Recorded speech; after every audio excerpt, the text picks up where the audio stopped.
I'm so excited to be here. This webinar we will be recording for Circle members, and it's a thrill to be here with you. For those who don't know Andy or myself, quick introductions. I'll let Andy begin because he's the host of this summit, and really, I'm so blessed to know Andy. We got to interact, I guess, but almost 3 years ago now. It feels like, I don't know. And was it that long ago? It's kind of wild just how the time goes. I remember the first time. So first of all, I had followed Brendan, your work for, I don't know, 10 years. And then we get a little email in our customer support inbox when we had like 2.5 customers. And it was like, yo, would love what you're doing. Would love to learn more. We hopped on a call. You just were so helpful. And then, all of a sudden it's like we started working together, and you were a customer, you were an advisor, you were an investor. And now it's 2.5 years later, and we're like here on a call together, and we're about to go hard for the next 2 days with, I don't know, 500 or 1,000 people. Yeah, it's a thrill. Thank you all for being here today. This is such a thrill for me too, because my whole career is about doing this, and Circle has enabled it in an entirely new way, which I love. And I've learned a lot about community building through Andy and his team at Circle. And today we're going to talk about the concept of building a circle, but more beyond that, building a great community and how that works in the online world today. And I think that's what's really important. So no matter where you're coming from, whether you have Circle or not, today's philosophies and strategies are really going to help you create a better organizing principle about your business and your audience. So for those who are like, how do I reach more people? How do I reach more impactfully? How do I reach more to make more income? These conversations today are really going to be important to you. I've got 5 awesome cards. I love to teach with cards. And these strategies to open up this hour are going to be incredible. Before I jump into anything, is there anything you'd like to preview about the next 2 days, Andy? Absolutely. So, it's funny, we're calling this the Community Growth Summit. And we, about 3 months ago, we were in a room, my co-founder, Sid, and I, and Alexis, and we were trying to figure out, we got to do something big 2 or 3 times a year. And so, we were talking, man, what would it be like to have an in-person conference, and how could we make that happen? And it was, it's COVID and all that kind of stuff. And so we were like, what if we were going to put on an event that you're like, this feels like something that we could charge for, like charge $1,000 for, $2,000 for, but make it just totally free. Open it up as wide as possible. And what we'll do, we have 5,000 course creators. So, we have 5,000 membership site builders. We have these coaches. We have people building these communities. And we were like, what if we just reach out to the folks who are doing really, really well, bring them in, have them teach and share. We'll do it 2 days. Brendan, you and I were like, hey, should this be like a week-long thing? Should it be a 1-day thing? Or like 4 hours back to back, 2 straight days. And this is it. So if you haven't yet, carve out tomorrow, because we're going to be here tomorrow. We have a bunch coming up today. So Brendan's going to kick things off and kind of open things up. From there, we're going to talk about how to go out and like monetize your community based on the learnings we have from all of our current customers. We're going to talk about how to actually use Circle, the product, right? Like if you want to actually set up a community in a weekend, like what would that actually look like? We're going to talk about how to go out and get your first 50 paying members for your membership site. We actually just went out and we found folks who did it, and they did it really quickly, and they're going to come in and teach. And then finally, we have this data. So we went into the database and we created a list. Alexis, who her video isn't working yet, but she created a list where we looked at the top 1% of all the community builders on Circle. We made a list of them, a short list. There's 50 of them. And then we reached out to some of them and we said, hey, you have the most engagement on Circle. Come in and let us just like grill you and ask you, how are you getting all this activity and this buzz? And so we're going to panel today on that.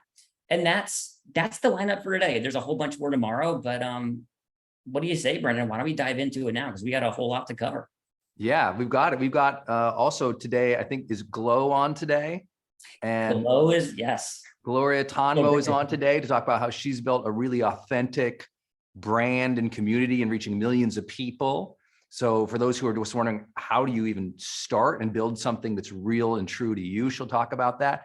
Tomorrow, we've got Danielle coming in from Boss Babe, who's incredible. We've got Pat Flynn. Is a Pat on tomorrow as well? Pat's on as well. Yep. So we've got an incredible lineup of people who actually do this in the trenches. And when I say do this, for those of you who know my brand as well, I actually do it. Like, I am actually in the community. I actually set it up. I actually post and do this work every single day. And so got some insights today to share with you. I've got my top 5. Andy, you want me to jump in? Let's do it. Okay, I'll do it. I want to thank everybody again for being here. This is going to be an awesome day. We have 4 hours of in-depth training, data-driven insights, long-term community building insights, really valuable insights for you to know how to build and then monetize your community. And it's really important that you think this way. So I'm going to start right off the bat with my 5 lessons for this morning in this first hour together. And what I really want you to do is bust out some notes, because this is a brand and business building session at the end of the day, right? That's what community allows you to do, is to really impact people with your brand and build a business at the same time. For those of you who are like, I'm not a brand yet, you're in the right place too, because the only way to build a brand is through community. And so we're going to be talking about how you might be thinking about your career if you're a creator or a thought leader, an influencer, or you're somebody who's trying to teach online, start your own membership sites to get paid by having private spaces or live broadcasts, or you want to be a coach and do one-on-one, or you're trying to just figure out, how do I get people to one place that's more valuable than sending them to just, a regular website? That's the value of community today.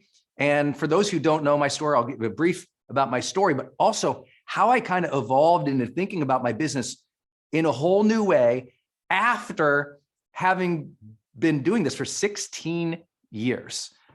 So if you don't know my story, I'm Brendan, and I'll be your host for today in this Circle Growth Summit. I had the blessing of beginning this career 16 years ago officially, but it was long before that.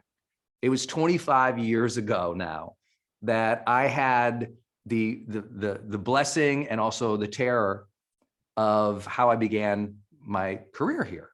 And what happened for me was, when I was a 19-year-old kid, I got in a car accident.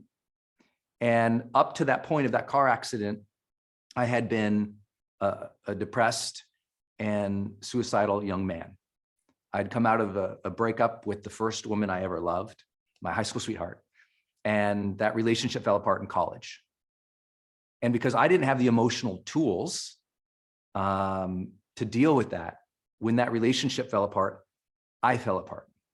My identity fell apart. I just lost my emotional center. I literally was I don't know if you've ever been through a breakup before where you just can't get out of bed.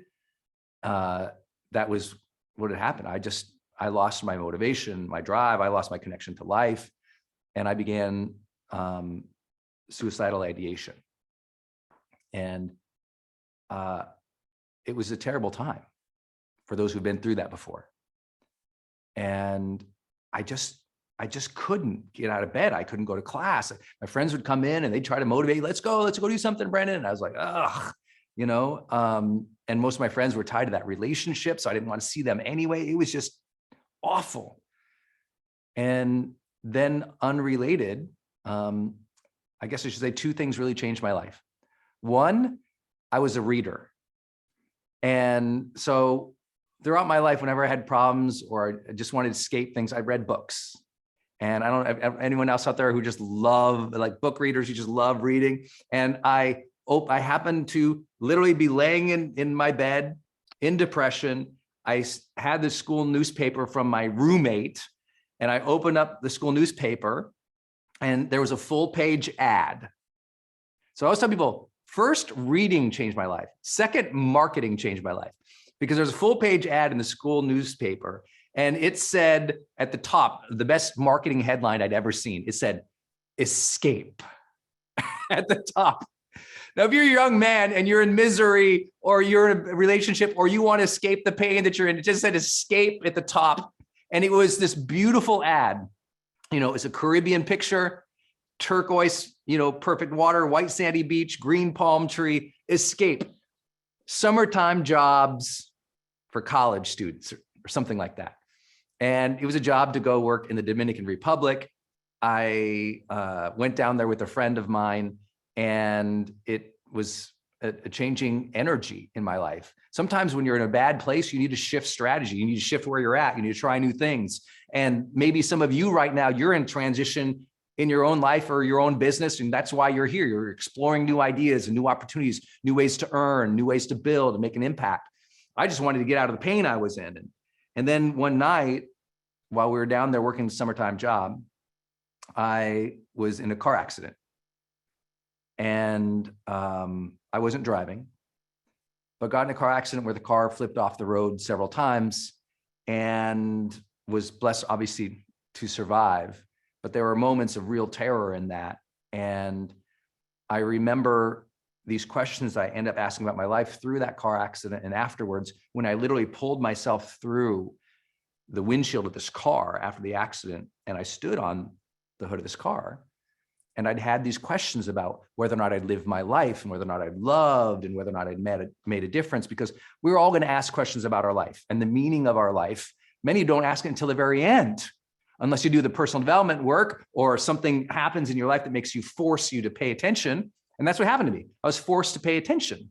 And what I learned was in that car accident, I didn't want to die. Here I had this suicidal tendency, but here I was. I didn't want to die. I just didn't know how to live. I didn't know how to be happy. I didn't know how to like have good relationships and communicate well. I didn't know what I wanted to do with my life. All those things that we all ask different parts of our life, but it happened for me at 19, standing bleeding out on the hood of a car. And so it was dramatic. It was terrifying, and it was transformative. It changed my life forever. And after that accident, I decided I wanted to be more intentional in my life. I wanted to learn how to change my life. I wanted to be better. I wanted to stop being so sad. And remember, I told you 2 things have changed my life: reading and marketing. So I started reading self-help books, self-improvement books, philosophy books, psychology books, sociology books, everything I could get my hand on to understand how to be happier. And that began my journey that led to literally this moment with you all right now. I decided to change my life. Things got better. People started asking, why are you so happy? I started accelerating my career. I was a leadership development consultant, change management consultant, careers going up, getting good opportunities. I decided to write a book, and I launched the book. And like many first-time authors, it promptly failed.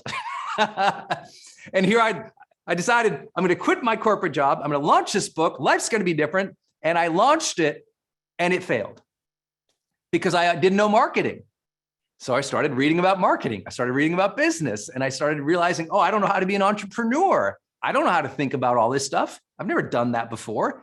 I never even thought of myself as an entrepreneur. I was just a writer. I just wanted to write books, but my books failed. And that forced me to learn marketing better. So now these 2 things just came together in a career where I was reading and writing and marketing all the time. And that began 16 years ago. And in that time, I've had the blessing of writing 6 best-selling books. I've filmed 28 online courses that have been taken by 3 million people around the world. My videos on YouTube and Facebook and Instagram is over 500 million video views. And I've had the blessing of earning over $100 million in my own personal brand and content from the stuff I actually do online. Actually writing the email, actually building the blog, actually sending the videos, actually doing the social media. So for those who know me, this is not like one of those things where my marketing was built for 10 years by, these huge marketing teams. I'm like many of you. Raise your hand here. Let me know if you are somebody who does the work. Like you're actually the person pressing the buttons in your business. Anybody? Solopreneurs, people starting, doing the work. Look at, yes. Look at all these people.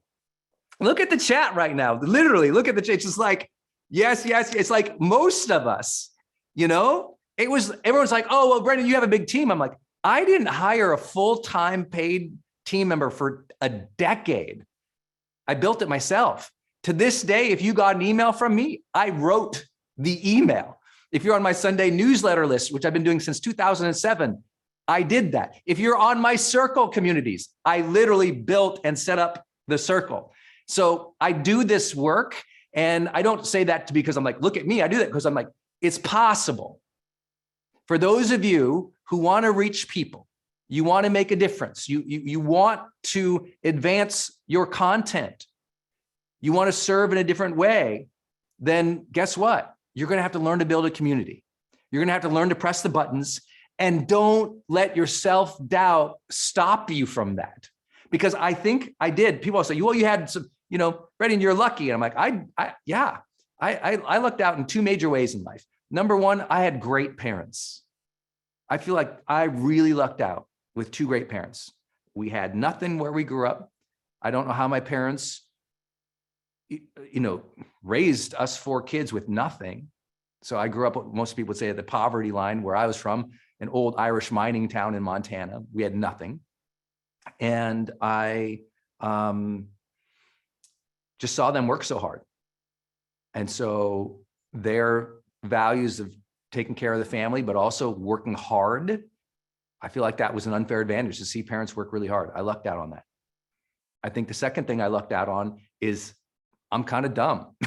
So don't forgive me, but it's like, I know that sounds terrible. You're not supposed to say that kind of thing today, but I didn't know enough to stop myself. In other words, like I had self-doubt, but some people have self-doubt, so they stop.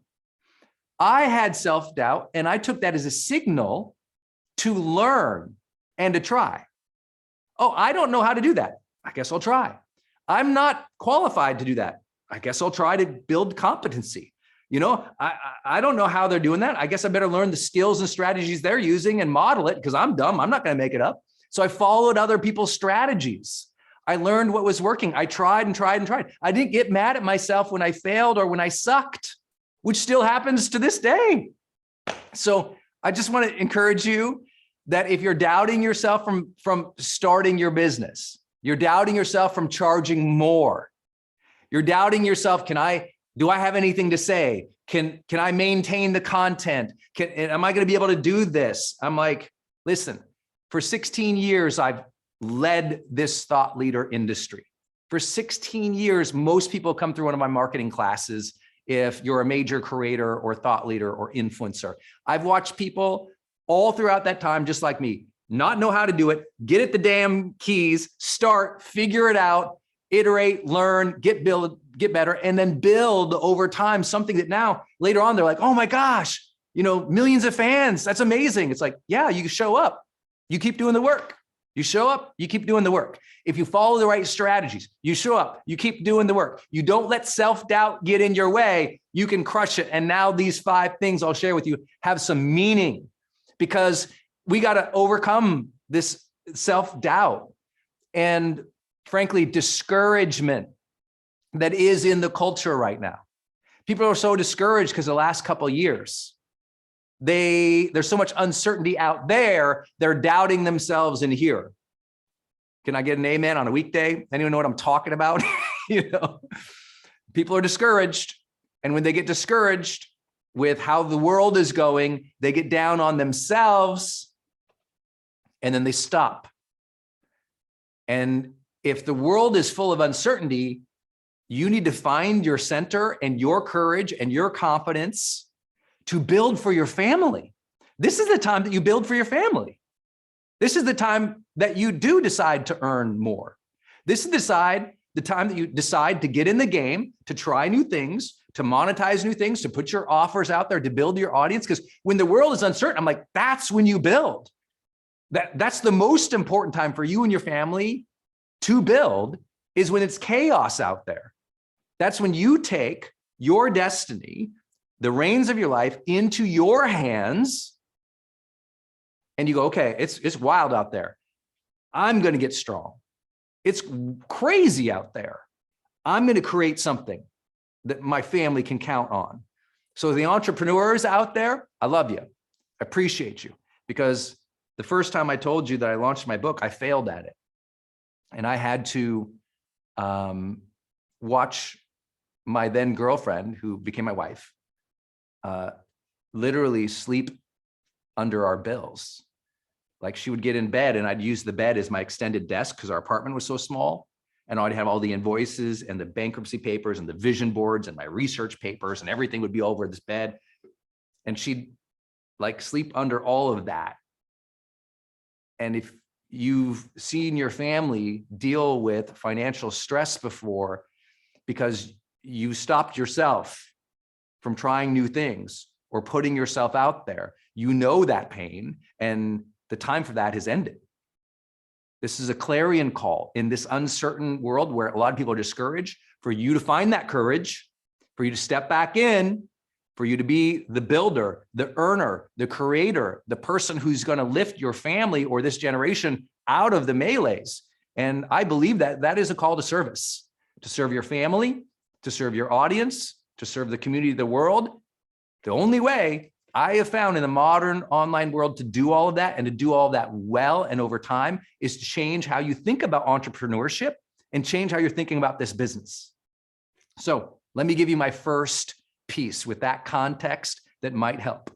It might change the whole way you think about business. And by the way, I'm not here preaching. This happened to me when Circle came out.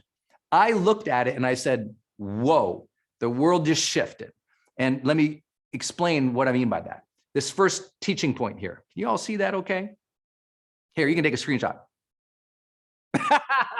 Okay, listen, this is my first teaching point.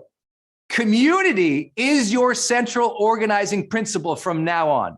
If you're in business, if you're a personal brand, you're trying to build something online, you got to shift the gears.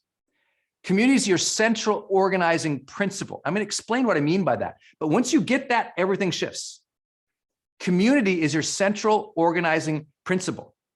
Listen, the old school online marketers are going to tell you, no. Your offer is your central organizing principle. And I'm like, no.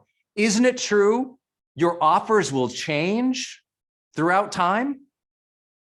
Isn't that true? Like, yeah, you're going to have a lot of different offers. Like, I sell books and courses and coaching and live memberships.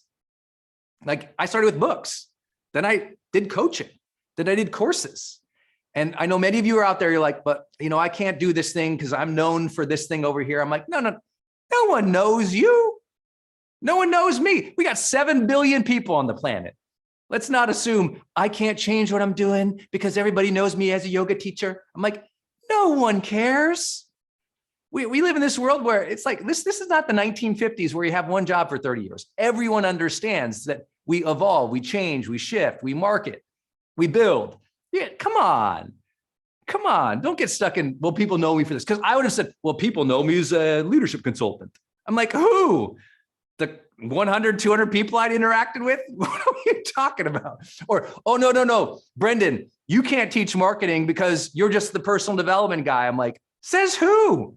Because I do marketing to do all the personal development stuff. Who's telling you you can't shift or change or start something new? So you'll change your offers. You'll change. No. You're the central organizing principle. I'm like, no, you're going to change. You're going to shift your offers. You're going to come out with new themes, new books, new courses, new ways of serving your community in private members areas. You will evolve too. So then if it's not just you and it's not just offers, what is it? It is the audience you are building and collecting along the way. People will come into your world. And if you follow the strategies you're going to learn in this Circle Growth Summit, you're going to learn how to grab those folks.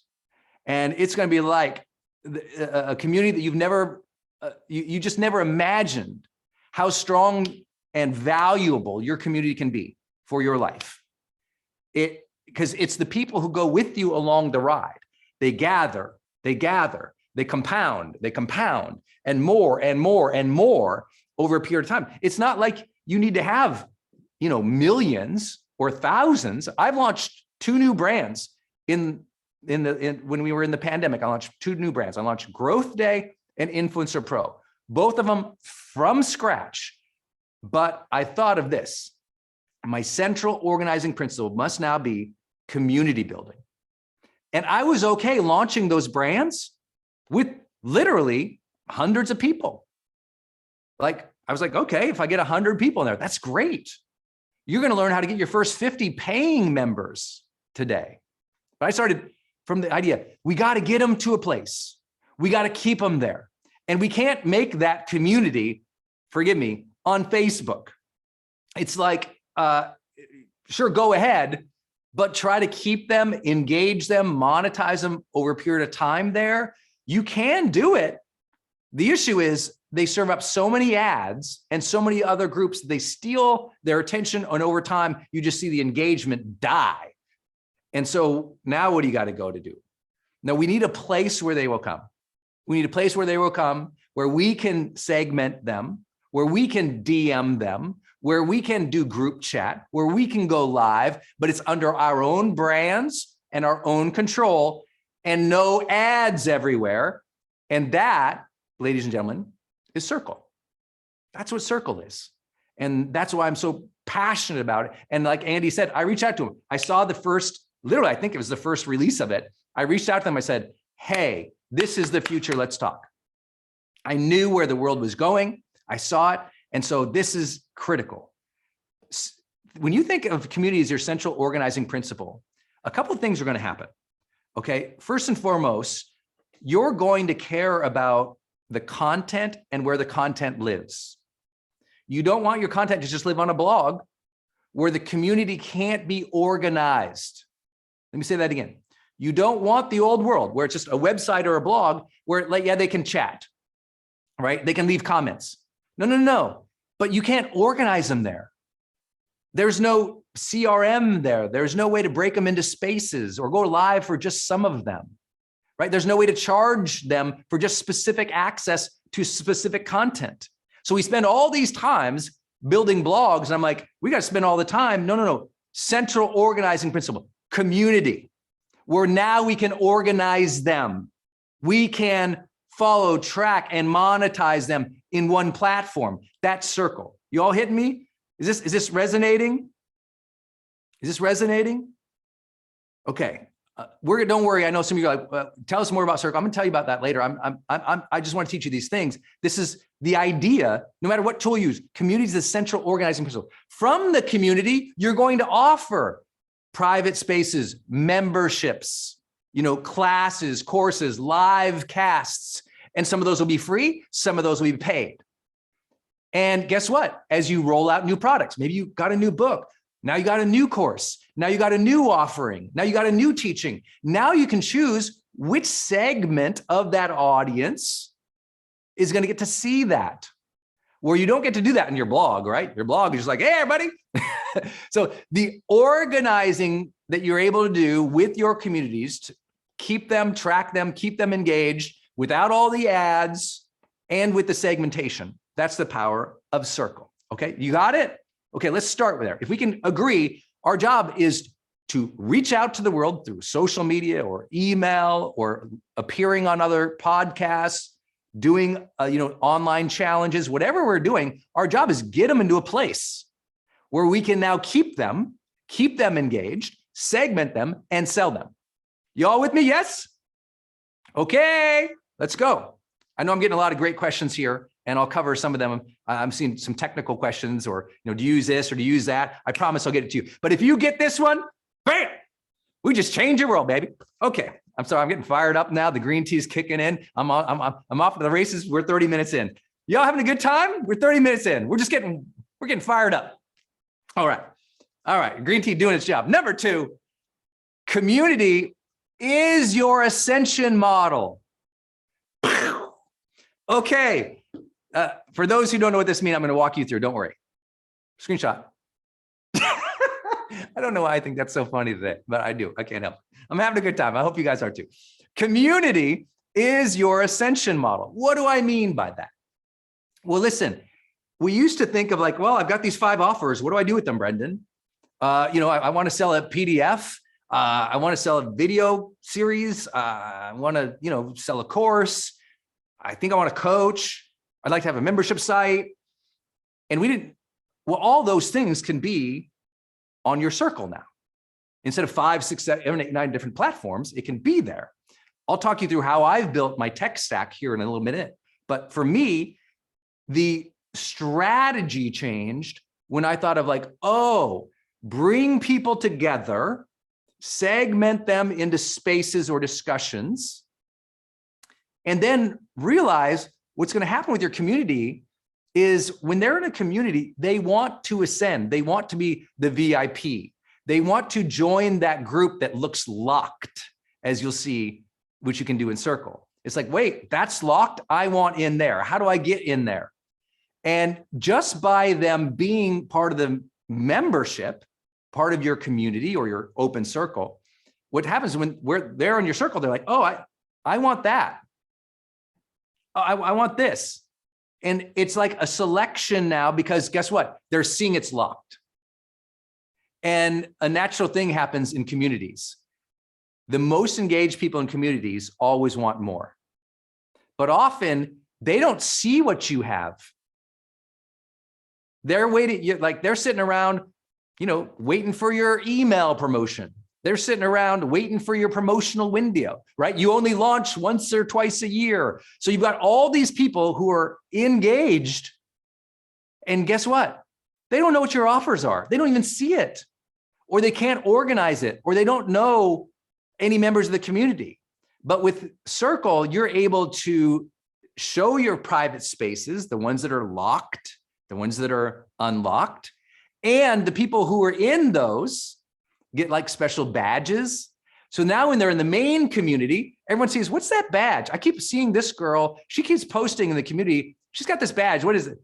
Oh, that's in this member area. Oh, I want to be in a community with her. Oh, and the community and their interactions is actually helping you move through your ascension model, because they want to be in groups with those people.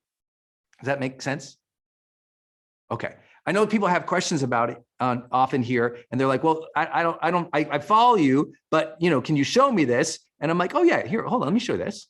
And I'll actually show you one of ours, so you can see what I'm talking about of like, what does that mean when we say like an ascension?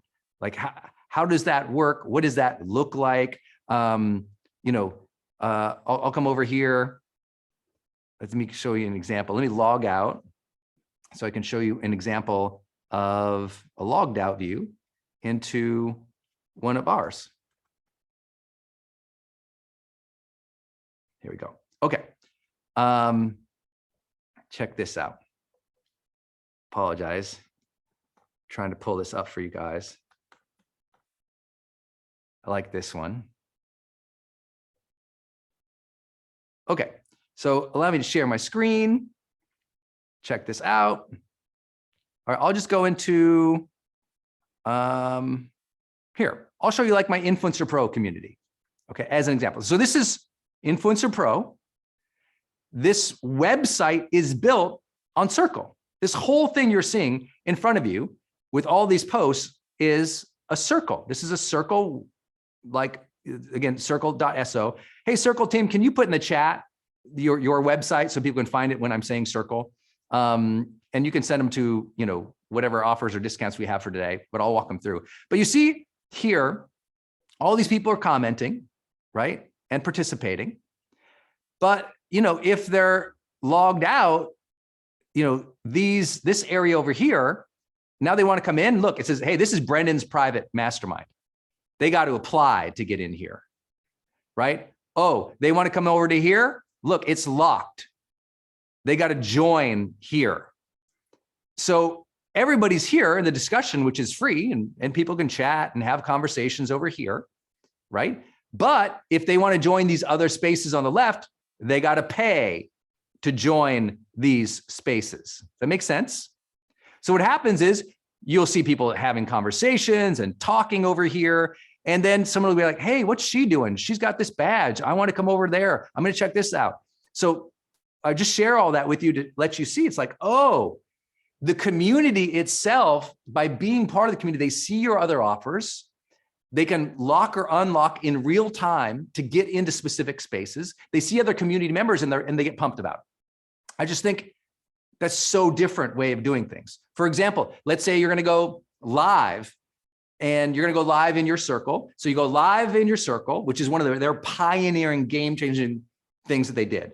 When they told me they were going to be able to go live in a community and live to specific spaces, I was like, I'm in. And full disclaimer, that's when I said, I was like, I want to be an affiliate or I want to be an investor. If that's on your roadmap, we've needed that forever. Community first and live broadcasting into specific spaces. That's exactly what I need, because now you can have spaces where you charge more. You go live in that area only. And now it's like I can really segment and serve. And that's the ascension. Ascension means they're escalating in how much they're paying you for more access. Does that make sense? An ascension model means they come in free, they participate, they get engaged, and now they pay more for more content or more access to you. That's the ascension model. And it all happens in one platform now. That's where I get fired up. When you can go live to specific spaces, put your content in specific spaces, and they've got to pay to unlock it.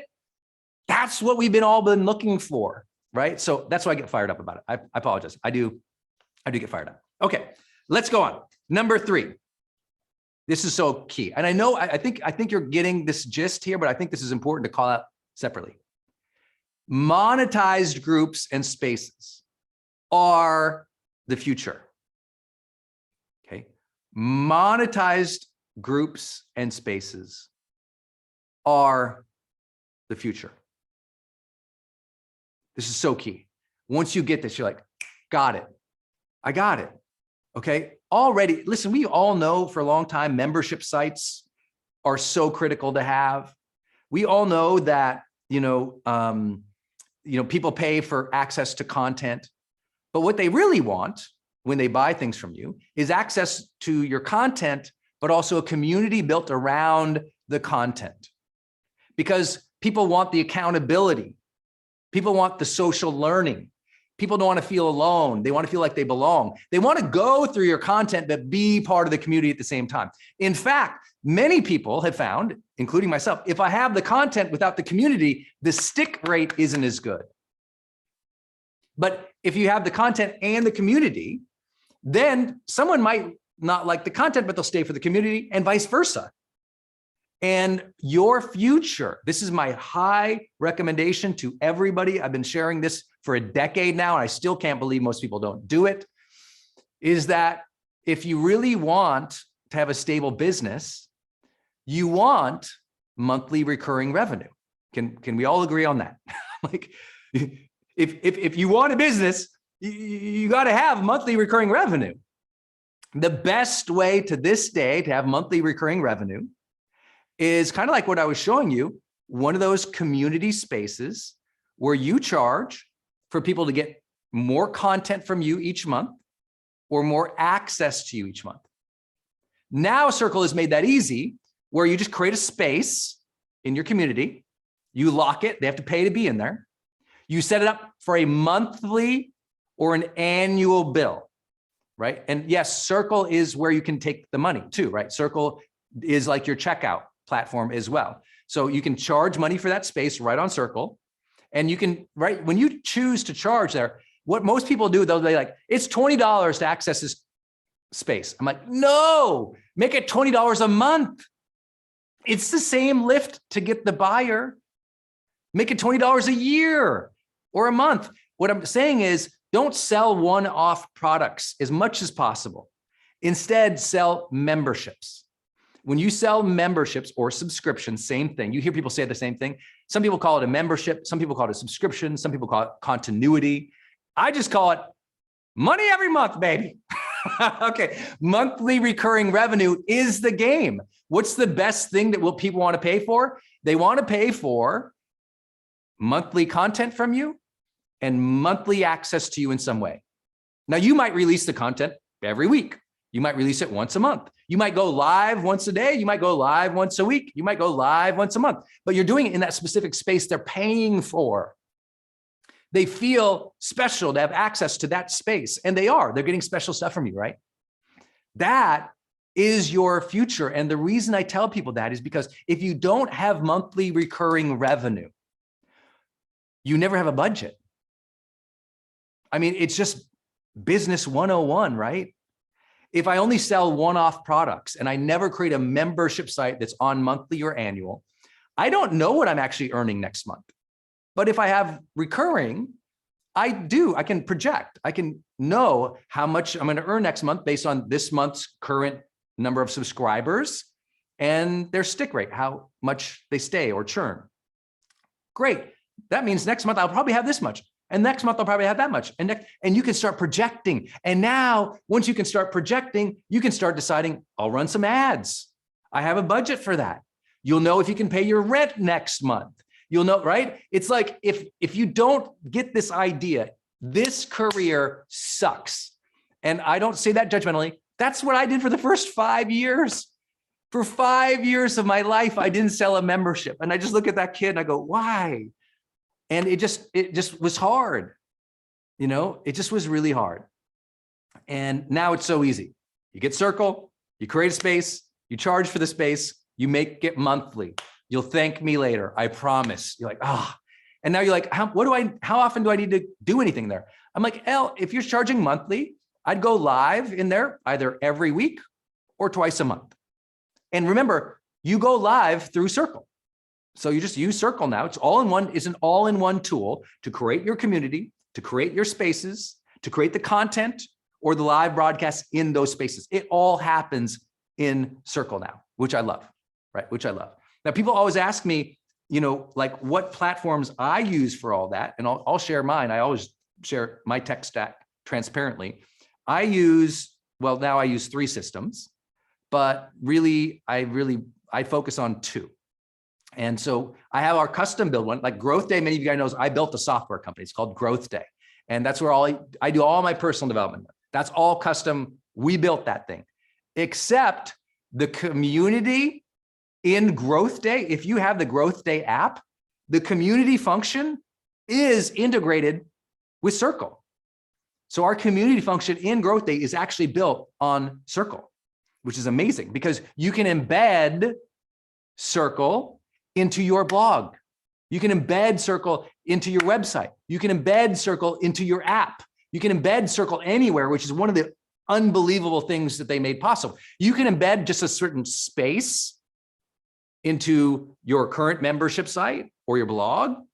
Like a lot of people like me, I use Kajabi as well. And I embed the community function of Circle into my Kajabi member areas to make it more interactive. I use both. And I've always been agnostic about what tools people use. There's tons of other systems out there that people like. People love, ClickFunnels or Teachable or, all these other systems. My primary systems for 16 years were Kajabi. And then when Circle came out, I'm like, that's the missing link. And so I have both, full disclaimer, I love them both. And I use Kajabi for my web pages, for my email sending, and for my deep dive courses. But I embed Circle for all the community. I also, in Circle, do things that are very different that Kajabi doesn't do, which is the ability for me to manage the community like a CRM, to create account profiles across all of my customers, to segment all of them based on spaces, to invite them into specific spaces where they can also be part of everything else and see it easily, and where I can go live into specific spaces and where all the content already has the community built around it. So full disclaimer, I like both because people always ask, what do you use? I'm like, those 2. Kajabi is key for me because I send a lot of email and I do a lot of email automation and email sequences. And so that's more key for me. People always ask, what features would I love more in Circle? And I'm always like, I like more email automation, which I know they're working towards. I like the ability though, when they came out with live into spaces and the ability to embed it, because I don't know about you guys, but I have other websites. And the ability to embed specific spaces onto those websites was like, oh my gosh, this is that solution I needed for all these different reasons. This is why I'm so passionate about it. But the takeaway, how do you monetize a group and a space today? If this is the future, your monthly recurring revenue, your annual recurring revenue, what's the best way to monetize a community with all the features we've talked about? That's why I use Circle. And I love it, especially right now, the ability to go live has been a game changer and I just love it. Okay, what else? I think I want to go to a mindset thing for you because some of you, like as you saw with like Influencer Pro or Growth Day, I started those brand new as brands, right? I have the personal brand, brendan.com. I started brand new brands during the pandemic because I saw a new way to serve. And people often hate starting from scratch. And so I want to share this with you. You got to fall in love with building, babe. You got to love building. You got to love building. You got to go, I'm not scared to start something from scratch. Because guess what? Every new space is going to be in your circle. You're going to start it from scratch, right? You're going to have to invite people in. You're going to, like every new week, you're going to have to create a new piece of content, right? Maybe you do a blog post. Maybe you do 200 words of a post in Circle. Maybe you go live. You're gonna do something. And so this one is key. You got to fall in love with building. You know, I always tell people, you know, we have to change the mindset. Often what happens is you go, well, I don't want to start from scratch. I got to do all these things. Oh my God, it's going to take so much work. And then you start getting fear. You think, well, I'll fail. And people say all the time, I say, what's stopping you? And they go, I'm scared of failing. And I go, let me ask you a few questions. I ask them a few questions. And remember, I make my living primarily as a coach. So, you know, for 16 years, I've coached people one-on-one. To this day, every single week, I coach people one-on-one. And what I've always found is usually fear is not the real issue. It's that when you dig down deep enough, people are embarrassed to be seen starting small. They're not really fearing like failure or ruin. What they're fearing is embarrassment. They're scared that their family or their friends are going to look at it like, you only have 5 people in your circle. Oh, I saw you put up that YouTube, only 30 people watched. They're scared of being judged. And I'm like, oh, you're scared of being judged? I have the best news for you right now. You've been judged your whole life. You're still breathing. You think you're going to be judged in a new way? There is no new judgment that is going to come to you that you have not already faced. They already made fun of you in high school. You're alive.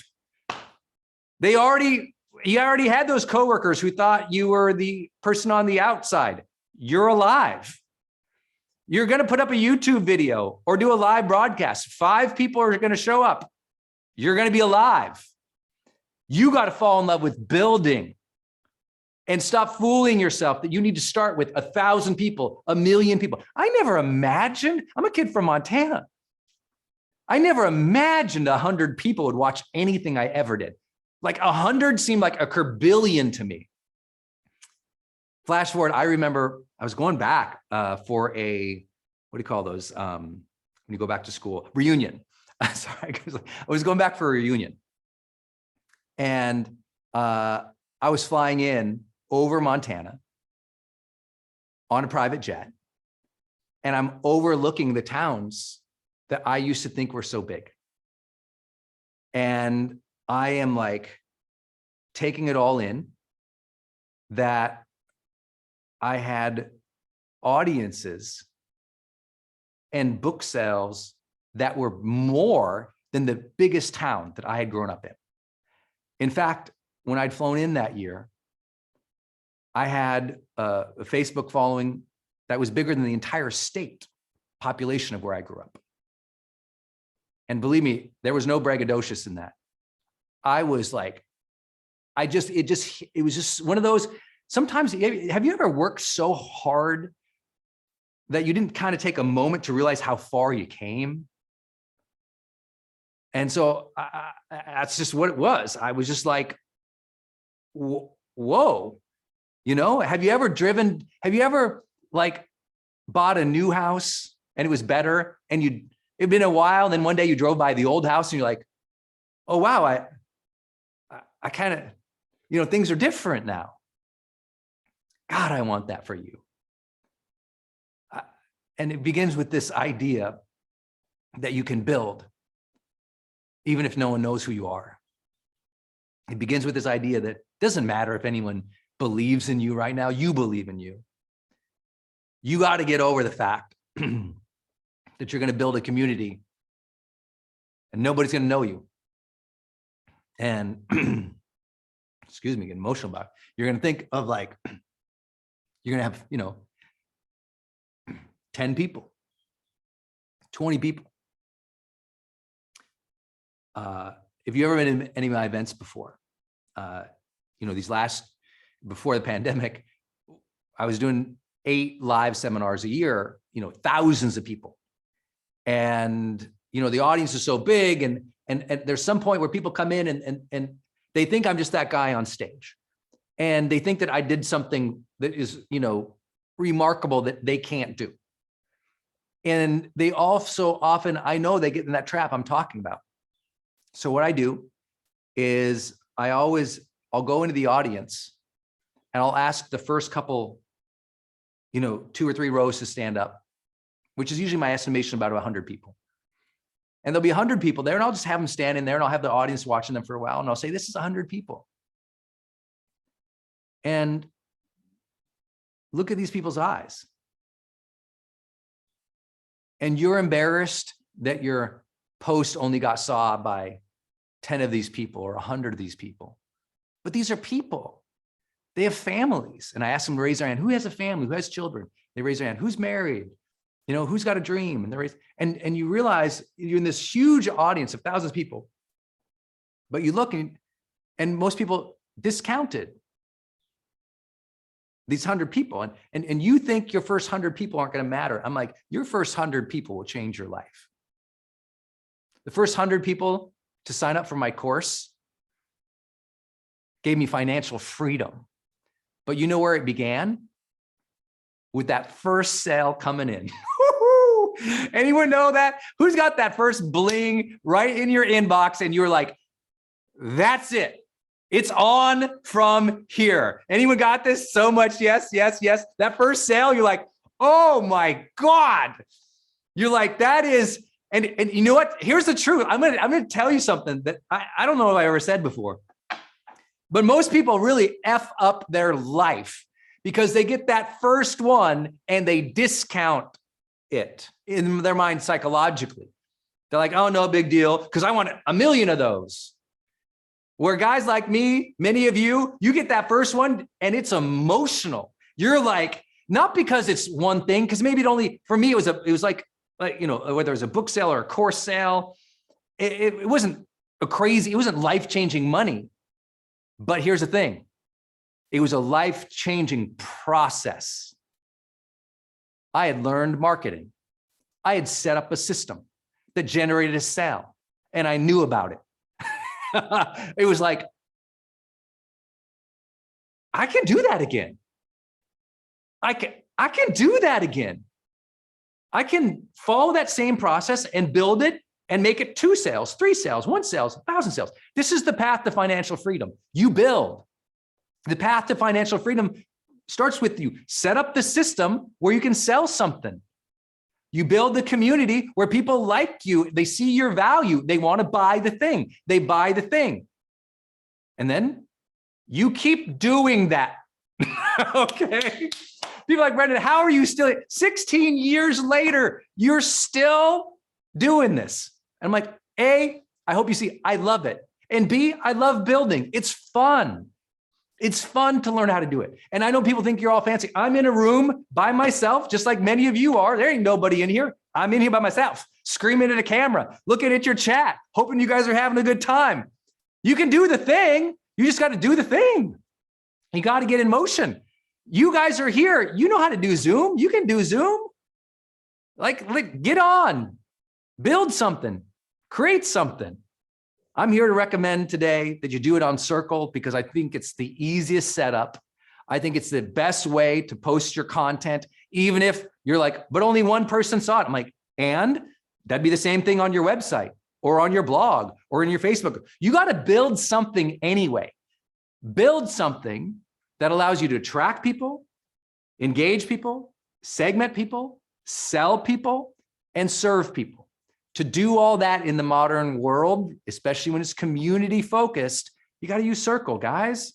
It's so straightforward. If I could sum up 3 things you have to do, and then I'll get the Circle team in to talk about what Circle does as features, because I know I saw you guys all light up. How's this different, or how's that work? I'll talk to you about it, but I hope this will help you. If I had to say 3 things to do, okay? And remember, if you're joining us, this summit goes goes for another 3 hours. Today we'll be here, and tomorrow more speakers and teachers as part of this summit. And so we're here for you. If I could summarize my suggestion to what people do in the modern online world, I've got 3 points for you right here. Number one, get a community platform. So you'll hear me recommending, obviously we're on the Community Growth Summit. I'll be recommending Circle. So maybe Andy or Alexis, you could put a link where they can go see your summit offer here. A community platform, I would sign up for Circle. And the reason is I'll help you with your marketing.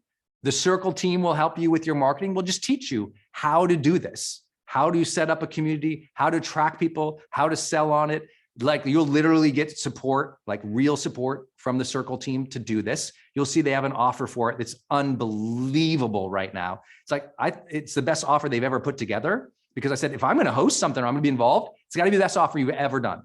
And the offer is for you to just go sign up for Circle. And when you get Circle, you're going to get live monthly marketing training from me. You're going to get training on marketing and community setup from the Circle team. You're going to get customer support from the Circle team. And you're going to get all these bonuses from tons of the people who'll be speaking here today. Most importantly, you get a 30-day money back guarantee. So here's what I'd suggest. Just go sign up on the link. They'll put it right here. It's circle.so/bundle. Circle.so/bundle. Go sign up. You got 30 days to try it out. And here's my recommendation. Get the 30 days. Get on one of those calls with the Circle team to ask them questions. Set up your community. When you see how easy it is to set up your community, to charge money for specific spaces, to go live to your whole community or to members of a certain group, you're gonna be like, oh my God, I've been using 5 different tools. Now I have this one. So they've got the best offer they've ever put together before. Includes live monthly training from me, as well as an unbelievable set of bonuses. Now, if you are a Circle member already, you will get these bonuses as well. Okay. So it's a Circle Pro membership. You'll see on the page, go to circle.so/bundle. You get the best offer ever. So if my recommendation is you need a community platform, I just recommend Circle. If you've never had a community platform, get it. And you'll be like, I didn't even know I could do these things. I didn't even know I could monetize in these ways. What have I been doing? And you'll realize how much time you've been wasting on social media and on other dumb marketing efforts that didn't bring everybody together in one spot. Have them build a profile, allow you to segment them, allow you to DM them, put them in group chats, allow you to go live into a specific space. You'd be like, I didn't even know I could do all of this. And once you know you can do more, you earn more. So go try it, even just for 30 days. Ask for your money back if you don't love it, but the support you're going to get, the tools you'll have, the marketing training, you'll be like, this is better than any other program I've ever had. And if you don't believe it, ask for your money back. Community-based platform. That's why I recommend Circle for community-based platforms. Second thing I'm going to recommend is you develop a content rhythm. A content rhythm means that at least on a weekly basis, you are generating content into your community. That might be you just go live. It might mean you do a short newsletter post. It might mean you just post a question asking your community for insights. It might mean maybe your content rhythm's daily. You just grab some of your old social media posts and upload them into a post into Circle. And your job is to be active in your community, posting great content, but also asking the community to post great content, because that, user generated content, as they often called, I don't like that. I just think it's your community generated content, makes the community go flywheel. So post lots of questions, right? That would be a recommendation. Develop your content rhythm. And by the way, don't freak out about it. Some people are like, I can't do content every day. I'm like, why do you think you have to do content every day? Maybe you do it every other day. Maybe you do it once a week. Like, just get in the game and give people a place to go. And then the third thing that you're going to do is create offer windows, sometimes called a promotion, sometimes called a campaign. It means going into your community, you'll go live, or if you don't want to go live, you just do some posts of value and you'll let them know about a specific time to sign up for one of your spaces that is paid, that they have to pay for, and you give them a deadline, right? An offer window. Sign up between this date and this date to get into this space where you'll receive these bonuses. If you didn't know this, what we are doing right here, this is an offer window for Circle, right? They're doing a summit. They're doing a summit and they're saying, hey, we're in this summit. Sign up right now and you'll get these bonuses. That's an offer window. It's a promotion. It's a campaign, right? But it's time bound. And that's important, right? It's a time bound offer that you give to your community. You want to do 4 of those per year. Okay, in your community, 4 per year, where you're doing a time-bound offer window. I just tell people, do one every quarter. And you're like, oh my gosh, that sounds like so much. I only have one offer. I'm like, that's okay if it's only one offer. Just make sure that 4 times a year, you give a different bonus. Maybe if they sign up during this offer window, they get a new PDF. If they sign up during this offer window, you're going to go live for them one extra time. If they sign up during this offer window, it includes an extra video course, right? That can all be done in Circle. And that is the power of generating more revenue. Is you decide, okay, here's my content rhythm, how often I'll add value. And here's my promotional window, how often I'll make a sale that's special if they sign up. Okay, if that sounds like a lot, this is why you need to sign up for this offer, because we're just going to teach you all this stuff, right? We'll teach you all this stuff.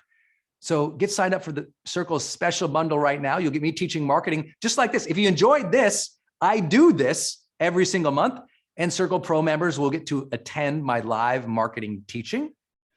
So, that's $1,000. If you didn't know my Influencer Pro offer, it's $1,000 just to get me live every month. But you're getting Circle, the system, plus that, plus their marketing training, plus the marketing training from everybody who will be teaching here. I know they got lots of different bonuses. All right. Again, it's circle.so/bundle. You can see all the bonuses there. If you sign up by midnight tonight, you'll see that you get all of the bonuses. I'll also include, if you sign up by midnight tonight, how to do 2 special things. Number 1, people always ask me about email marketing, because many of you probably are on my email list. How do you think about email marketing? I'll give you a training on how to do email marketing, but you got to sign up for the Circle bundle by tonight at midnight. I will also give you a training on high ticket sales. So how do you charge higher prices, even if you're just starting, for access to your coaching or your course or your private space in a Circle? So if you sign up by midnight tonight, those trainings are, what are those? That's $300 of extra trainings, but you got to sign up by midnight tonight. That's the whole value of just signing up for Circle. And remember, you get a 30-day money back guarantee. So there's no risk. Go set one up, try it. When you see how easy it is, and when you see people setting up a profile and you realize they're going to have a profile on your community forever, and you're going to be able to deliver value to them, segment them, DM them, put them in group chats and private spaces, it's going to change the whole thing we've talked about. But it all comes back to one thing I started with, which is from now on, you've got to be thinking community is your central organizing principle. If you're just starting, don't worry. We give you the plan. If you're just starting, don't worry. The tools are all there. If you're just starting, don't worry. The customer support is there. That's why I get so far behind and so fired up about Circle, because they're going to take care of you. They're going to onboard you great and make sure you know how to do this, even if you're just starting. Remember what I said earlier. Don't fail to start just because you're embarrassed you might be seen starting small. Get excited to learn and to build, because you do it one time and you master that process, and that money hits the bank account or the inbox. You're like, I know how to do it again. And then you build from there. Don't be embarrassed to be seen starting small. Don't be worried about it. Get in the game, try it. And remember, there's a 30-day money back guarantee when you sign up. Again, it's circle.so/bundle. As I've shared before, I'm deeply, deeply passionate about Circle because I use it for two of my biggest communities. As I shared, full disclaimer, I'm an investor in the company. I'm an affiliate of the program as well. So I'm recommending it, and I hope I get compensated in some way as Circle grows. But that's why I use it. I use it because it works, because the team is amazing, because they're pioneering new ways to monetize your community. And most importantly, they will support you. I knew if I was going to recommend something, I needed a team that would support the people we brought on.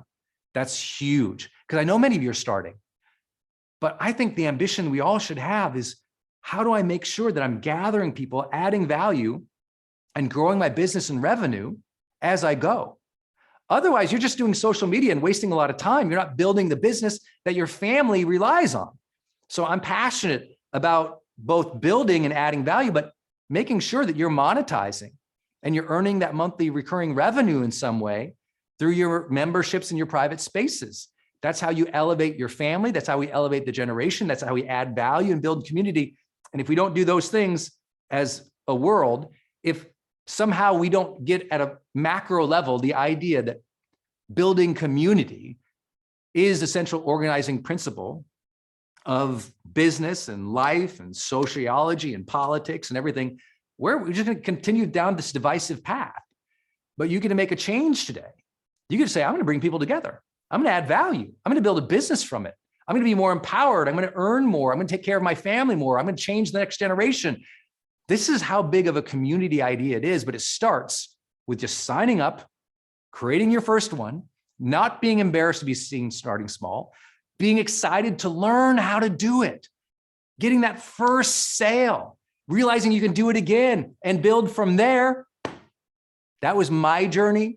This is my passion. This is why I highly recommend. Go to circle.so/bundle to get signed up. And then I'll be excited to see you as I train you on marketing every month, as the Circle team teaches you, and as everybody else does. If you're a Circle member and you haven't upgraded to Pro, upgrade to Pro, because that's how you get all of this exclusive bundle.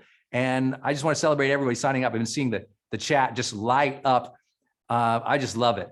Please remember that you can integrate Circle with your other websites. You can integrate Circle with Kajabi. You can integrate Circle with your ClickFunnels. You can integrate Circle with your MailChimps and all these other things. It integrates great with all these things. You can embed it. You can direct the traffic to it. You can create the community notifications and everything that will work with the other systems. It's unbelievable. I use it with our other systems as well. But if you're just starting and you don't have any system, definitely, and community is the thing you want to organize around, sign up for Circle. You got 30 days to try it out. What else are you going to do in the next 30 days but build a better community, learn to add value, and make money for your family? I'm like, what else are we doing? I mean, I know it's like, what else are we doing? So go to circle.so/bundle. I want to appreciate you for being here. I'm going to be hosting all day, but I'm excited to bring some other speakers to you along the way as well. I appreciate your joy and your support. I love how many of you have been just lighting up the chat here. How many familiar names I see in here. I really do see you, and I appreciate you. You're working on yourself today. You're working on your business. You're working on your future. That's a good thing. So stick with us. We're here all the way until noon Pacific.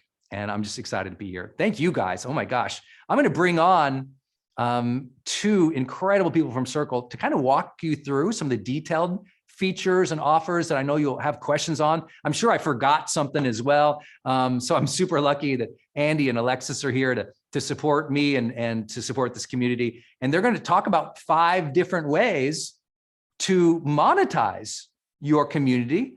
For those of you who are like, okay, what would I offer? How would that work? What does it look like?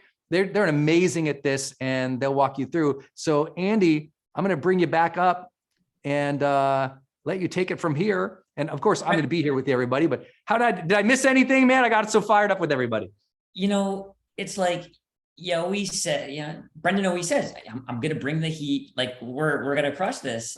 You really brought the heat. I was just sitting there, just kind of glued. And it's amazing how time passes. But thank you for just like the energy. And it's amazing. Everybody who's here right now, the energy is so high. Yes. And it's like, when you get that momentum, you kind of got to like snatch it and run with it. And I hope everybody who's watching will, now that Brendan's kind of got it going, because we got a whole lot more coming. Like we're going to dive into it right now. We're just getting warmed up, baby. And you got to forgive me because look at the size of this green tea. It says 20. I guess it's 20 ounces. That's what that is. Huh? So forgive me. That's why I'm fired up. I got green tea and I get an opportunity to serve and see you all. And I know how many of you are going to get your first sales in your community, your first post in your community. This 30 days is going to change your life, ladies and gentlemen. That's why I get all fired up. Anyway, Andy, I love you, man. Thank you. And you got to thank Andy. Andy, along with Rudy and Sid, are the founders of Circle. And these dudes, I mean, they care about this software product. They've already been on other platforms. They supported Teachable in the past and worked there. And they just understand how we think and how we actually press buttons and do things. And I mean, that's the highest compliment, man. It's like, not only is your passion to serve there, it's you actually know how we do things. And a lot of these other platforms, as you guys know, they're built by engineers who actually don't know thought leadership or they don't know community. And so you're like, why does it doesn't work the way we actually do things. And they've built with this community in mind, the ability to do things the way we would think and the way we would do. Anyway, I'm going to shut up. My time is over, y'all, for the hosting part. I'm going to be back throughout the day as well with Andy and Alexis, but I want to let them take it away because they're going to show you 5 specific things right now. Absolutely. Well, we're going to keep it going. So first of all, man, Brendan just killed it. And there's so many questions that Brendan answered for us, but then there's also new questions that we have too. So Alexis, are you able to hop on? I am. Yeah. For some reason, first of all, hello, everyone. For some reason, I'm unable to start my video. It just says that the host needs to give me permission. So just Brendan, when you get a chance, if you can let me start. Yeah. We did it. Did we do it? I'm here. Right. I made it. Cool. So what we're going to do is we're just going to dive straight into the next presentation. And man, it's funny, like we've just had so many new people join Circle. And the next question is like, all right, well, like now what? Like now what do I do? And that's the whole purpose here. So Alexis, she leads all of our partnerships here at Circle. And so she works with so many of the top folks out there who are doing this stuff day in, day out. And we really wanted to kind of start to take some of these bigger ideas, and maybe you're thinking, what should I build? Is it a membership site? Is it should I have like a cohort based course or what? Like what we're going to do today is we're going to kind of just give you some of that clarity. And I'm going to share my screen. Also, David in the chat said, No we're not breaks. even taking breaks today. He's like, this We is don't do- intense. we don't No do- breaks. No, if you need to take a little break, take a break. But yeah, we're going live consecutively all day. So we're in it together. Okay, so here's what we're doing. So we're calling this the 5-part framework for launching, growing, and monetizing your community. And so really, you're probably wondering, like, are you in the right place? I assure you, you are. But if you really want to know, if you're thinking about building some type of membership site, if you're thinking about running some type of course, if you're thinking about maybe, I have like a blog or an audience, like a podcast following, something like that, and I want to build a membership site for them. Maybe you're a coach and you do one-on-one coaching and you're like, hey, I'd love to have like a one-to-many experience and scale myself. Well, this will be perfect for you. So real quick, this community word, it's so widely used. And I want to kind of give some clarity to it. So the way we're going to define the word community today is that it's an online home where you bring your people together to connect with each other around some common purpose. And so we're talking about the business of community today. We're talking about how to grow your business. We're talking about the different kind of like models around how people are earning with community. And I'd love if you could just let me know in the chat. So are you already considering creating a community? Like, did you show up today thinking, I'm going to do this, like I'm creating a community. I just want to like learn how, get guidance. If so, let me know, like, yeah, I am. Or maybe I already have. If not, why not? Let me know in the chat. Like, what's holding you back? Is there like a big question or a couple of questions that you have? And as you write in the chat here, I just want to pull things up and see where you are. Laura says, open my circle community in April. Stephanie says, yes. Teresa says, yes. Already a circle member. A lot of yeses here. Normally, there's at least some folks who aren't quite up. I saw somebody who's not quite ready, Ariana. Just needs the time to set it all up. Cool. So let's see here. All right. Okay, the chat's wild. So let's see. I've been shopping for CRMs for a while. I'm trying to learn. Cool. So there are a whole lot of reasons that you might not think you're ready to build a community. And most of them, they fall into a few different categories, right? And so today what we're going to do is we're going to overcome a few challenges together, Alexis, right? So we often hear things early on, like, I've been needing to get started. I'm just worried that I won't be able to create a community people love, that I feel good about, right? And you heard Brendan talking about that a little bit. Christine says ego. That's it. Yep. People say, what if I can't get members to sign up? What if my community is a ghost town? There's so many tools out there.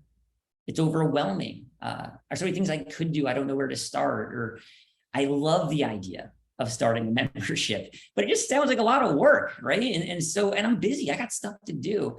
And my favorite or least favorite, Alexis, is the who am I to run this community? Like, why me? Like, are people going to listen to me, right?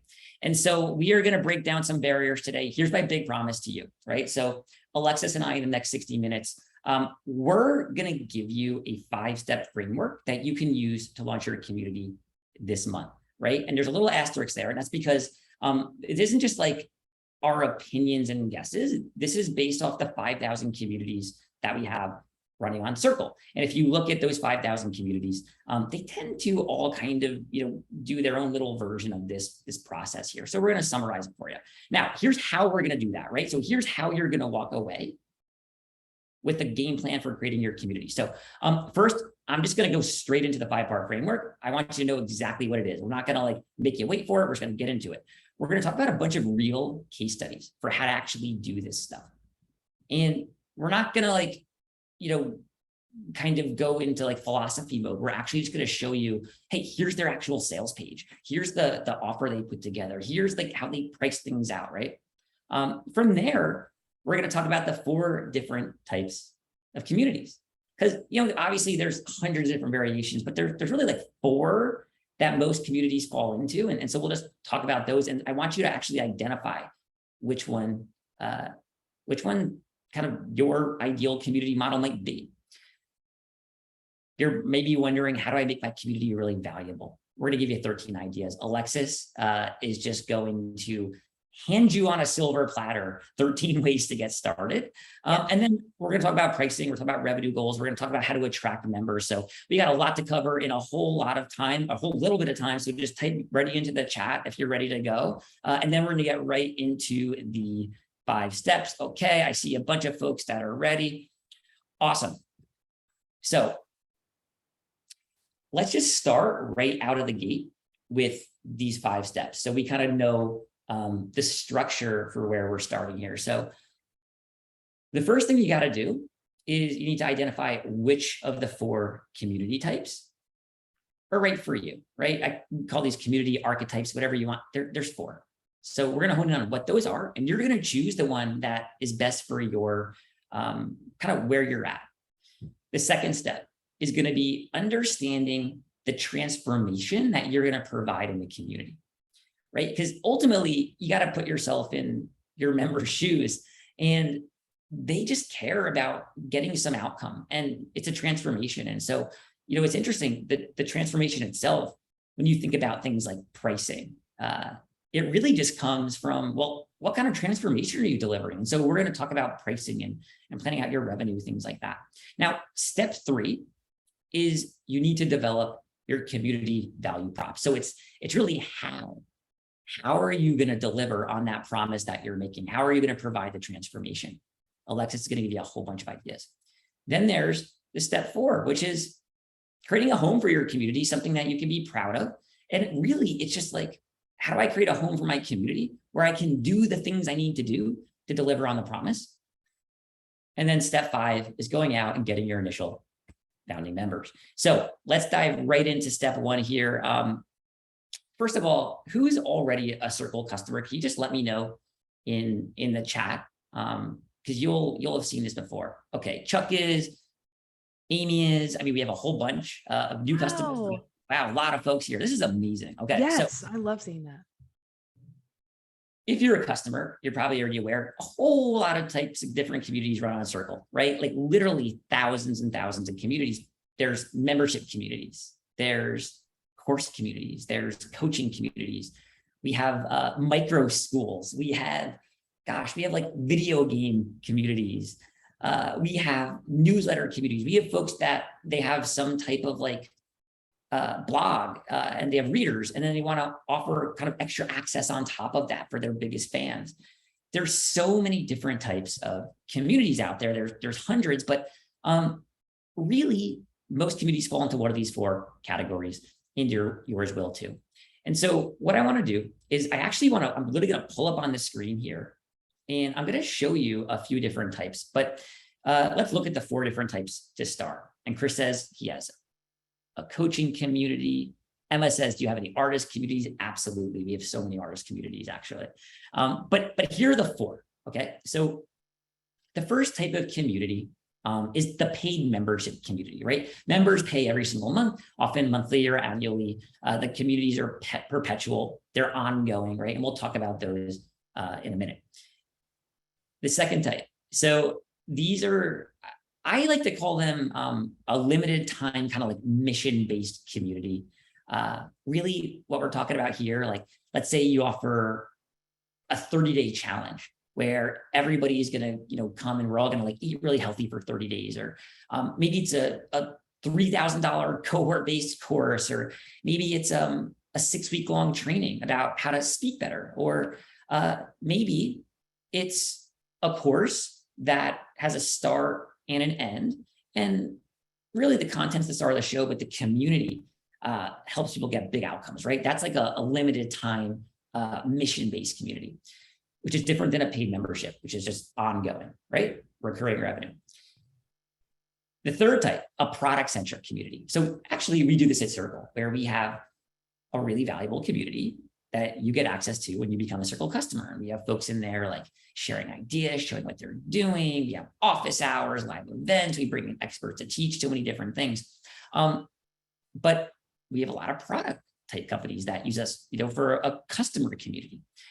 And then finally, there's like the shared interest group community, which a lot of communities have shared interests, but these are more like free and open. They're not necessarily, paid. They contribute to your business in other ways. Like maybe they help you get more reach. Maybe they help you build more trust with your existing customers and get more sales from your existing customers. Maybe it's there to get in front of more people so that you can offer them something else. But we're not going to talk as much about those types of communities. What I want to do is I'm going to stop sharing this presentation.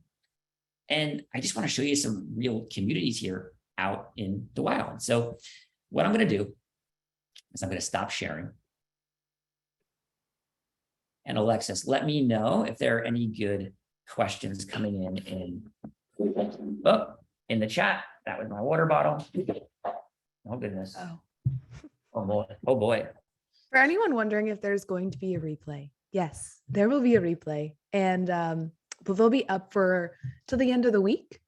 And then if you end up joining Circle, you'll have lifetime access to all of the workshops, and we'll break them up into small bite-sized chunks. So you don't have to watch like a 4-hour recording. But yeah, we'll break up all the workshops for you as well. Absolutely. Okay. So you should be looking at. Yeah, I can see it. Oh, you can see self-made? Okay. Here, let me try it again. Yep. All right. There we go. Cool. And so I want to show you a couple of examples of different paid memberships here, right?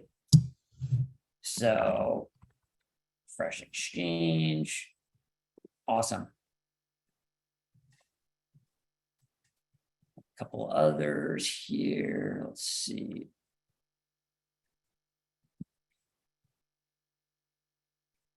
And one of my favorites is Josh. I don't know. Josh might actually be here. Okay, so there are so many different types of membership sites, but one of my absolute kind of favorite ways to think about it, there's a guy named Josh Hall. Josh Hall is awesome. Josh Hall is a really great coach, and he has sold one-on-one coaching for a really long time. He helps with web designers, right? And I don't know, like, if we have a ton of coaches here, my guess is we have a lot of coaches, people who sell their expertise, things like that. Let me know in the chat if you're a coach. But Josh, he was doing a lot of one-on-one coaching. One-on-one coaching can be really time consuming. It can be, you have to kind of really show up every time for your members. And so, you really are trading your time for money. And one of the things that I thought Josh did that was so smart is he found really like this new model for his business, which is he said, you know what, I'm going to create a monthly coaching membership where right now it's just me and my ideas, helping my clients. But what if for a minute I was able to create a place where I could actually bring my clients together and I could charge them for it and I could let them help each other, right? So I'll help them, but now they'll help each other. And I can unlock all of that value and all of those ideas that they have with each other, right? And so what Josh did is he launched Josh Hall, Josh's coaching. And you can actually see that here. So like this is built on Circle. Now, when you're in there, there's all like the member profiles. People can chat with each other. They can get access to resources. Heck, you could have different tiers in there if you want, right? But if you're thinking about offering some type of paid membership, I highly recommend looking at some of the communities out there that are already doing this. And so I think what's really cool about paid memberships is that you have recurring revenue, right? So has anybody been like, I've just been like, I've kind of had like up and down, kind of like a roller coaster months where it's like, this month is really great. And then next month, I don't know, like the business is kind of feeling thin. I'm getting a little nervous. What's really nice about these membership sites is that you get recurring revenue from them. And a lot of times you can do this like it's monthly or annually. But if you're really busy, if you're thinking, man, a membership site, a community sounds like a lot of work. Well, yeah, it is a lot of work. And you probably then need a membership site or a community because you don't have to do everything yourself. What's really cool is when you bring in your members, they can help you, right? They can answer the questions. They can chat with each other. So you're not like the single source of failure. I want to talk about Fresh Exchange. Alexis, the best. So Truly. And actually, Megan's going to be on our panel right after this. So we're going to get to learn how she found her very first 50 founding paying members to her membership group. yes, and so for anybody here who has you have no members yet, you're thinking about how to get your members, show up to that panel. So it's going to be all about how to go out and get your first 50 members. And Alexis is going to you're going to grill. Yeah, we're gonna dive deep. We're gonna dig in. Questions. Yeah. So what they do here is you can see they have monthly access to the community. And what Megan and Mike do is, and by the way, so like Josh, he might have 80 or 100 members in there, right? And I think his membership's, I think $100 a month, right? So that's like, really material. It's $8,000 or $10,000 a month. With Megan and Mike, what they do is they teach people to garden and eat with the seasons, and kind of they share ideas about like how you kind of adapt throughout the year with the different seasons. Here in where I am, Pennsylvania now, we have seasons here. But then you go in there and you share ideas with folks, you get access to folks, right? It's just kind of like this ongoing paid membership. If you would look at Anne-Laure Lecomte, does anybody here have an audience? So maybe you have an audience, maybe you built up an audience, maybe you have a podcast following or a blog following.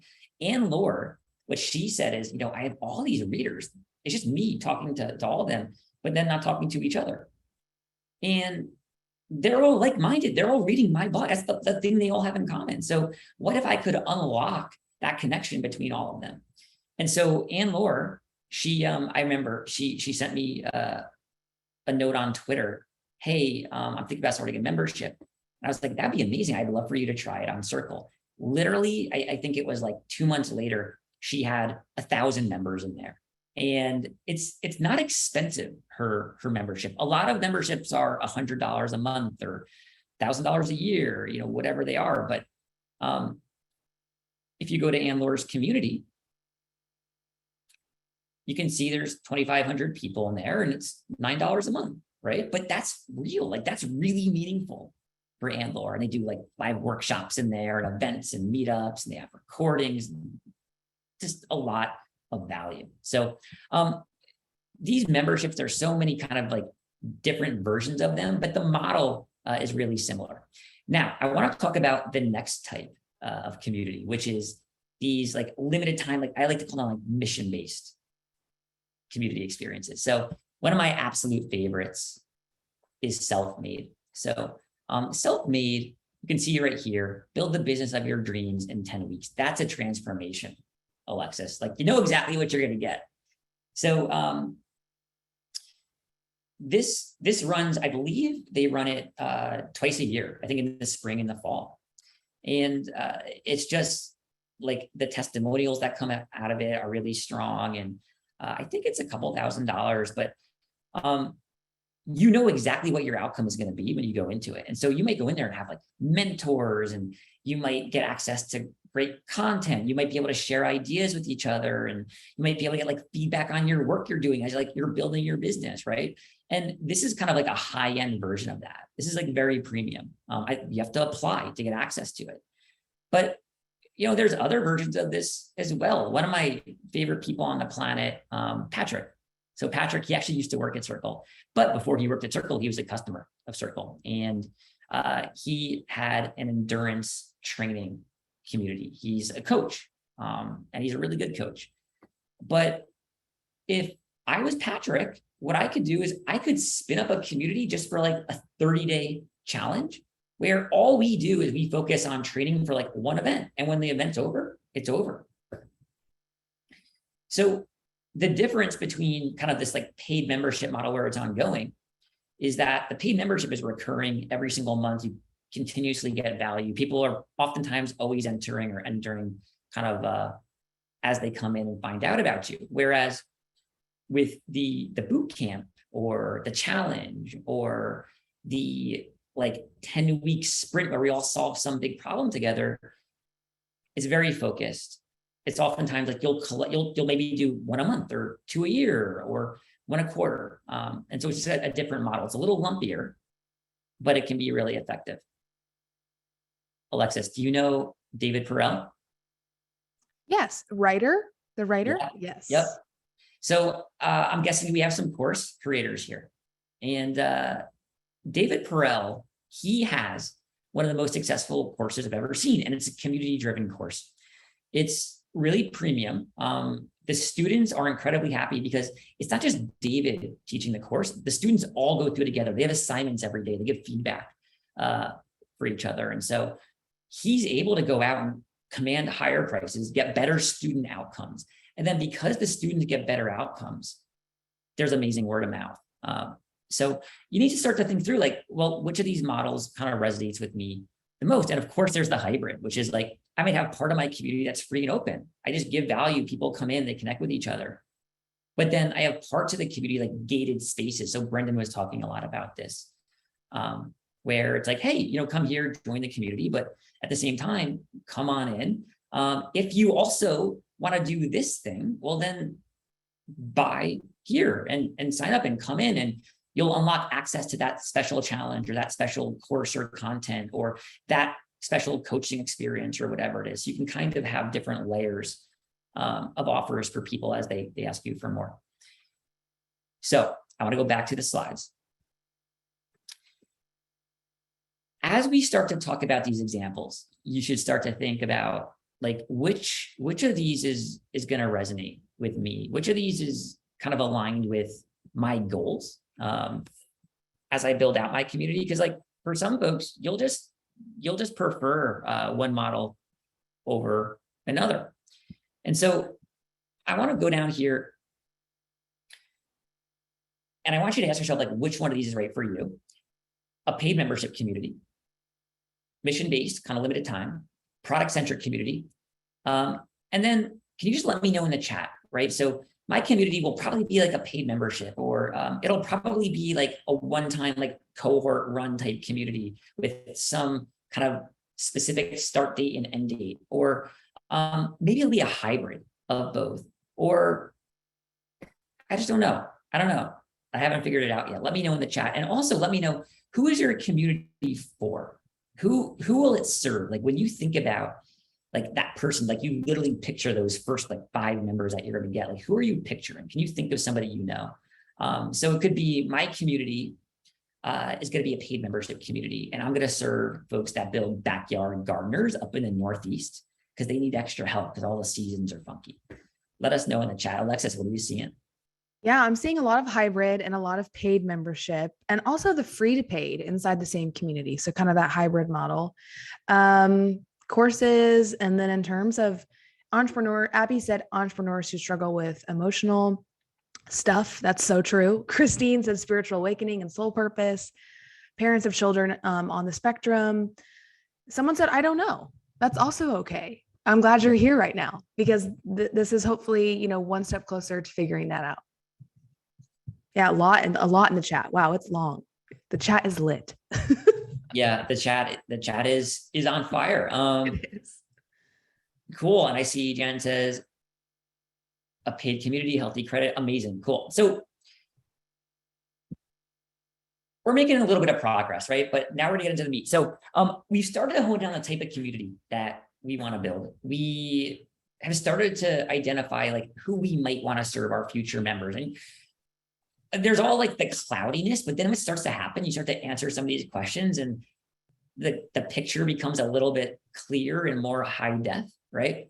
Now what we got to do, and this is probably, it may not be like what everybody wants, but it's what you need to figure out and really nail is that transformation. What's the transformation that you provide for those members? Because when you do that, it makes everything else easier.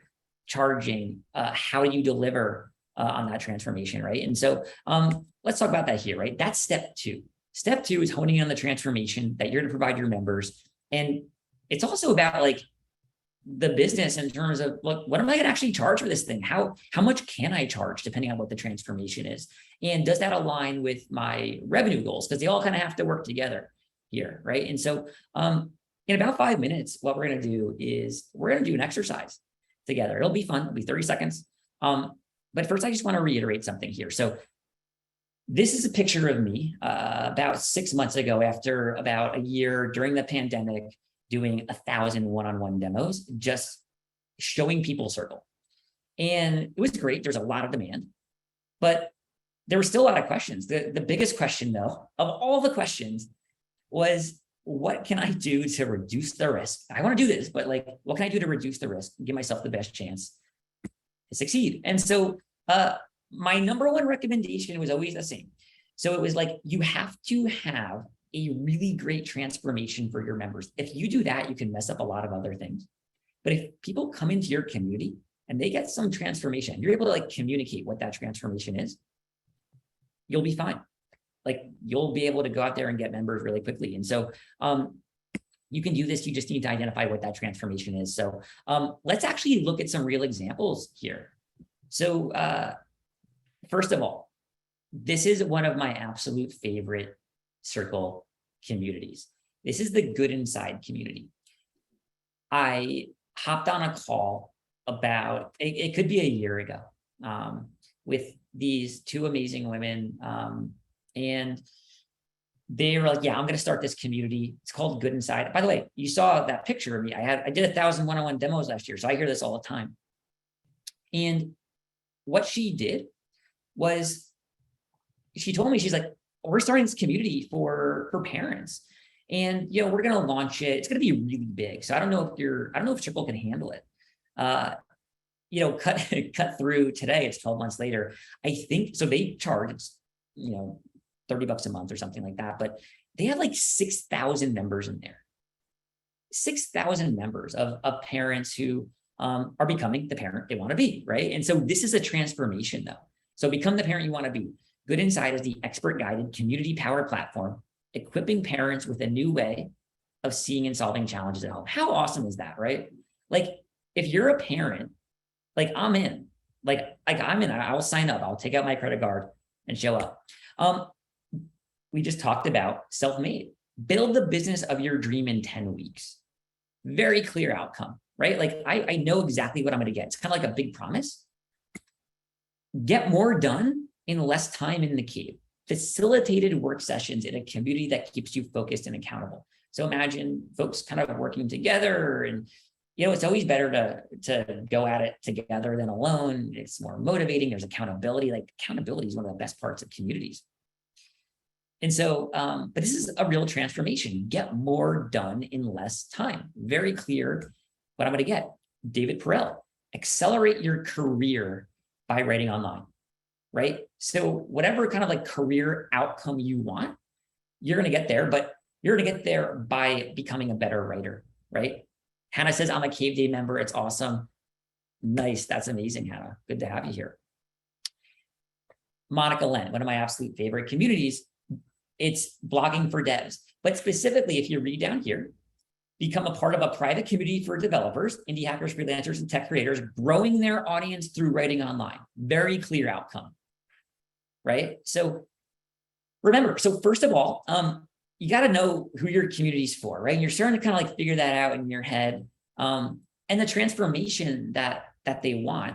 But then you got to figure out how. Like, how do I deliver that transformation, right? And so we're going to get there in step 3. But at this point, really what I want you to be thinking about is what your transformation is, and then the size of your transformation, because the size of your transformation is directly proportional to what you'll charge in the community. So you'll want to deliver a big transformation. And I don't know, I mean, these are some big transformations here, right? And let's play a little game. I want you to just type in the chat and let me know, what do you think this membership community costs? Okay, so become the parent you want to be. Now, I don't have kids yet. I'd love to one day soon, but I would pay a lot to become a better parent. And let's see what Alexis, how accurate do you think folks are? I think they're close. I think they're close. They're pretty close. Yeah. Because one element of pricing is depending on who you're trying to serve, how accessible is the pricing for the community that you're wanting to serve. So I think that the chat is pretty close. Yeah, right in there, right around $30 a month. Nailed it. Cool. Okay. What do you, yeah, you're right. Actually, I did say the price of that Yeah, one. we earlier. skipped All the right. game. That's all right. Okay. Self-made. Did I say the price of self-made as well? Well, let's see. Best guess in the chat. To build the business of your dreams in 10 weeks. Chloe says $3,000, $1,000, $2,000, $2,500. Yeah. Yeah. Yeah. I think it's right around a couple $1,000. Which, by the way, is like a no-brainer when you get that outcome, right? I said Josh's price too. I know, it's okay. We jumped the gun. It's all right. We're All good. right. Well, let me know in the chat. So Josh, by the way, Josh's transformation, he's a coach. He used to do one-on-one coaching, helping people land clients and build their design businesses, right? And so that's really valuable. Like if I go out and if I go land a client, like, and Josh helps me do that, Alexis, like that's game. I just need one. And that covers the whole year of me being in Josh's community. Like what a no-brainer. Right. But I see the folks writing in $100, $99, $97. Yeah, Josh's community is $99 a month. At least it was when I looked last. And so these transformations are tied to the price. And it seems like everybody here has really good intuition. But let me know in the chat, what type of transformation will your members receive by being part of the community? Okay. So I want you to think through like, what is that transformation you're going to provide? If you had to kind of like say it in one sentence, let us know and just type it into the chat. And I'll give you some examples as you type yours in here. So one example might be, you'll learn how to paint silhouettes to impress your friends. You come into my community every month. Let's say it's going to be, I don't know, maybe it's 6 weeks actually, right? You're going to leave that 6-week experience, that membership experience, knowing how to paint silhouettes. Or, hey, you know what? You run an Airbnb rental business. You join our community. Within 60 days, we're going to get you earning 10% more through your rentals. Or for the next 30 days, you're going to train how to run a 5K. You're going to have accountability along the way. We'll all check in together. We're going to do this as a group, right? So it could be really simple like that too. And I see, Alexis, some amazing examples coming in here. Do you want to read some off? Yeah, absolutely. Michelle said, shift their identity and keep moving to their next phase. John said, become a more engaged business owner. Eva said, learn how to be guided by your spirit. Kim said, how to go from invisible entrepreneur to credible expert in your niche. That is so specific. I love that. Learn how to work with your ADHD brain and not against it. Yeah, these are amazing, everyone. Knit sweaters that fit and look great. Yes, I want to learn how to do that, Ellen. These are, yeah. So these are it. Like you're there. Like if you're starting to develop these transformations, who you want to serve, you're already making a lot of progress. And so from there, you'll come up with a potential price for access to your community, tied to the transformation that you just shared in the chat, right? And so let's do a quick exercise together. So I want to talk about like the revenue side of things for a minute here, and how you might hit that goal. And we all know this stuff. Like this is not a surprise. We all do very simple math. But sometimes we need a little bit of a reminder. I need this reminder all the time. But I'm very analytical focused. I like to know hey, here's the goal. Here's the number I'm going after. So the way we think about it is if you have a monthly paid membership, right? It's really just the number of members times the price, right? And then, if that's what your monthly revenue would be, you multiply it by 12. But you can see if you look at Circle and all the communities we have, if you look at the ones that are doing $5,000 a month or $100,000 a year.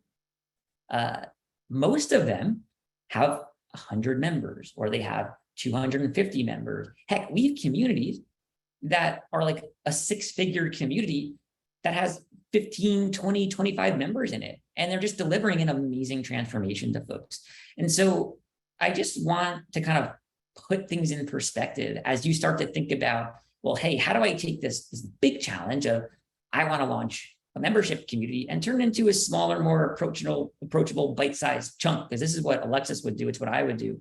And it's what most of the best community builders on Circle do, is they say, actually, if I run the math, I only need 67 new members this year.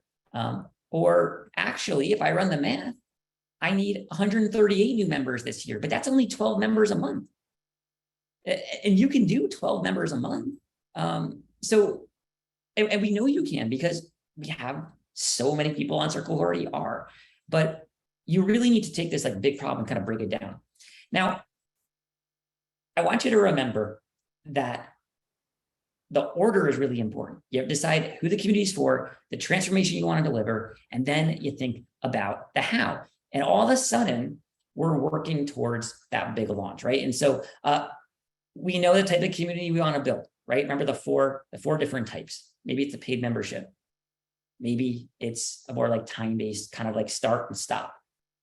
Maybe it's a more product-centric community, or maybe it's just like an open community, or it's like a hybrid where I'm attracting my audience, but then like I'm offering something else, right? But you've decided that, or at least you've narrowed it down. We know how it fits into our business. We might come up with, a price we're going to start with. By the way, you'll just change the price later if you get it wrong. You might know what your revenue goal is. But most importantly, you know what your transformation is and who your members are. And now you just got to figure out, how do I do it, right? Because ultimately that's what that is. It's a big promise and a promise to deliver on that transformation. And so step 3 is developing your community value prop, which is a fancy way of saying delivering on the promise, right? So we're going to make good. So somebody they came to your membership site. You said, hey, I'm going to deliver this. They took out their credit card, they paid you. And now it's like, all right, let's go get you results. So the most successful communities, they always start in the same way. They carve out, Alexis, these notebooks. This is how the most successful communities start. They don't do anything even on the computer. Like they literally just come up right down. They're like, okay, I know the transformation. What are all the different things that I can do? Mhm. And so you'll spend 30 minutes, you'll carve out, write down 10 ideas for how you can like live workshops, or I can have like a book club, or I can give people like private coaching, or I can have them come in and like give them feedback on their work, whatever it is. There's so many different things. Alexis is going to go into all of them in a minute, but you'll just write down 10 ideas. And then you're going to finish those 10 ideas. And then you'll write down another 10 ideas. And you'll start to be like, wow, there's something in here that I can work with. And so this says, I'm going to give you 13 practical ideas, but actually, Alexis, you're going to provide 13 ideas here. So do you want to take over? Yeah, let's do it. Okay, so we talked about the who it's for. We talked about the pricing a little bit, the transformation. And now it's like, how do you actually deliver on that transformation? What container does it live in inside of your community? So 2 things to keep in mind. You'll notice that every single one of my examples is centered around a sense of belonging, right? We're building community. So number 1 is, how do we create belonging through that transformation together? That's the value of community. And then 2 is, you really only need 2 or 3 of these. I want to encourage you not to get overwhelmed. And just as I list these off, just kind of keep in mind 1 or 2, or maybe even 3 that really stand out for you. And as you're building out your value offer for your community, these could be the first 2 things that are a part of your membership community. Okay, so keep in mind who you're trying to serve and how exactly this is applicable to where they're at, and really how they like to be communicated with. That's a big one. How do they like to receive information? So let's dive in. Okay, number 1, monthly introduction calls. So you can come up with your own structure here, but the best way to make people feel welcome in that onboarding experience when you're inviting new people into your membership community, or even if it's a course community or a cohort community, something time-based, doing an introduction call to one, have them introduce each other to themselves and also to you. This is a big one. And then also you can use live video inside of Circle. So you can actually have that real-time engagement with your community. Idea number 2 is group coaching calls. I noticed a lot of coaches in the chat. I love that. I totally believe in the transformation of coaching.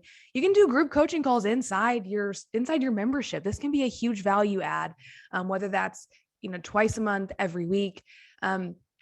Another idea for your signature gathering could be weekly or monthly hot seats with your membership community, where a member comes with a problem or some sort of situation that they're trying to solve, regardless of the topic.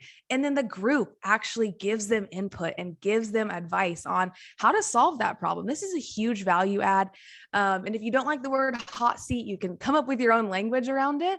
But this is a really valuable way for your members to start gaining value from each other and not just you, right? Because you're building a community with people, not just centered around you in the middle. Okay, next is idea number 4, hosting weekly or monthly expert Q&As. This is a big one. So don't always feel like you have to create all the content. Who in your community or in your ecosystem or a colleague or someone that you could invite into your membership community to teach? And one, they're getting access to your community, your platform that you've built, but also you don't have to create that community. If it's a topic that maybe you aren't an expert in, you can invite someone else in to talk about that and add that additional value. Another way, in the same vein, is you could be the host and you could have a Q&A with your members where you actually invite them in and you get to ask them questions as well. So you can let your community members be the experts. Idea number 5, this is one that just like really hits, it resonates, is a book club. How can you continue the education outside of the community? Maybe you're reading a book together, listening to a podcast episode together. I've been a part of communities where we'll do watch parties of specific movies, and then we'll come back and we'll talk about them. It can be anything that relates to your specific topic. Idea number 6 is exclusive deals and discounts. So depending on your business model, depending on what niche you're in, this is kind of specific to that, but let's say you're charging $29 a month, but let's say you have 8 different discounts that you have access to your community, or your community is actually able to save additional money by using your coupon code or your affiliate link or whatever that looks like. But that's another like portal that you could add inside of your community just to add that additional value. Number 7 is members getting feedback on projects, work, or ideas. This is another one where you can come and you can co-work together. We call this could be in office hours where you're all coming and submitting your work. This is another element of accountability where people are showing up and really wanting that one-on-one help and feedback from other members who are growing at the same pace as them and they're on the same journey.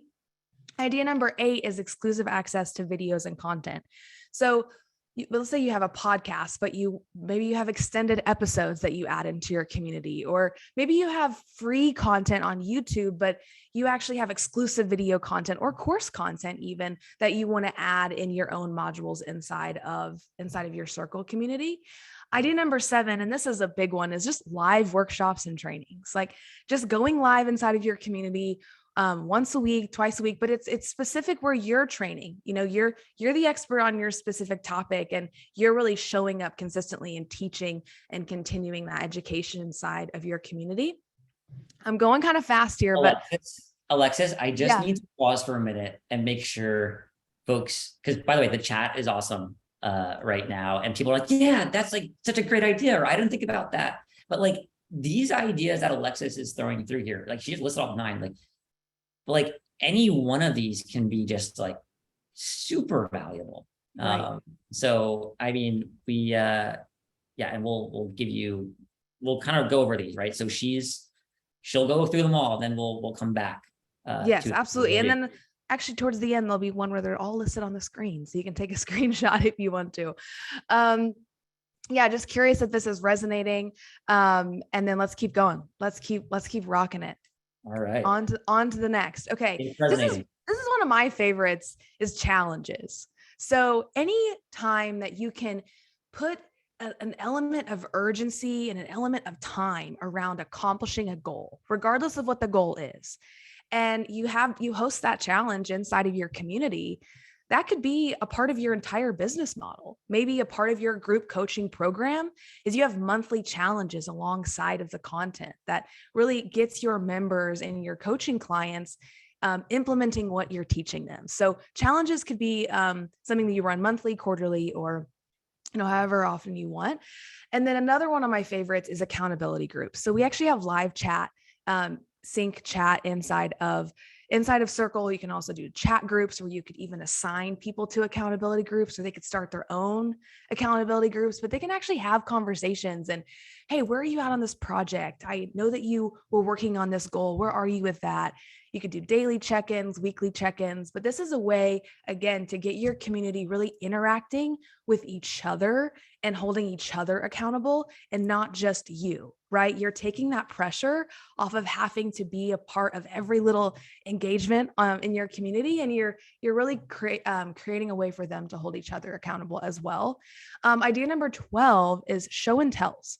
So depending on your business model, having your members be able to showcase what they're working on and showcase that transformation that you promised. What are they experiencing through going through your membership community or your course?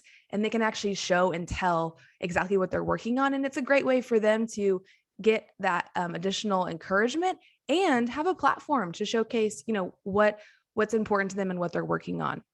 And then my last idea, certainly not least, is having smaller private groups with mentors or coaches. So this is kind of what I mentioned earlier about those smaller live chat groups, but being able to break your larger community into smaller private groups where you can, maybe you're coaching 3 or 4 people at a time, and they can also coach each other in those smaller groups as well. Whew, how are we doing? How's the chat? That was value per word. Very, very high. Okay. I love it. Okay. So I'd love for you to carve out some time this afternoon, this evening, depending on where you're at in the world and what time it is. I really want to challenge you to carve out some time and start figuring out which of these signature gatherings is going to be a part of your core offer and that part of that transformation that we were talking about.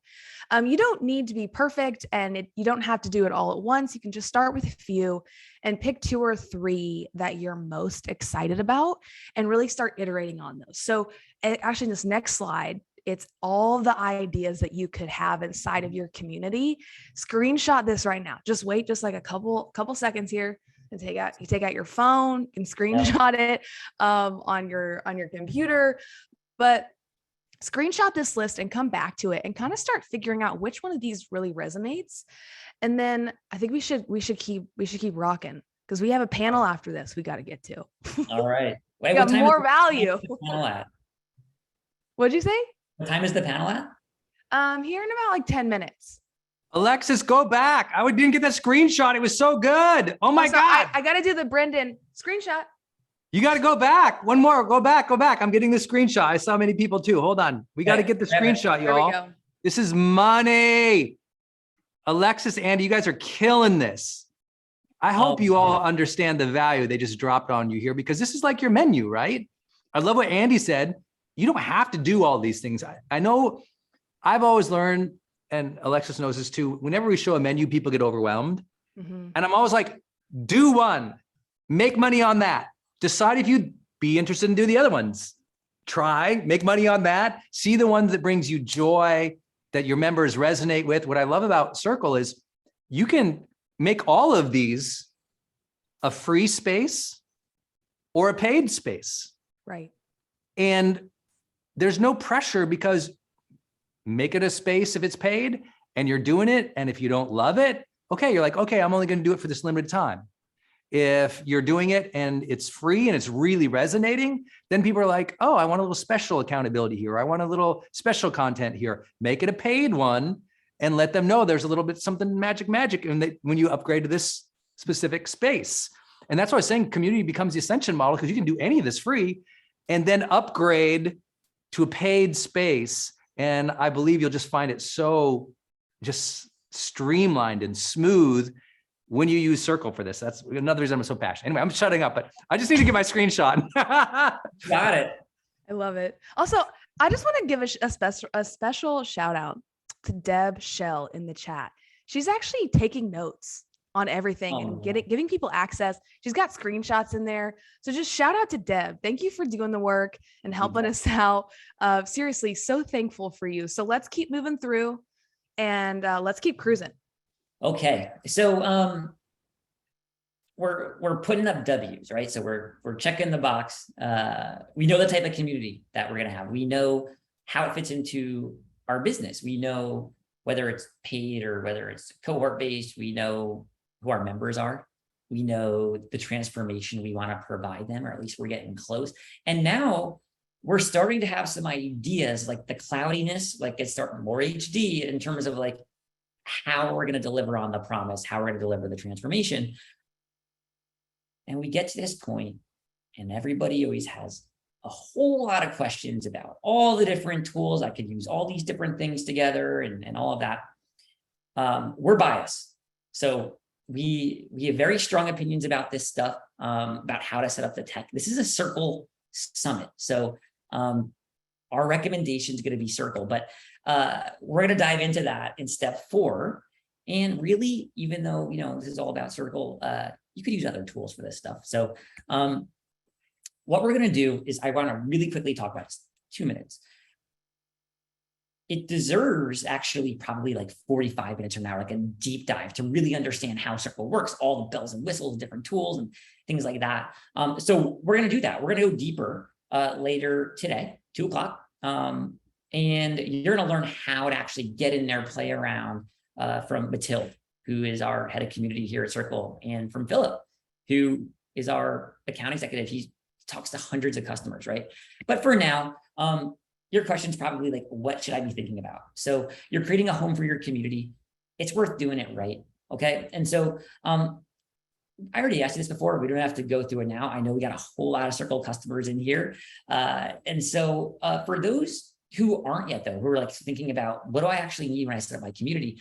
Well, there's actually really no one size fits all tool out there. And even though it's important to get right, it's not super high stakes. Like you can always adjust, right?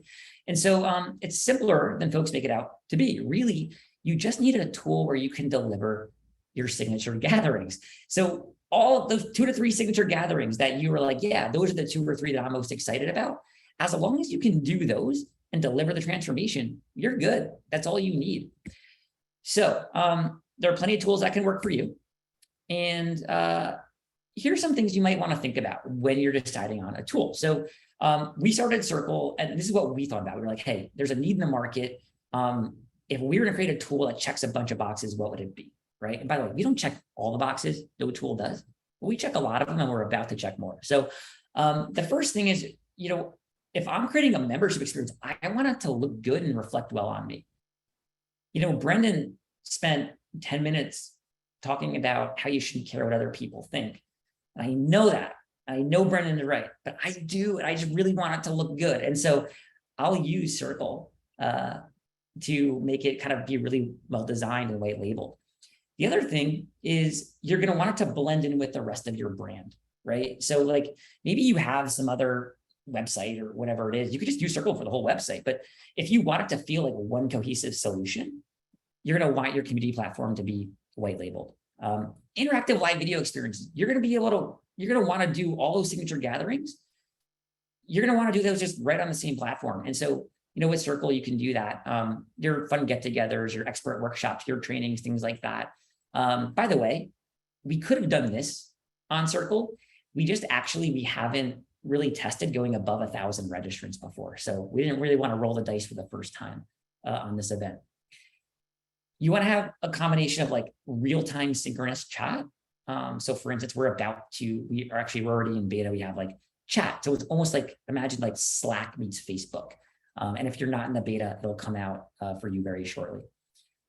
You're going to want to be able to offer multiple tiers, memberships, different levels, so people can buy this and then that. And maybe they have different levels of access for different things, depending on what they purchase from you, right? So you have control. You want it to be mobile friendly, right? And so for instance, with Circle, we have an iOS app. We're getting ready to roll out an Android app and a desktop app. And it's really important to try and be in as many places as you can. So that's something that's a priority on our side. But you also want to know what's happening inside the community so that, hey, maybe people are really engaging. That's great. But maybe these folks over here aren't engaging. You want to go out and like get them excited and whatever. But you want to know what's happening in your business. So you want your platform to have analytics, member profiles where you can search for them and connect people with each other. Speaking of search, when people are inside your community, they're talking, like they're sharing all these ideas. That becomes knowledge. This is like a living, breathing organism in your community. It gets more valuable as time goes on. And so you're going to want to capture that. And then of course, for as much as these tools can be like the all-in-one, sometimes you just want them to integrate with this other tool you really like. And so you want that option. Even if you don't need it, you want the option. For instance, a lot of people, like with Circle, they'll use an email service provider, or you might use a whole separate course platform, even though people do run courses on Circle sometimes. Or maybe you have like a sales CRM that you want to integrate things with, whatever it is. You at least want the option, right? And of course, the ability to easily accept payments, get that up and running in minutes. That's important too.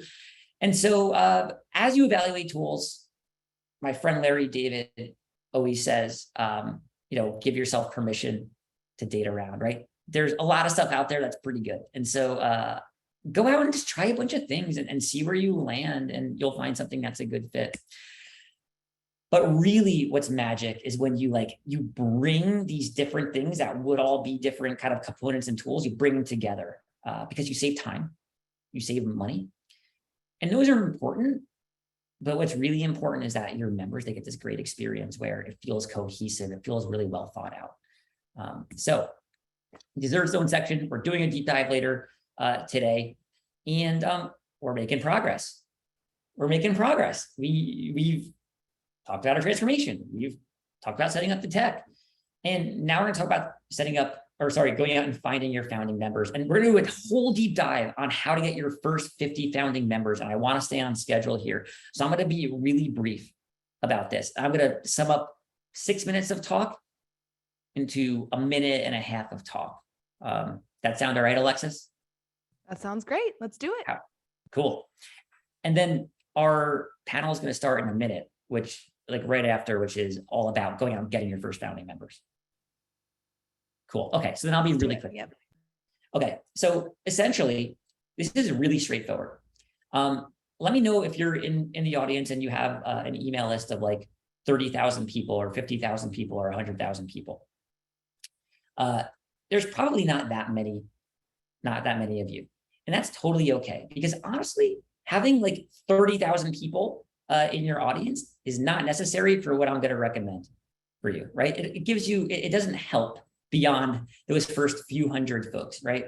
So essentially what you're going to do is you're going to find your founding members. You're going to find like the 30 to 100 or so folks who they're going to take a risk on you. They're going to go on this journey with you. What you're going to do is you're going to say, hey, here's who my community is for. Here's the transformation that you're going to get.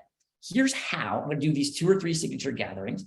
You're going to put it in a nice email, and you're going to email your folks. So you're going to be in good shape let's talk about if you have some type of audience, right? So let's say you have an email list with 300 people on it, right? Let's say you have a client base. Like maybe you already have client customers, right? Maybe you have 10 of them, 12 of them. You're in good shape. We have amazing communities with 12 people where it's high touch, high value, and everybody there is on the same journey. Maybe you have 20 people who are consulting clients. Maybe you have a Facebook group with a few hundred people in it. Maybe you have an email list. Maybe you have a really big LinkedIn following. or maybe you have 100 people on LinkedIn who you can reach out to. But what you're going to do is you're going to reach out to them and say, I'm creating this community. Here's who it's for. I think you'd be a great fit. Here's the transformation. Here's the signature gatherings that you're going to get. And here's how much it costs. And you're going to create your community on Circle. You can do that in a weekend. You set up a paywall. But I want to challenge you that if you don't have a big audience, well, actually use that. Use it as an unfair advantage, because think about when, I don't know, I'm from New York City. I just moved out to Pennsylvania a year and a half or a year ago. When I was in New York City, I was never like a club guy, but I was a restaurant guy. And there were reservations where the restaurant was really small, but it was the amazing high quality restaurant, right? There were clubs where there was a line out the door because they only let a small number of folks in, but they were able to deliver amazing service because of that. And that's how I would think about your first community, is how can I make it really high value for those first founding members? Maybe there's 30 of them. I'd reach out to folks individually. I'd bring them in. I'd have them pay because I'm going to deliver a big transformation. And then from there, those are all your testimonials. That's how you almost get like that community market fit. You figure out exactly what they need. And by the way, then they help bring new folks in too, because they're getting an amazing experience. And so you can kind of do this together.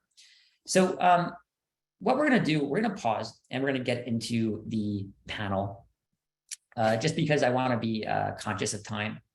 Yeah, and while you wrap up, Brendan, can you pull on our panelists and just kind of switch them over to become panelists in Zoom?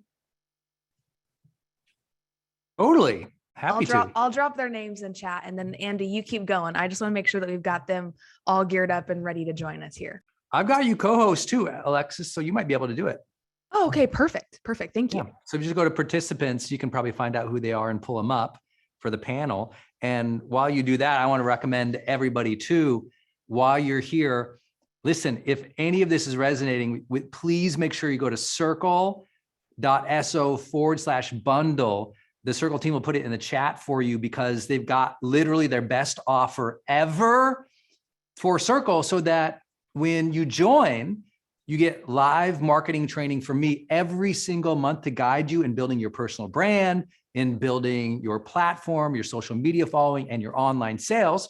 You've got the entire Circle team onboarding you and walking you through and supporting you twice per month to make sure you set it up right, to know what's working, to really kick it off. And I see Andy's got a slide up here for you. Yeah. It really does give you, I literally just sent them a testimonial like this morning. I was like, this is the best platform I've ever had for community. And that's why I'm so excited to be here today with you all, because it just allows you to gather your community, gather your audience off of social media, where you can have full engagement, you can have full control, you can charge for specific spaces so you can make monthly recurring income.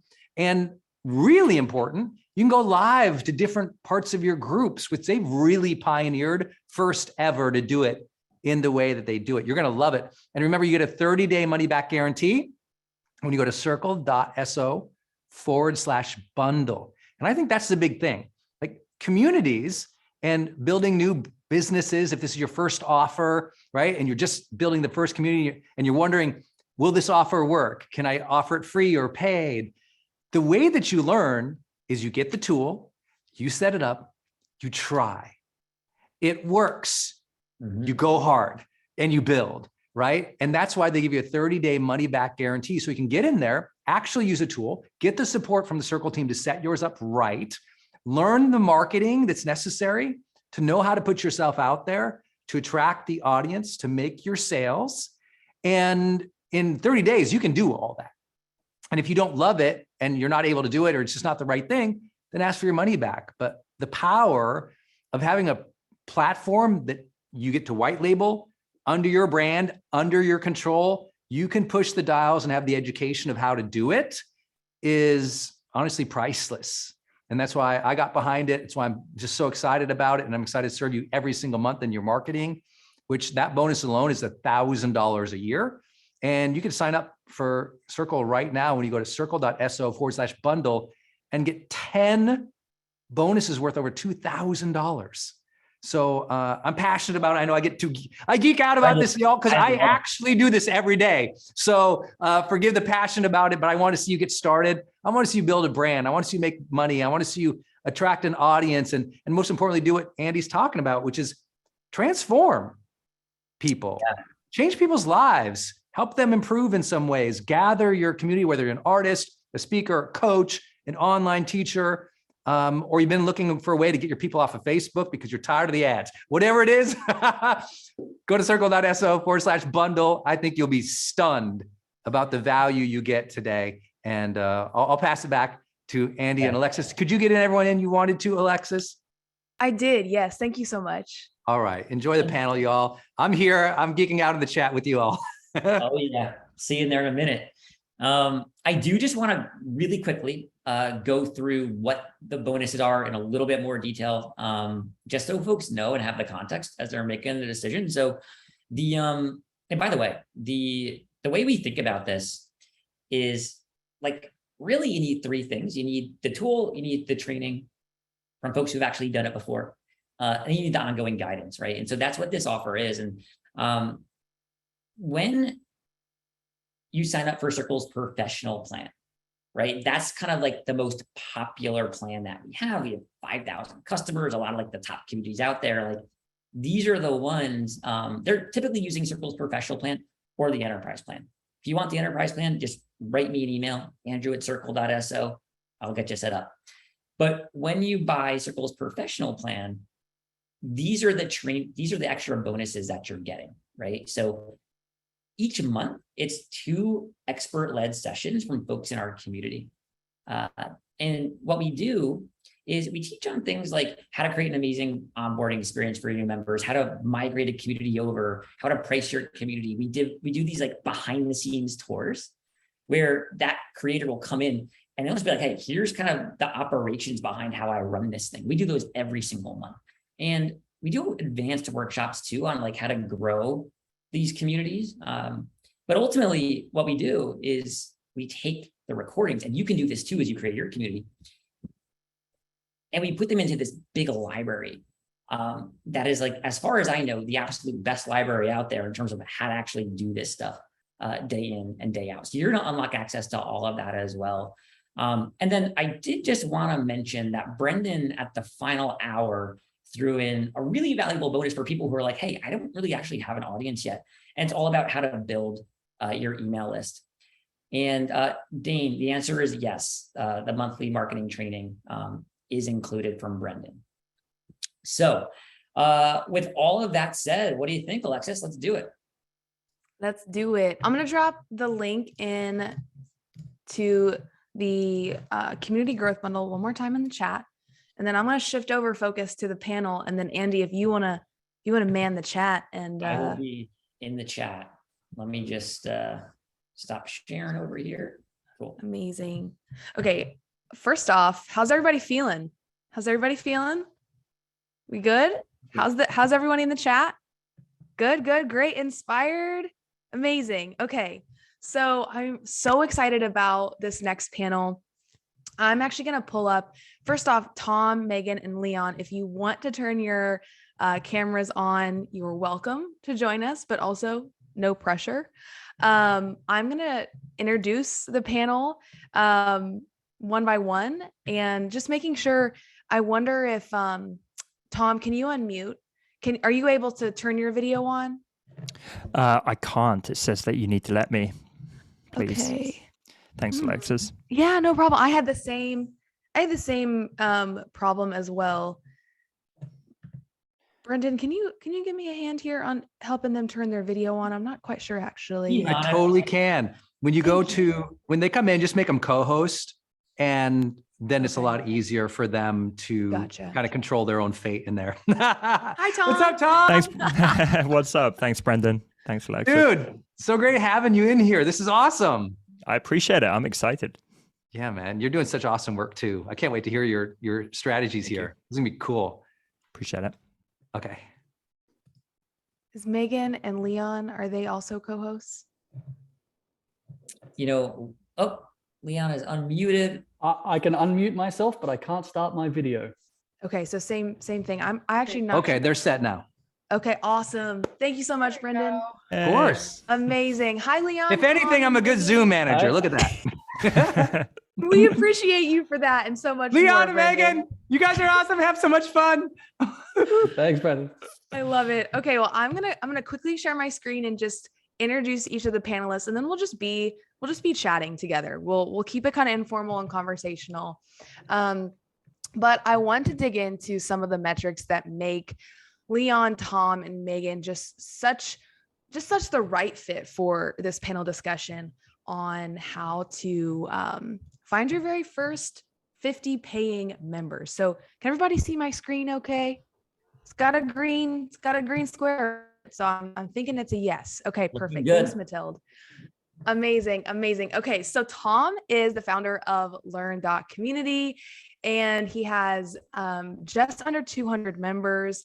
And I also shared his pricing plans here because in our last workshop, Andy and I kind of dug into pricing. And I think this is a really powerful element of our conversation today is, these are all paying memberships. So Leon is the co-founder of Abundantia, and his community, the community name is called The Order. They have almost 2,500 members, and you can see their different plans here. And I always like showing pricing again because it gives you an example of, how do you want to price your community? How do you want to structure it? And they actually have their pricing based on quarterly payments. And then Megan is the founder of Fresh Exchange, and she has just under 200 members as well. And you can see her monthly plans, and then also the different elements. So remember whenever we were talking about signature gatherings here, you can actually see the different value that she adds based on which plan. So if you were thinking about doing that hybrid model where you have a lower tier price point and then a higher tier price point based on access to content, Megan is a fantastic example of this. So let's dig in. First off, Tom, Leon, Megan, how are you doing today? Really excited. I can always geek out about community. So, Yeah, I want to bring value for everyone here today. Amazing. Super good. Very excited to be here. Awesome. Okay. Very excited. Amazing. Okay, so let's take it back to the beginning. I'm curious, how did you launch your community? And anyone can go first. Whoever wants to take this first one. I guess I'll start. So Yeah. basically, my business partner, Sorel, and I, we had in mind basically the business that we started. We knew this was a business that we wanted to start for about 5 years, I would say. It's not a business that we intended to start. We did it out of we're big believers. If the gods keep showing you that people are constantly asking you for something, then basically that's something that you should turn into a business. And basically we had set up our lives over the last bunch of years to be what we called global citizens. So multiple residencies and citizenships in countries around the world, learning how to offshore our companies to legally lower our tax, and how to turn the knowledge that's in our brains into a independent business. And we constantly had our friends asking us how we were doing what we were doing. And over time, we were resistant at the start, but we knew it was something that we wanted to do. So we both have a background in YouTube and online content. So we knew that the primary source of marketing this business was going to be a YouTube channel. But what we did, the main thing that we did in terms of how we launched it, is that a big problem that I see most people, not most people, but a lot of people make when they're starting any company with a content marketing strategy, is what they do first is they'll start a podcast, or they'll start a YouTube channel, or they'll start a blog, and they don't have a product yet. They think, once people are watching me, then I will start my product. And for us, that's the wrong way of going about it. For us, having the product ready at the start, so you have your own stuff to sell, so you're not looking for sponsors, so you're not waiting for ad revenue, regardless of what kind of promotional avenue that you're doing. That's having a product there at the start, because you never know when you're going to go viral. You never know when people are going to start noticing your content. So that was really important for us. So we put it on a 3-month pre-sale period, which is this product. It's our first membership, but it's our 6th course in total. So it's a course and a membership together. It was the first time we've ever done a membership, but we become quite good at launching digital products. So what we did is we launched it, how we got it out to the world is we launched it as a 3-month pre-sale period. And what we kind of did to make it a no-brainer, which is what I guess got more members than we expected. I mean, during the first 3 months, we were expecting to sign up. I mean, we were aiming for 1,000 people, and we got closer to 3,000. So we did something right. But what we did as a no-brainer to get people in the door at the start is being a membership, monthly, yearly, or quarterly, as we do. What we did for our existing audience and people who already knew us is we gave them a no-brainer offer at the start, which was if you get in right at the start in the pre-sale period, you get lifetime access. So you'll never have to pay anything ever again. So I think for us, in terms of how we launched it, that was the thing that really accelerated the amount of customers that we got at the start beyond what we thought we could have got. I love that. Thank you for going into such detail to context on the community and the audience that you had already built. And we'll dig a little bit deeper for you specifically on that course community example, because I know that people in the chat will definitely resonate with that. Megan, what about you? How did you launch your community for the first time? So we were like early on in Circle. I mean, January 2021, we were like, I think we found Circle in August of 2020, and it was like super new. And I found it online, and I had this vision for a long time.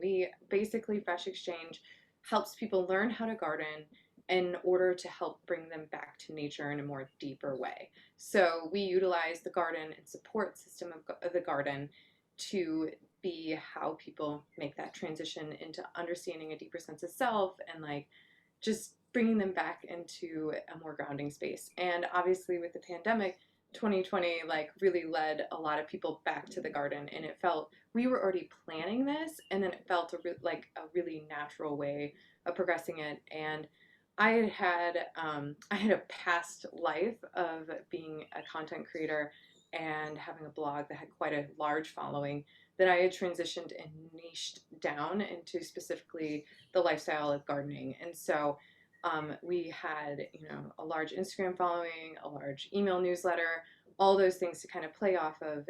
And so we just started talking about it. We started talking about how, we're going to open this community. This is what we're doing. We already had ebooks, we had e-courses, all these things. And I already was, doing some consulting for people privately, coaching them through their first experience of gardening, all of that. And so this was a way to gain a deeper level of access and community. And so we pitched it as that. And I'm not a huge fan of social media, even though I have to use it. So I really wanted people to be able to connect to one another, because gardening is so specific to where you live, where you, even in one region, it can be very challenging to understand, okay, like if you live in one part of California, it's very different than another part of California, for instance. So I wanted people to learn from one another as much as they were learning from me. And so I wanted to create that deeper sense of community for people. And so I just was really honest and open about that. And within the first week of launching, we had over 100 members that joined pretty quickly. And honestly, like I felt like that 1%, 2% that you get out of your email newsletter is a really good percentage to kind of understand what you might actually get. So it won't necessarily be crickets if you have a following. It just may not be as big as you think. Like it's not going to be 10 or 5% typically. That's a huge, massive success if you get that. Yes, there probably are birds. The window's open. We live on 15 acres surrounded by another 100 acres in northern Michigan. So there are a lot of birds. But yeah, so that's how we launched our community and how it began. And we've kind of kept a smaller group, but I like that it's smaller because we have many forms of revenue for our business, and this is just one piece of it, but it's my favorite piece of it, to be honest, as I love the intimacy of understanding these people, connecting directly with them. It is really special. So I love Circle. I can get excited like Brendan does. And we love you. Thank you for sharing that. And then that's really contextual for if you already have an existing audience and you want to add a community element, having those realistic expectations of what percentage of that audience might join. Tom, I'm curious for you, how did you launch your community? How did you just get started? Yeah, so I have been launching communities for the past 20 years. I love community, and really it was at the backbone of my startup. So I run one of the larger design marketplaces. We have like 800,000 members, and we use Circle as well. So huge fan of Circle here. And I've been talking about community so bullishly that I basically pivoted my whole personal brand to be the community guy. And so I wrote a free community book, and then I launched learn.community, which is a community for community builders. And when I launched, I wanted to validate demand. And this is something I would really kind of put out there for everyone listening. I didn't want to build it, invest all this time, and then potentially have there be crickets. So what I did was I put out a very agile, very quick kind of teaser to my various audiences, to my email list, to my social following, and so on. And I said, if I can get 100 founding members, that's kind of validated this idea for me. And we got like 300 to 400 register interest and, want to sign up. So that was fantastic. But at that point, I hadn't built anything. So suddenly I had hundreds of people saying, we want this community. I was like, okay, I need to like get things set up in Circle and build this thing. But I'm a huge fan of that methodology, prove demand, validate demand, and then go build. So for me, it wasn't anything too complex. It was literally just put the word out in a very quick, agile way, get that demand validated, and then kind of build from there. I love that. I honestly leads right into my next question on earlier we were talking about signature gatherings, which is kind of those core offers that you have inside of your community. When you were just launching, that can kind of be an overwhelming thing of, okay, I want to have this community element. I understand community, but what am I going to offer them? What's going to be a part of the paid membership? So I'm curious if you could just quickly share, what were the 2, 3, or 4 things that you offered inside of your community at first? I offered specifically teaching events. I felt like for a lot of people with gardening, they are looking for very clear, concise answers, so one of the things was that I wanted to just really make it simple. And so we had, these were specific events. I had been holding and hosting events already for free for a long time. And this was a way to kind of gate them and to make money off of that experience. And so I really wanted to offer that as one of them. And then another thing was, the deeper level of understanding of, that I have meditations inside of my community. And so we share them on our podcast, but they're just read. They're very quick. They're 6-minute little podcasts, and it's just meant to kind of bring people into that seasonal element. But I offered journaling prompts and more deep discussions within the online community. So you kind of got a slice of it when you're listening to the podcast, but then it's this like, deeper element, and a lot of people jump over solely for that, more than just the gardening. So it's pretty cool to see that just something that small, like you giving a tiny bit of free stuff long enough, then them understanding, oh, I've enjoyed this for like a month. Why not just pay $13 or whatever a month and to just get a little more? And I love how you connect the gardening with the emotional side of being connected. I think that's really beautiful. Leon, what about you? How did you and your business partner decide what to include when you launched your community? Yeah, so it was kind of a really easy decision. We really knew that we wanted to do a membership. We wanted the product to be a membership, simply because we say that there are 4 pillars in becoming what we call a global citizen. The first is an independent income. The second is understanding global structures. So, where you should set up a company, where you should, set yourself up for tax. Number 3 is citizenships and residencies to give yourself more global freedom. And number 4 is investing. And we consider those the 4 pillars. But the thing is the rules and regulations around the world with things like, tax or, where might be good to invest. Like right now, a couple of the cantons in Switzerland are great to invest in crypto, but tomorrow that might not be the case. So we knew to constantly update and address our audience, it would have to be a membership, because we would have to be constantly addressing this. But one of the things that was a huge benefit for us going into this is that we have almost no competition on earth in what we do. There's like, maybe 1 or 2 other people that sort of talk about what we talk about very heavily. So that was a huge benefit. The downside to it was that trying to introduce even some of these basic concepts to people was really, really difficult.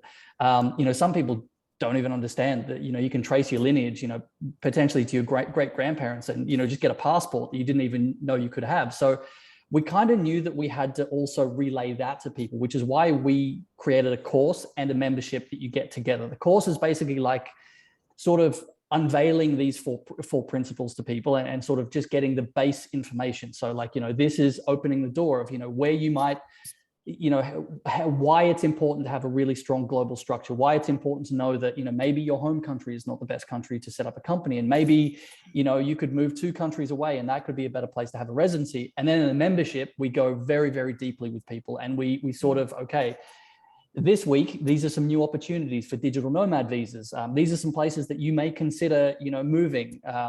These are places that it can be very, very easy to become, a resident. This is a country that's just freed up its citizenship requirements. So instead of previously your parent had to be from this country, now your great grandparent can be from this country. So that's really how we decided to make it both a course and a membership. But when it came down to, what exactly we were going to put in the membership, it really came down to like Sorel and I sitting down and saying, what do we consider the most important things to becoming what we call, quote unquote, a free human or a global citizen? And that's, when we put it down into those four key principles that really became the backbone of both the course and the membership. I love that. So you focused on the transformation first, like what is it that we're trying to teach? And then it's what was the best way that we could actually give that information? And not necessarily getting stuck on, we're going to do live Q&As. We're going to not necessarily the vehicle, but more so the content and then figuring out which vehicle really met that transformation. I love that. Yeah. And one thing that we've also learned in the past, like I said, we've launched a bunch of courses in the past. And the thing that we did kind of wrong at the start is that we gave people too much information in our courses at the start. Because the thing is, when you know something about a subject, the things that you think are mundane about that topic, like the most basic of information, you think that that's not going to be revolutionary to anyone. But the thing you've got to understand, when you start teaching someone about a concept they may not know, it's these basic things that you learned at the start that can be the most revolutionary. So a big problem that we did with a few of our initial courses is we went way too deep, way too early in some of the courses. So also for us, doing a course and a membership together was a way to. The course is like, here's your introduction. These are the basics that you need to know about what we want to teach you. And if you really want to go super deep, that's where we're going to be constantly doing this in the membership. And we've actually sold close to 4,500 people. So we have closer to 4,500 members, but because the course is sold on Teachable, which links to Circle, weirdly, not everyone has actually migrated over to Circle yet. So I think we also did that in the right way this time by giving an avenue for people to just learn the basics. But if they wanted to go so much deeper, that's what the membership is for. Okay. Tom, what about you? How did you decide what to include? You had that first initial, 350, 400 people that rose their hand and they said, yes, I'm interested.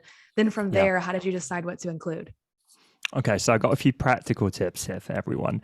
I'm a huge fan of MVPs. And if you don't know what that means, it means minimum viable products. So it's like the quickest, simplest, easiest thing that you can get to market.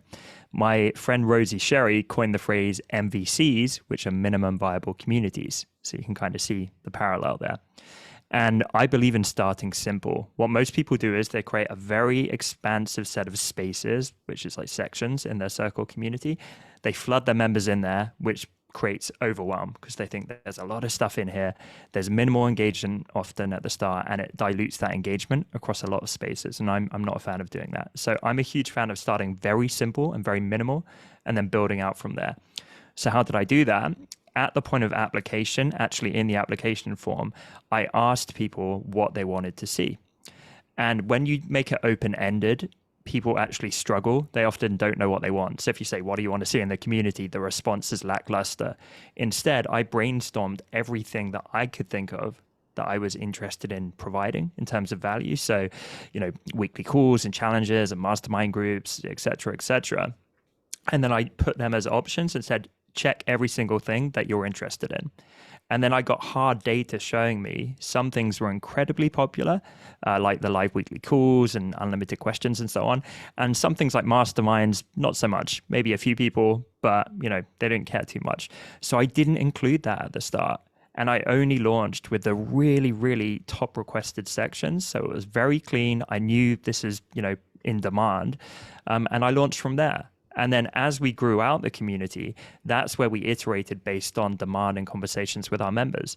So for example, we noticed that our passive members perhaps didn't have enough resources to cater for them. So we built an extensive knowledge base, which they're absolutely loving now.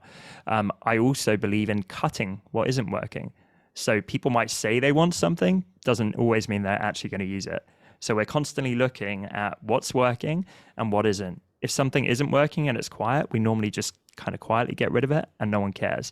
If something is working, we double down on that and we see how we can leverage that even more. So I like to think of community as kind of this organic thing that's constantly in a state of flux. It should not be fixed. And I think often what people do is they think they have to get their structure right from day one and make it super comprehensive. And that's like a lifetime thing. It's not a life sentence. It should be fluid. It should be ever evolving. Start simple, build it from there, and have the flexibility and freedom to adjust as you go. And that's way less pressure for people. Yeah. I And that's love more, that, oh, go ahead, Thank Megan. Like, that's so good. And I can like say that we have spent most of like the last year and a half doing that exact thing, like learning that process, like what works for these people. And then how do we refine it until it does feel, and maybe adjust some more down the road. So I like thinking about it like that. Thank you. Appreciate And it. it's more collaborative too, right? Whenever we are creating a course, we feel like it's more fixed. Like it from the beginning to end, it feels more fixed, but community is more fluid. This is not on the panel questions I sent you, so I hope I don't get in trouble from you. But I had a really good question in the chat around each of you when you were starting about your origin stories with your communities. You had an existing audience that you were able to pull from. So for the people in the chat who are really starting from scratch, what one or two pieces of advice would you give them when it comes to launching a community when you don't necessarily have this built-in audience to kind of pull people over from? This is a really easy one for me to answer, and it's be either head and shoulders above what everyone else is doing. Either simply create the absolute best product that you possibly can, or fill a gap that no one else is filling. It may sound like very, very simple information, but if you don't have an audience and you're trying to solve a problem that 500 other people out there are already solving a problem with a community or with a course or something like that, you're going to be fighting against a sea of other people who are also trying to get those same customers. So you've got to think about it from the point of view that, if you are starting from zero, you have to go out and get an audience first. So try and figure out either what you can do better than everyone else that's trying to serve that audience is doing already, or try and serve that audience in an absolutely different way, or find an audience that no one is serving. So like, whatever the skill or talent it is that you have, or the knowledge that you have that you're aiming to turn into a community, or the kind of issues that you're trying to solve, go on forums like Reddit and search for questions on Reddit that hardly anyone is answering, but questions that you think may be valid to turn into a product, or questions in your industry that a very, very small amount of people are answering on forums.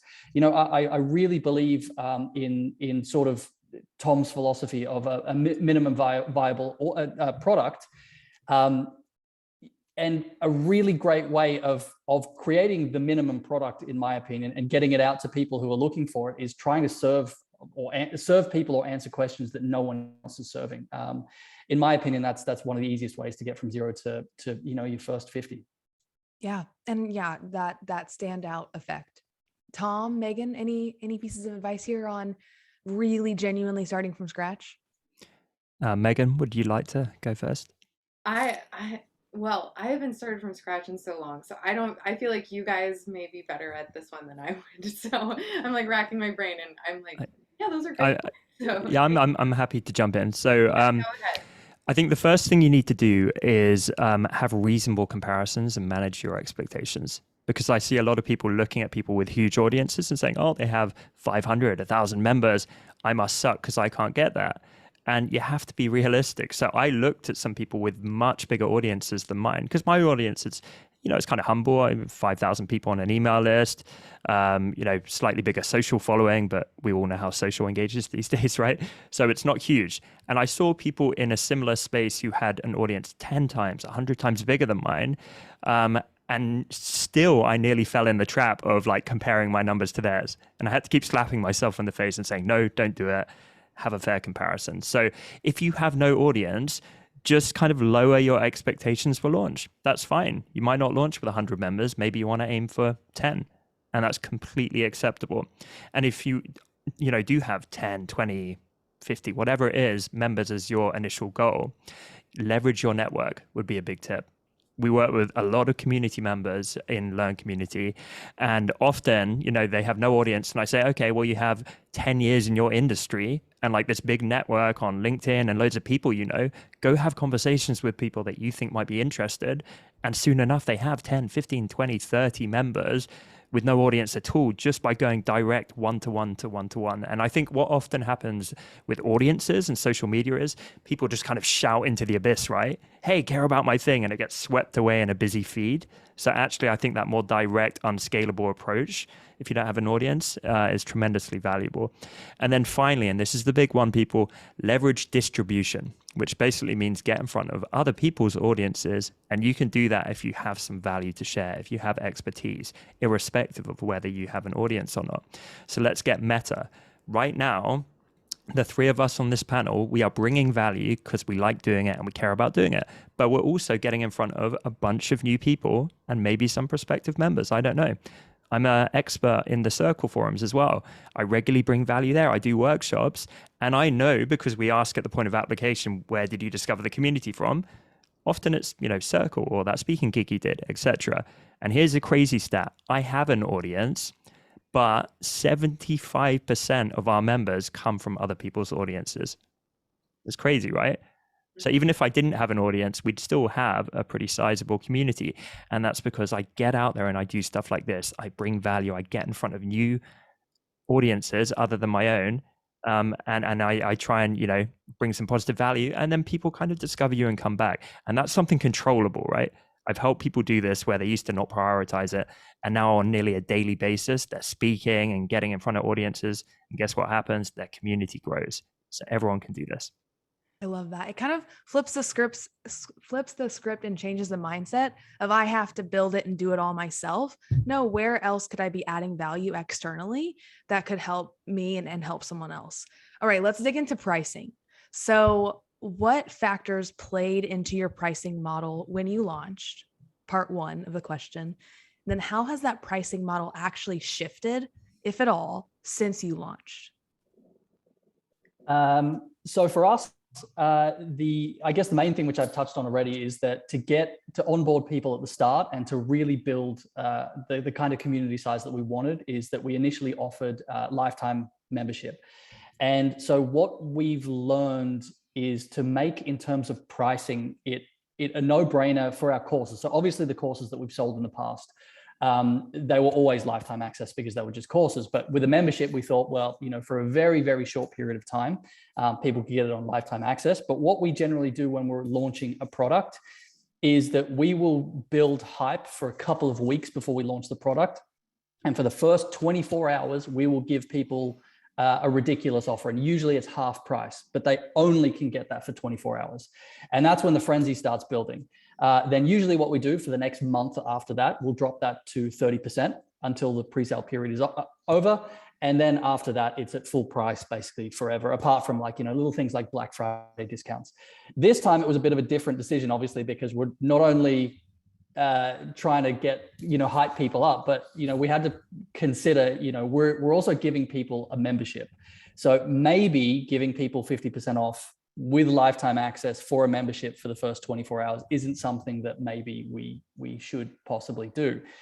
We did it anyway, and it worked better than any of our wildest expectations. So what I would again think about pricing is that if you are looking to really build hype around the launch of an event, make sure, firstly, have your final price in mind. So whenever we build pricing, we decide what is after our launch period, after our pre-sale period, after keeping future discounts like Black Friday in mind, what is the end price that we want to sell this at.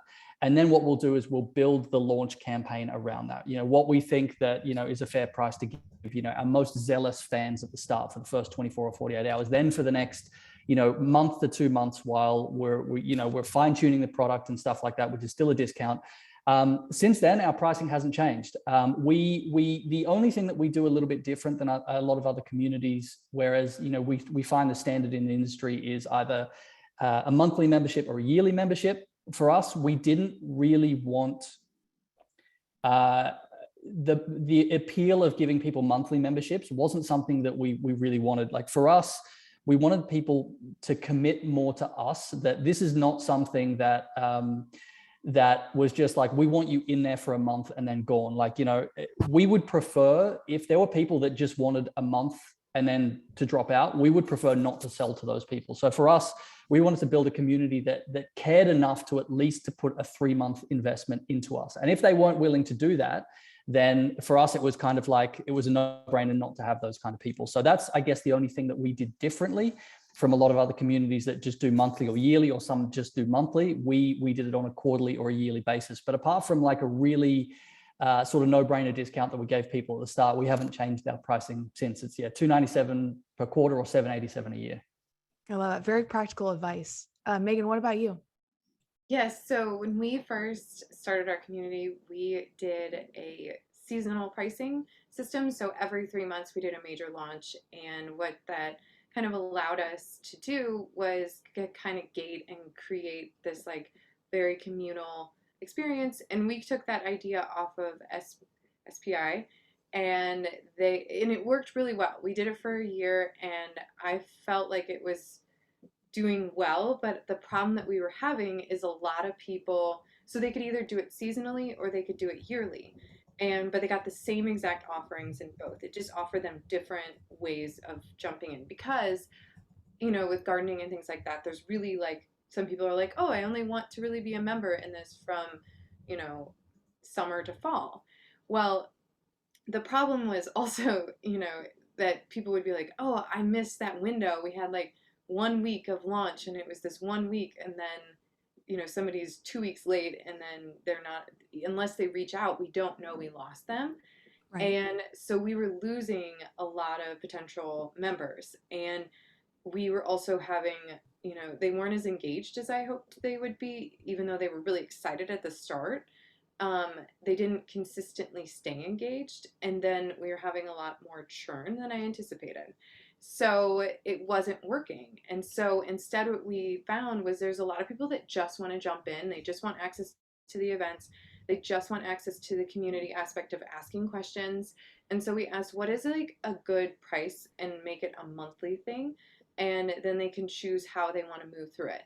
The downside is that we don't have like that cohort group feeling coming in every season, but we still attach a lot of our content and everything going on in there in a very seasonal way. So there's still a lot of that connection emotionally, but and people get really involved in the events, but we're having a lot more people come in and jump in at any point.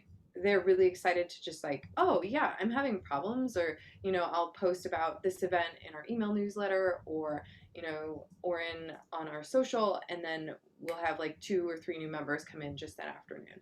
And now we have somebody that's paying $13 a month, and they're part of the community, and they know now that they're getting notifications, they're getting all this stuff. They've jumped into the system, and it's happening at any point. So for us, I've found that it's really great. And then you can pay more and have more offerings as you go up, and getting discounts along the way to courses, to consulting, like things like that. So it just, for now, we're trying it and seeing if it works. Now, the other thing that we had to consider is that gardening is a hobby. You're not building a garden for a business. So we can't charge as much as like, maybe Leon could as like when in everything, and that's okay. There's an aspect to that you just have to be realistic with. And so we just kind of had to ask, okay, $13 felt approachable. We thought about what would we spend on and paid attention to what we did. And that's kind of what we worked off in terms of finding those numbers that made sense. And then where's that value point? And, there's a lot of games and there's a ton of information out there about it. Yeah. And then oddly, there was like this theory that we read about that we thought we'd try was like the visual idea of numbers too. Like looking at numbers, there's certain numbers that look smaller, even if the value's higher. So like a 3 and a 7, like aesthetically look similar, like in how much space they take up. And this is the designer, like graphic designer in us. So you could put 17 or 13 and you probably aren't going to have dramatic difference. But we're trying 13 for now and maybe we'll move to 17. But I think to think about pricing, it's important to know you've got to start somewhere. And you can always slightly adjust it. We've learned that with courses, we've learned that with all sorts like ebooks, like all of that, you can slightly adjust. And I like Leon's tip of, thinking about where you want to get to. I think that's a really good tip as well. So, but also understanding like you can always move it. It can always change. And people probably don't notice as much as you might think they do. And so, I always get my something head I out. really, yeah, of course. It's easy to get into your head about it too, but something I want to call out from your example, Megan, is just your commitment to experimenting, right? We're holding it loosely enough to where we're experimenting with the pricing to figure out what really works instead of like having that rigid, this has to work, it has to be this price. So just normalizing experimenting. Tom, what about you with pricing from the beginning and how that might have evolved? Yeah, great question. And just very quickly, I actually love my co-panelists here. You guys are dropping a lot of wisdom. So yeah, Megan, I totally agree. There's no one size fits all with pricing. I hate when people try and apply that. It really varies by sector and industry. Leon, I've got several friends running very big circle communities that have just shifted to quarterly pricing.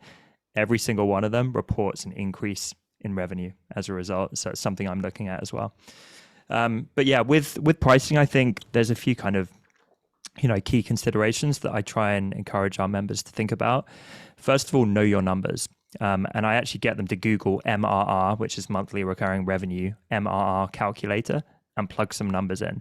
Because invariably what happens is I'll say to someone, how much do you want to earn from your paid community? And they tell me some enormous number. And then I say, how much do you want to charge? And they tell me some tiny number. And then they don't think about churn and all these other things and how many members they're going to have to get via acquisition. And when I lay it out and explain they're going to have this enormous number of members they need to get to earn that much money, and they're going to have an enormous number of members to actually manage, and the resource and overhead and hires they're going to have to make to deal with that, and they haven't thought about these things, they normally rethink their pricing very quickly. So I think actually plotting out and knowing your numbers is enormous, and far few people actually do this. You also need to make sure that your pricing feels valuable to you. I talk about this value seesaw, this equilibrium that should be happening, because you're going to actually feel this kind of horrible resentment if you feel like members are just draining you of everything you have and you're underpricing. It needs to be a balance where you get enough value and so do your members.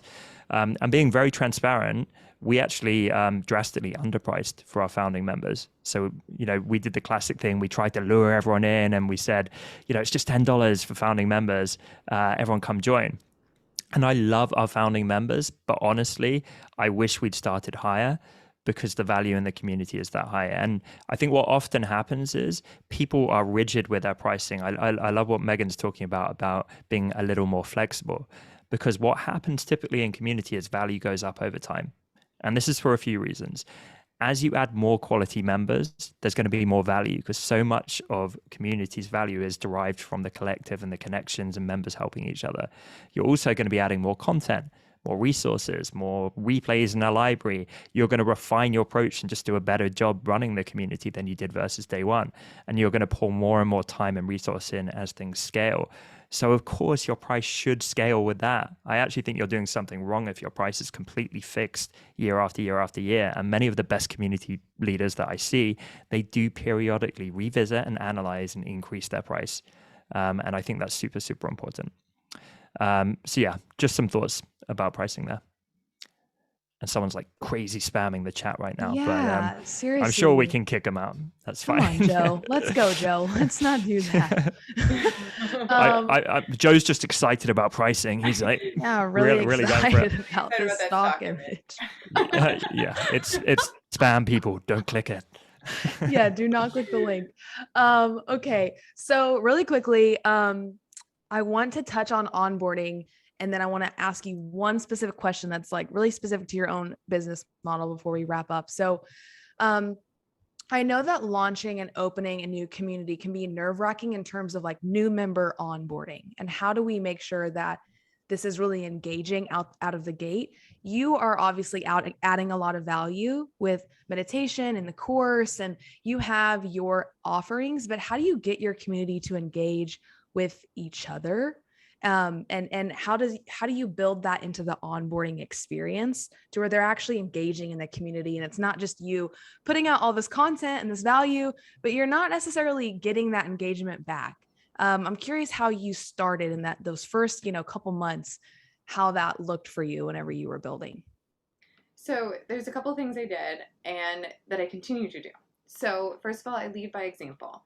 So I'm always showing like, I'll post like in the very beginning specifically, I would show things that I was challenged with in my garden or things like that. And so I really liked doing that because it showed a level of vulnerability. It was giving them a deeper look into what they were doing, like what I was doing, which a lot of people wanted me to help them at first. But instead I started flipping it, like where I would start tagging people. And because I did bring in at the very beginning, there were a few really good friends of mine that were also gardeners, and they were very talented. Some of them had followings, some of them didn't, some of them were just really good friends.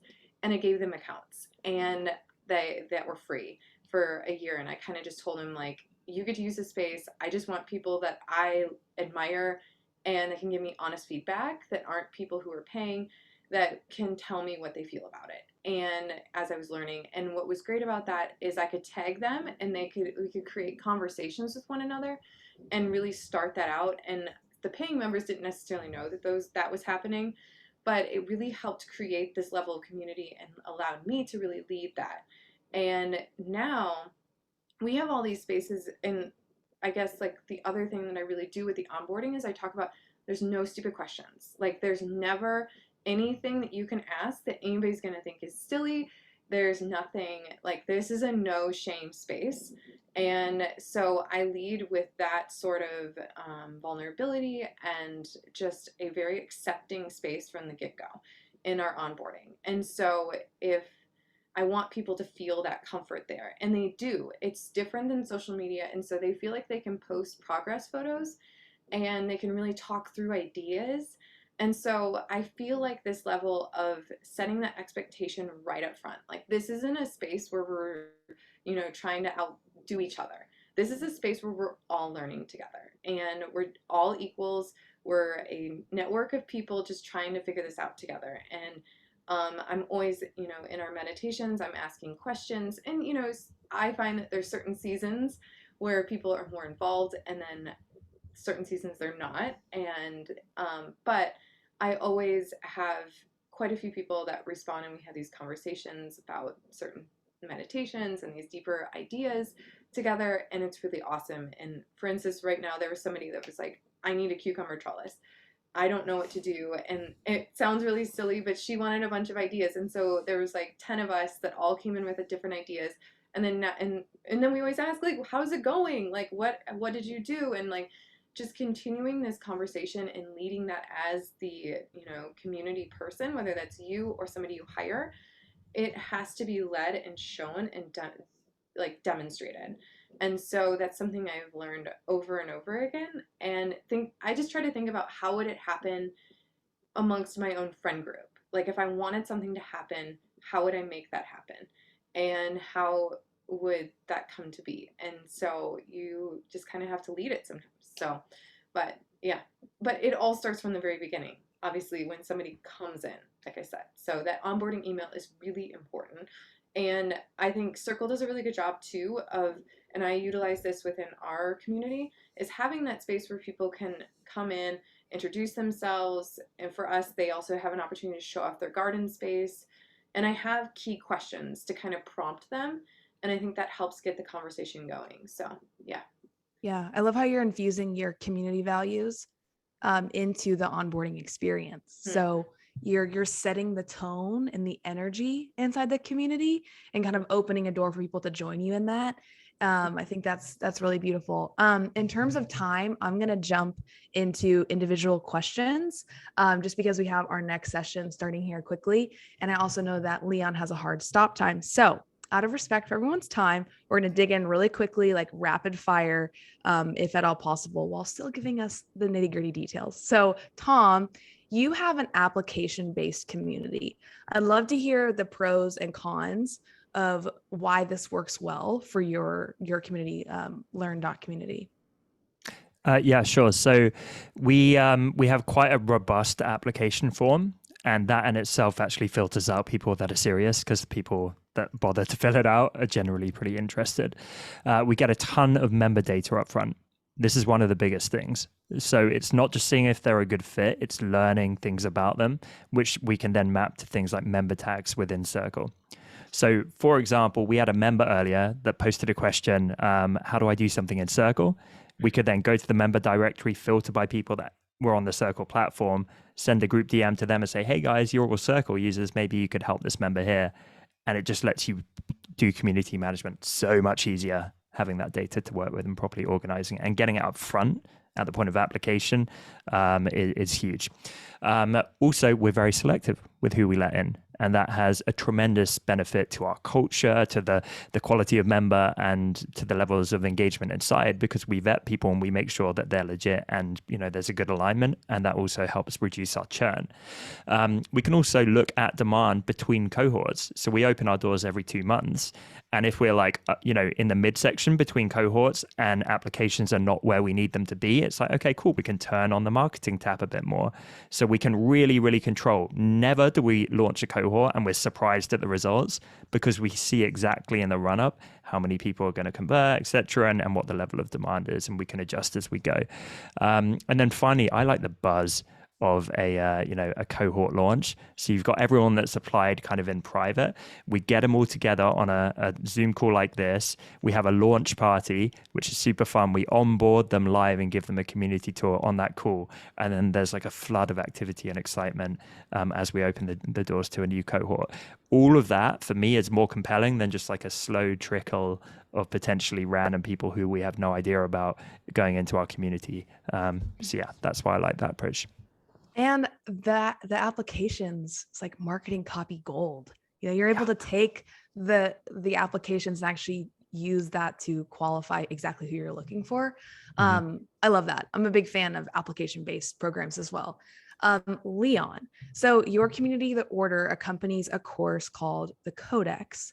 And I'm curious, how has that impacted the course in terms of people actually working through your course on Teachable? And then what do you think the overall benefits are of having a community that actually accompanies a course? Yeah, so I think I covered this a little bit earlier, that for us it was like, the course is like sort of you're opening the door to this new world of knowledge that you may not have been considered, and the membership is where you can get constantly updated information and go deeper. But what we've found is, I guess, the biggest benefit that we've found from having a course and a membership is people go through the course and they'll immediately, if they can't have a question answered, they'll just go drop it in the membership somewhere. So what we're getting is we're almost getting real-time feedback on what we can provide more of in the course better. there are, you know, for example, we don't want to cover everything in the course because we do want people to go into the community and engage and, you know, get more up-to-date information. But there were things that we didn't consider putting into the course that we've now added into the course because we, you know, there were these certain questions that people would just constantly go straight into the membership and ask about. And we're like, okay, these are relatively basic questions that we didn't think to answer in the course that we can go then and add in there. So I think for us, it's like we're getting constant real-time feedback on what we can do better in the course. I guess that's the big impact. If I can just mention one negative, I think the thing that we should have done at the start is capped the amount of members at 1,000. I think we should have actually had a hard cap on it because the biggest, if I can say the biggest flaw in what we did at the start, the biggest flaw was us, is that we didn't manage our expectations on how big it could have gotten. So how the course impacted the membership is at the start, it was great. You know, the information that's in a course, when you deliver that to people, you know, what you see is what you get in your own time. But for us, going from 0 to, you know, almost 3,000 members within a couple of months, the biggest impact there is we weren't ready for it. So that was something that, you know, if you already do have a promotional channel and you are maybe not ready. I mean, we now have 10 staff. So, you know, the company's grown quite large. So we can handle things now, but we couldn't handle them at the start. So I think that was, you know, thinking about impact. We did offer, I think, too much at the start. And I think the impact, people were so excited about getting a course and a membership together. But, you know, the downside to that is that we weren't ready. But yeah, pros and cons with everything. You just live and learn and grow from that. Of course. Everything's an experiment. I appreciate you diving deep into that. Megan, so your Community Fresh Exchange, when you first launched, how did your offerings change? So you started with those live teachings. How did those offerings change as your community grew? I did something similar to what Tom did, except it was after our first season. I started actually, you know, I did like a Typeform survey and just asked people to rate things, like what was, you know, the most helpful, what did they enjoy the most, what was annoying, like, you know, all those things. I wanted that honest, anonymous feedback from people, and it was so incredibly helpful and hard. I had to have a nice session with my business coach afterwards of getting all that back, because it was like, oh, I spent all this time building this, but what I learned was that I was overworking. Like, I was doing more than people were looking for, and that I could spend less time doing things and make the same, if not more money, really, because my time's less, because my business runs solely on me, really. So it allowed me to realize I could do less things than I thought I did to add that value. Like, they found value in the simpler things that I wasn't spending as much time in. And so then I was like, okay, I don't need to do as many live events. I don't need to be, you know, adding all these teachings and all this other stuff. Like, I can simplify this. And in fact, I could make, you know, something like what Leon's talking about, like having a course where they receive a discount with, you know, they don't get it for free included. They get a 30% off the whole thing. And there was even a point in time when we had to switch over to the new Circle platform, because we were on, I'm forgetting now. I think it was MemberStack. We were on MemberStack before the Circle platform offered the paying option. And so we had to make that big switch. So we did like a huge discount to get those members to switch over. And so, but I didn't dramatically change anything. In fact, I took things away and nobody really noticed. And they were really happy. So for us, you know, they love the meditations, they love the writings, but I was doing that anyways because I've been working on a book. So it was like, okay, this makes sense to continue doing this. It's good, like little atomic habits, so to speak, anyways, that I've been kind of slowly doing. And I could also, you know, just do one teaching event, one Q&A a month, and everybody's happy. And wow, that's so much less. And then they just have their own conversations and I check in for 20 minutes every day. And I'm way less time in and still making plenty of money, you know? So it's like, I think we think we need to do more than we actually do. And I think that's true of business anyways. Like Yeah. we think the more we work, the more we're going to make, but that's not true. It's about being smart with your time, right? So, Yeah. And asking, I mean, you were incredibly open with that survey, asking for feedback, figuring out what was most valuable, and then being able to iterate on that. So I think another piece is being open to feedback from your community and what's really valuable to them and how you can make it better. I am so thankful for your time today. I cannot thank you enough. This was amazing. If everyone could write in the chat, like, what was your biggest takeaway from this panel with Megan, Leon, and Tom? I would love to hear your biggest takeaway. And while they're sharing that, I would love for each of you to share where can the community connect with you further before we wrap up the panel and move on to our next session. Megan, do you want to go first? yes, sorry, I was responding to somebody in the chat. They can find me on Instagram at instagram.com/freshexchange. And then you can also just go to freshexchange.com. That's our website. And I'm also on the Circle community and there too. So you can always connect with me there. You can just look for Megan Gilger. I'm usually the only one. So it's a very unique name. So. Yes. Thank you so much. Yeah. And we'll make sure to have all that in the chat too. Leon, where can people stay connected with you and what Abundantia has on, in the future? Yeah, so I always suggest people to go, the first place to go is our Substack or our mailing list, which is abundantia.substack.com. There's about 65,000 people on there now. And that kind of, I never tell people go and join our community or our membership. Like I want people to go and find out what we're about first.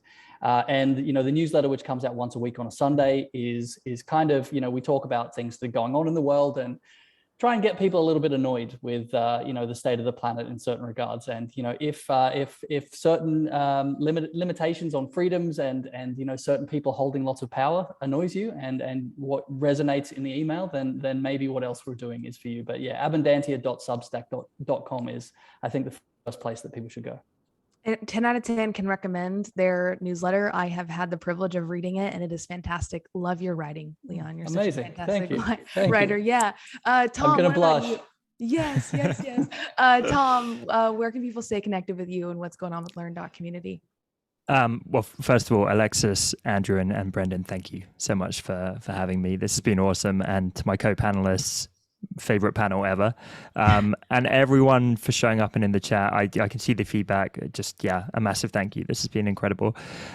Learn.community is my community for community builders, very meta, whether you're trying to launch your first community or scale and grow an existing community. I have a 175-page free book on community at communitymanual.com, my blog at tomross.co, and Tom Ross Media on all the socials. And I put it in the chat if that's easier for people. But everyone, honestly, thank you. This has been an absolute blast. Thank you so much. And I'll make sure to link everything in the chat for you guys once the chat calms down just a little bit. That way you can all stay connected with our amazing panelists. Thank you so much. I hope you have a beautiful rest of your day. And just couldn't be more honored that you're using Circle to build your communities. We love Circle. It's the best. We definitely love Circle. Thank you, Andrew and Brendan and Alexis.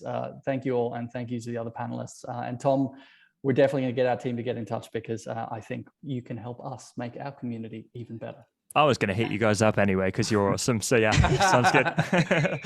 You guys crushed it, man. Leon, Tom, Megan, that was like a master class. I got literally a page and a half of notes. I'm like, man, we got schooled. That was good, Andy, Alexis. You, the diversity of this community of like what you all do and offer and sell and how you run it is like mind-boggling. I love it. Thank you very much. That was awesome. Thank you. Thank you guys for creating a kick-ass product. Yeah. Truly. Thank you. Well, by the way, this is actually this is community because I see all of your faces and your names all over the Circle customer community. And so it's actually nice to be on together and now you're all connecting and it's very fun. Hold on, sexy people, screenshot. Best pose. I love it. You guys are awesome. Oh my gosh. Amazing. So freaking good. Well, let's dig into our next workshop. It's all on how do you set up your community like a party. This felt very much like a party. It was so good. Like 1:30 in the afternoon and I have so much energy. So the next workshop is how do you build your community and bring that energy into it. And so that's going to be taught by Mathilde and Philip. Brendan, Andy, do you have anything to mention before we bring Mathilde and Philip on? Yeah, so a whole lot of the questions in the first session or two were all about like show me Circle, like what is Circle, how does it work, I want to press the buttons, I want to go live, I want to set up my spaces and have the paywalls and do all the different things. And when you actually see it, it's like, oh yeah, this is actually what it is. It's just easier to kind of like put all the pieces together. So if you've been waiting to see it, this is going to be the perfect opportunity to do it. And I do want to just introduce Mathilde and Philip. So Mathilde is our head of community here at Circle. Many of you know her. She runs all the bi-weekly office hours. So if you signed up for the pro plan, you're able to go and just hang out with Mathilde this week, actually on Friday. It's the first weekly office hours if you need help. Philip, he works with hundreds of our top community builders every day. So he has kind of this cool perspective he can add in terms of like what folks are actually just doing day in, day out. But from here on out, what do you say, Alexis? Let him take over. Let's do it. And I'm going to need Brendan's help just one more time, my guy. Yeah, you got it. You got it. Well, first and foremost, I mean, I just want to give a shout out if I can to the chat during that panel. Yes. You all were on fire. You asked amazing questions. I saw a lot of panelists take on those questions, but also just your participation. I mean, this is what it's all about. So thank you for that. Also, we had a lot of questions about the offer. So I'll recommend again, just go to circle.so/bundle, because a lot of the questions I saw are right there. And these are questions about, why I really believe this is such a perfect time to sign up for Circle. Because, as I shared this morning, I think you just saw everyone talk about, they've really made community their central organizing principle. They're building their brand, thinking about their audience strategically. They're building their brand to pull in people to an audience or to a platform like Circle, keep them engaged, give them content, upsell them into private spaces, and keep delivering value and charging more the more quality the content or the more higher access that you get. And Circle unlocks your ability to do that all in one tool. And that's what I really want to emphasize for people, because when you hear all those businesses, you're like, oh, wait, he does this, she does that. I haven't done that. I took a page and a half of notes, and it's easy to get overwhelmed. But at the end of the day, you can't do any of it if you don't have the platform for it. And the idea of getting Circle today is that you'll sign up, you'll get the teaching, the training, the support from the community here in terms of your Circle teachers today. But also you get live marketing training from me every single month to help you build your personal brand and your audience and learn how to do product and email and offers. You'll have the Circle team kind of holding your hand. It's not like once, it's not like one of those tech companies you sign up, you get onboarded once. They're there for you like twice every single month. And then their support is like instant, like on the daily. It's amazing. And I think what's important is with this offer today, you get a 30-day money back guarantee. And so if you go in and you're like, I don't get it, or I don't understand, or I couldn't get the support, ask for your money back. But when you see the support you get and the tools and the menu of the things you can actually do in Circle to grow your audience and to monetize it, I think you're gonna be blown away. And take it from someone, I've been doing this for 16 years. When Circle launched, I reached out to the team and I was like, hey, this is friggin' awesome. What else are you gonna make it do? And they told me and I signed up right away. So I believe when you see all the options you have to grow and to talk to and to segment and to organize and to upsell your audience, you're like, why would I run anything else? You kind of need this central hub for community. And you need to be able to segment them and talk to them and upgrade them, invite them in different spaces. And especially this modern day, I think the undersold component from the panel and including in my own community is that group chat function you have created. Many of you have been on Slack before, as an example. You can create communities and group chats in Circle which is like mind boggling. I think is an undersold feature personally and underleveraged at the level we're taking it in August in our own community. So I want to give a shout out to that too, because it was like a major product innovation. You can go live in your circles in all of your different spaces and discussions. You can do group chat with them, or maybe you make your mastermind or your highest level elite group. Those are the people you're DMing and you're really chatting with a group chat. I think that was undersold. So I got to plug that, put a note down for that because I think it's so hot. And so all those reasons, go to circle.so/bundle. I know I'm not supposed to do all this. I get fired up, but that was on my notes to bring up. Andy, I'll shut up, but I want to encourage everybody. If you sign up by tonight, Love it. on this website, I'm going to give you not only live monthly marketing training, I'm going to throw in how to do email marketing. And I'm also going to throw in how to do your high ticket offers for your highest end groups. Because a lot of people don't know how to actually either create them or sell them. And I'll show you both. And that's only if you sign up by midnight tonight. If you're a Circle member already, you got to upgrade to the pro level to get that bonus and all the other bonuses you'll see on that page. Irresistible offer. I'm pumped about it. And I want to thank the panel again. Alexis, you killed that moderation. Give her a round of applause. That was crazy good. It was fun. I loved it. I loved it. So good. All right, I'm going to shut up. Matilda, it's so good to see you again. Hello, Brendan. Hi, Philip, everyone. thank you. You guys are so awesome. Here, I'll pin them up and I'll get the heck out of here and stop bothering you guys. Awesome. That Yeah, was we great. got Mathilde and Philip up next. And then after that, we still have Gloria Antonmo. So she's going to be coming up after. Gloria's going to next- bring so much Good fire, point. y'all. When you see Gloria makes me look tired. I mean, her energy and skill is at another level in this topic, y'all. So stay tuned. Yeah, I love her. All Awesome. right, Mathilde, Philip, you have the stage. Perfect. Thank you so much, Alexis, Brendan, Andy. What a summit. What an audience as well. I've seen someone in the chat put together a 15-page Google Doc with tons of notes. It's so impressive. Definitely one of the best summits I've been to, and I've been to many. So hello, everyone. Tell me how you're feeling in the chat in one word. What are you feeling right now? I'd love to hear. Excited. Yes. Excited. That's right. Energy, ready, awesome, perfect. I also feel very excited and very ready for our next session. I feel a little bit nervous, I have to admit, to speak to so many of you. So please help me in the chat, bring me some nice energy throughout the session. I'm going to share my screen now. And I cannot share my screen, it seems. I need permissions for that. But in a second, I will, and we'll get started with our next session. Now I can. Wonderful. Cool. All right, let me know if you can see my screen all right. You should see Community Design 101. Thank you, Shelly. Perfect, all right. So in the next 30 minutes, folks, we're gonna talk about Community Design 101.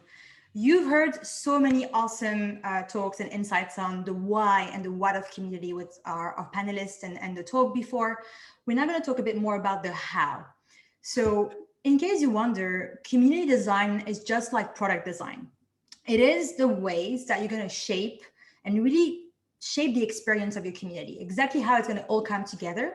So your members have a great experience once they're inside, and so they keep coming back for more. So that's what we're going to talk about today. But first, because we're talking about community like throwing a party, please think about the last party you organized. A dinner party, a bachelor party, I believe you all are saying in the US. Whatever it is, drop in the chat. What are some of the things that you considered when you started planning that event? What was important for you? Up the volume. Can you hear me well, folks? Teresa is saying how many people were attending, the ambience, planning, drinks and food, the guests, how many guests, music, how the guests felt when they walked in.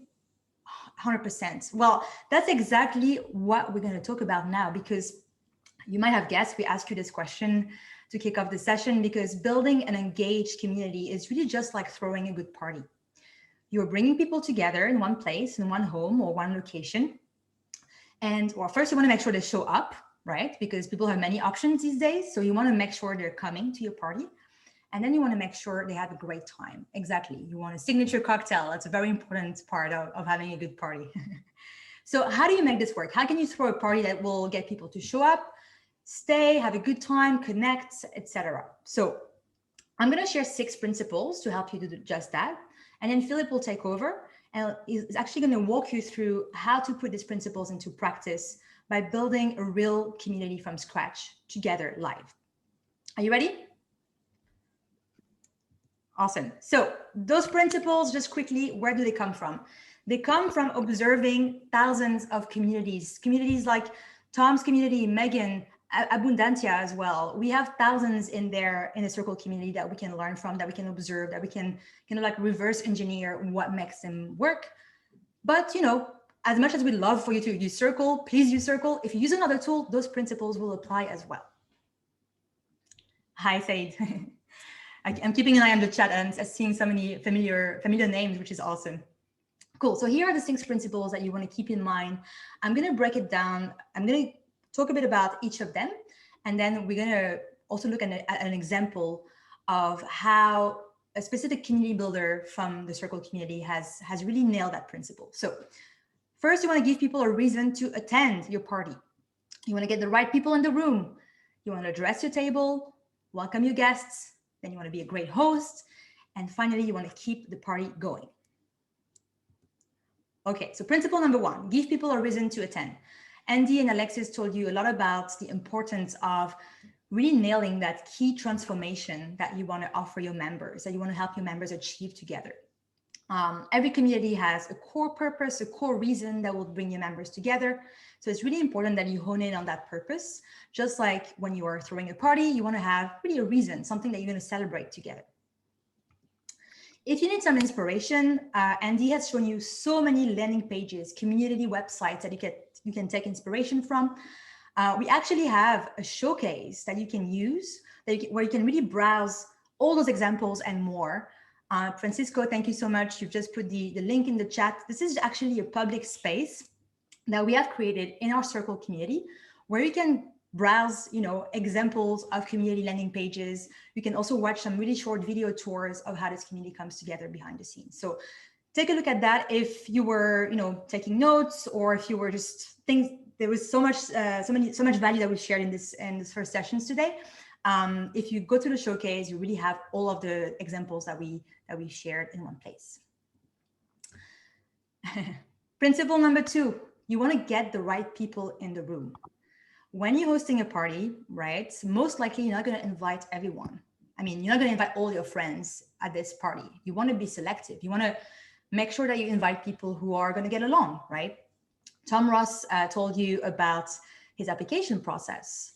Well, that's exactly what we recommend to a lot of community builders, not all of them, but try and have a way in which you can really vet who's going to join your community and make sure that they share similar values or similar goals, because those people are going to be the ones that are going to be the most engaged, the most involved once they're inside.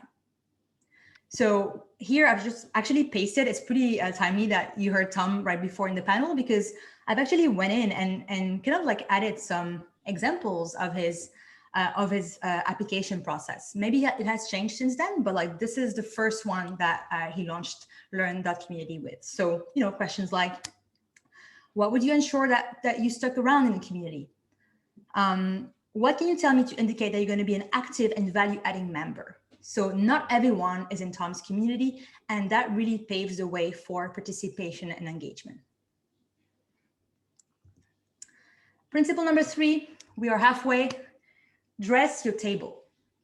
So when you host specifically a dinner party, your guests are not going straight into the food, right? Chances are they're going to hang around, grab a drink, mull around the kitchen a little bit, and then they're going to head into the dining room, take a seat. So in your community, similarly, you need a blend of big open spaces, as well as some more private ones, some more quiet areas. Brendan was talking about group chats, which is possible on Circle, where you can really facilitate conversations that are more private and more kind of like in smaller groups, really. So think carefully about the different spaces, the different rooms where you're going to host specific activities in your community and how each of those rooms is designed. I'm not going to say too much here because actually Philip will show you. I think Andy is not muted here. If you could mute yourself, Andy, that'd be awesome. Thank you. Yeah, Philip will show you exactly how you can, in about 6 minutes, how you can really design your spaces. But first, let's look at an example. You've heard Megan about a minute ago share the behind the scenes, the origin story of Fresh Exchange. When it comes to community design, Fresh Exchange is pretty much one of the best examples that we've seen here at Circle. To give you an example, they have a space called Show Off Your Garden. And in this space, well, the whole space is actually designed to help members really participate and to really make it easy for them to share a photo of their garden. You can see here, there's a beautiful cover image, but most importantly, there are prompts, guidelines, how to share here, what to share here. So members know exactly what to expect and how they can participate in the space. So this is really what I mean by dressing the table, sorry. You want to play around with the layouts of your community space, the seating plan almost, and really create something that is conducive to the experience that you want to create for your members. Does that make sense? Give me a thumbs up or yes in the chat. Awesome, perfect. And here are some photos of gardens. I hope, Megan, you don't mind. I've went into Fresh Exchange and took a few headshots. I hid the name for privacy concerns, but you can see the results speak for themselves. When you have a well-designed space with clear prompts at the top and a clear purpose, you see some amazing results. Members are sharing, they're connecting, they're actually here connecting with each other and learning from one another. And I don't know about you, but I feel that's so beautiful and inspiring when you see something like that happens actually outdoors, right? It's pretty awesome. It's really bridging the gap between the online and the in-person world. Cool. Principle number 4, you want to welcome your guests. That's probably the most important principle. At a party, when your guests arrive, what are you doing, right? Think a bit about it. You are kind of like opening the door, welcoming them. You want them to come in, feel welcome. Maybe you take their coats and you put their coat somewhere. You let them know when dinner will be served. Maybe you introduce them to one or two other people in the room. So you have to do the exact same thing in a community. You heard some great tips on onboarding in the panel already, right? It's just kind of like really hand-holding your members and giving them kind of a clear actions to take in their first few days or a week in the community. I've added a few examples here on the slide of things that we've seen work across thousands of communities of all shapes and sizes. You might want to welcome each member and give them a tour, right? It's like really like a personal onboarding experience. You might want to organize a new member meetup where you welcome all your members in one go. And you really help them feel excited about what's happening in the community and the fact that they're not in. Tom Ross is throwing a launch party for new members, new cohorts, which is really awesome. You might want to give new members a checklist to complete, right? So the list goes on, but really think about what is it that you want members to know when they first land, when they first arrive in your community, and how do you want them to feel, right? So they need to know a few things. Again, think about your dinner party. You want your guests to know when dinner will be served, but you also want them to feel welcome. You want them to feel connecting with other people who are there. One other thing I want to share here, because I've added SPI Pro here on the slide, because who amongst you know SPI Pro or are part of the community? Just let me know in the chat. I think many of you might be. A few people are, awesome. For those of you who are not, SPI Pro is one of the most successful membership communities out there.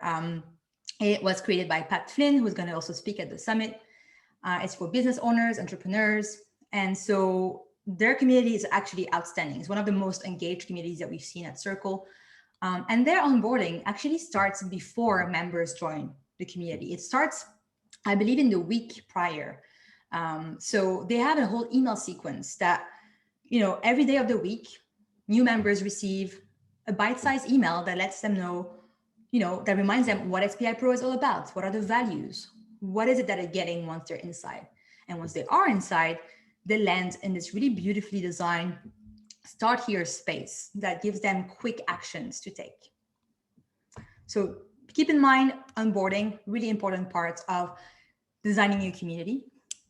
And when it comes to onboarding, there's actually no shortage of resources that you can use from experts and circle community builders. I've added here one of my favorite experts in the space, a role model of mine, if you will, Carrie Melissa Jones, who is running her own community on Circle as well, a course community, a coaching community.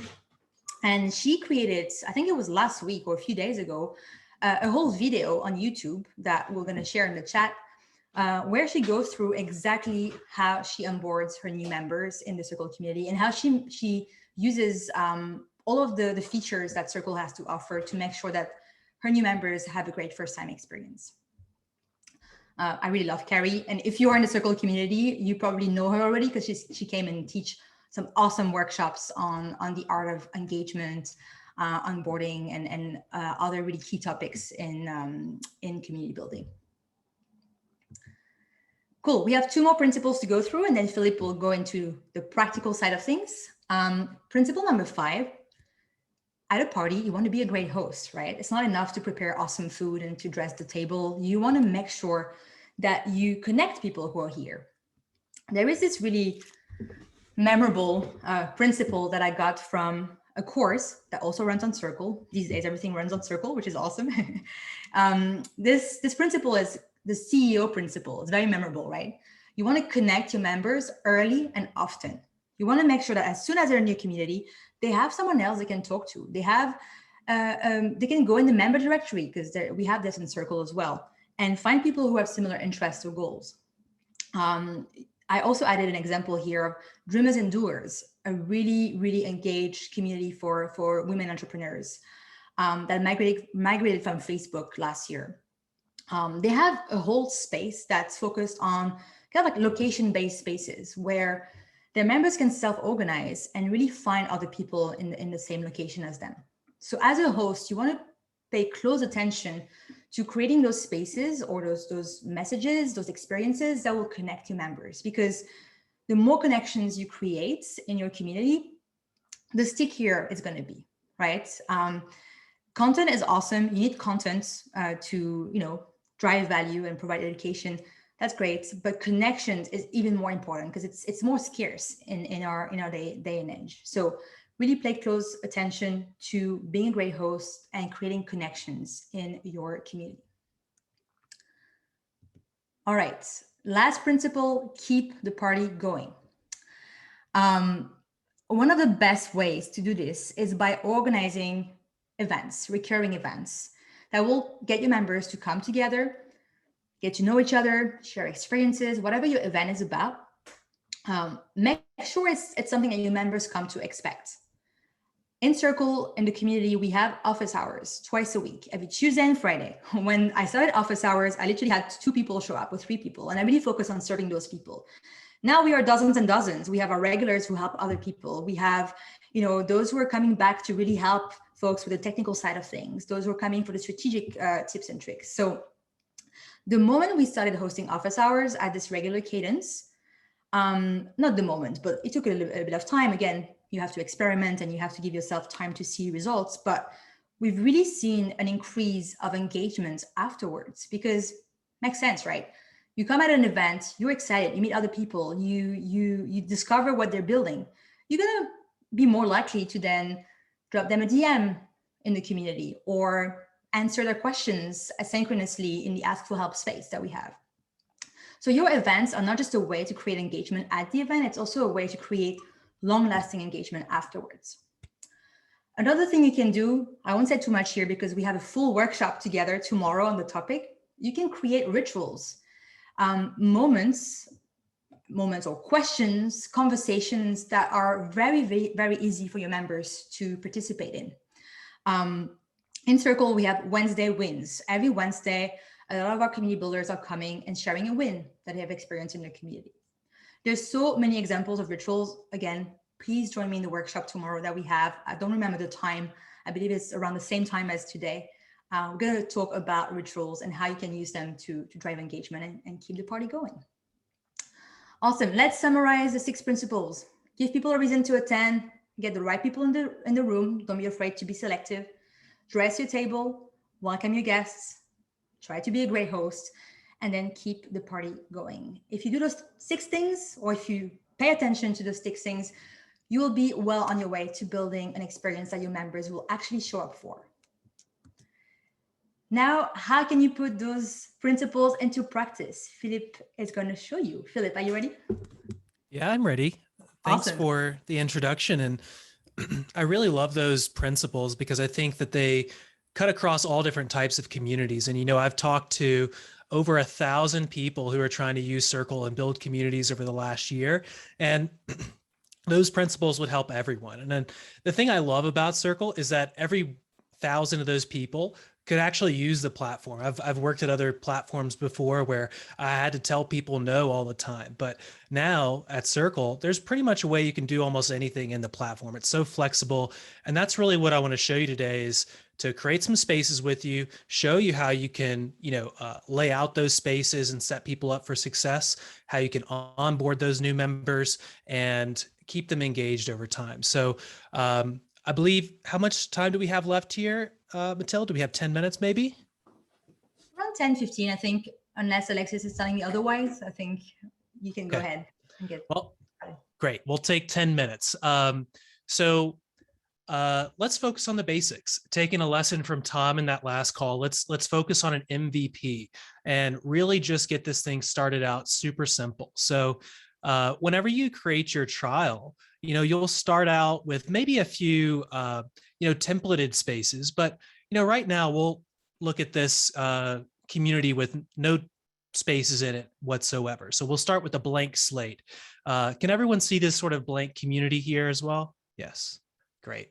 So, first of all, I want to talk to you about how to structure your spaces. So I think that's the first thing you should probably do when you go into a community is just create a little skeleton that sort of reflects the major points of value and the major discussions that you want to have in your community. So tell me in the chat, what community are you creating? Who's your community for? And what are the main 2 or 3 things that you want to, have happen in that community? And maybe I'll take some advice from some of you. So who is your community for? And what are the main 2 or 3 things that you want to happen in that community? We have a community for authors and experience creators like that. Social skills and work for dummies. I'm glad I'm not reading all of these live because some of them are kind of funny. Language learners. Okay. These are great. These are great examples. And so let's take one of these. Let's take language learners, for example. So I actually speak Spanish and I've taught Spanish at different times in my life. Es algo que me gusta hacer, es hablar español, no? And so let's create a language learning community where we have a membership where people can engage with each other and maybe some native speakers in events or something like that. So let's create a community space group. So first of all, these are the main building blocks of circles. We have space groups, which are sort of like folders for spaces, and then spaces, which are like channels in Slack or individual, Facebook feeds, and they have posts inside of them. So these are the 3 main building blocks that we're using to build out all sorts of types of communities. So now we'll just go in here and we'll structure our community by creating some quick spaces. So we'll create a start here space, maybe add a little icon of a house perhaps here. We'll create that space and we'll come back in and refine everything towards the end here. So I think a start here space is an amazing space that everyone should have. We'll talk about onboarding in just a second. But also in pretty much every community where you're trying to learn something, ask for help is also an amazing space. So maybe we'll create one of those where people can ask their questions and really get some responses from either me as the teacher or from other people who may be a little bit more advanced in their Spanish language. And then we'll create a general discussion area as a catch-all for anything that people, may not be a question, it may not belong in another space, but we'll create that one just as a catch-all. And what we're building here is a minimum viable product of our community where we're going to charge people for access to this thing. So now another big element that people will often use in their communities, which obviously you probably will as well, since Circle focuses on it so much is events. So you can have an event space where you can have, weekly, monthly, however you want, live calls with people to really engage them and create really deep connections between people. So let's say, for example, these are the first, few spaces that I want to start with my, my community. So what I might do to start working on the onboarding experience is to create a space for them to start in. So, talking about Smart Passive Income Pro, they have this beautiful onboarding space that people are guided to whenever they first join the community. And I kind of want to copy this, and I don't think Pat would mind if you copied it too. So not the offer, not the pricing. Here we are. So in order to create that kind of space or any real like content space, this also applies if you wanted to have a webinar sort of replay library, or if you wanted to have a simple course within Circle, you can create these content spaces that are perfect for that kind of thing. And in order to do that, what you'll do is you'll go into the settings of this space, and let's talk through some of these options here. So we'll probably make this space private so that only the people in our membership are able to see it. We'll talk about payments in just a second as well. And then to customize the look and feel of this, we're going to hide this little right sidebar to give us more real estate on the screen. We're going to hide this little members button here, which is mostly good for like interest groups or support groups where people want to see who else is interested in crypto or who else lives in New York or things like that. But in this kind of space, it's irrelevant. So we're going to hide all that. And now we have this great blank slate where we can start to add content. So perhaps, I would create an introduction with perhaps a video that I might embed here. We'll just use an image of some beautiful mountains. So you might have an introduction to your community that you could, have at the top to really greet people whenever they're coming into your community. Kind of like, Matilda does when people join our community. We have this beautiful introduction and then some, other pieces of content below there. So in order to make this really clean, we might want to hide all of this, liking and commenting and author information. So we'll go into the post here and we'll hide that author and post date information.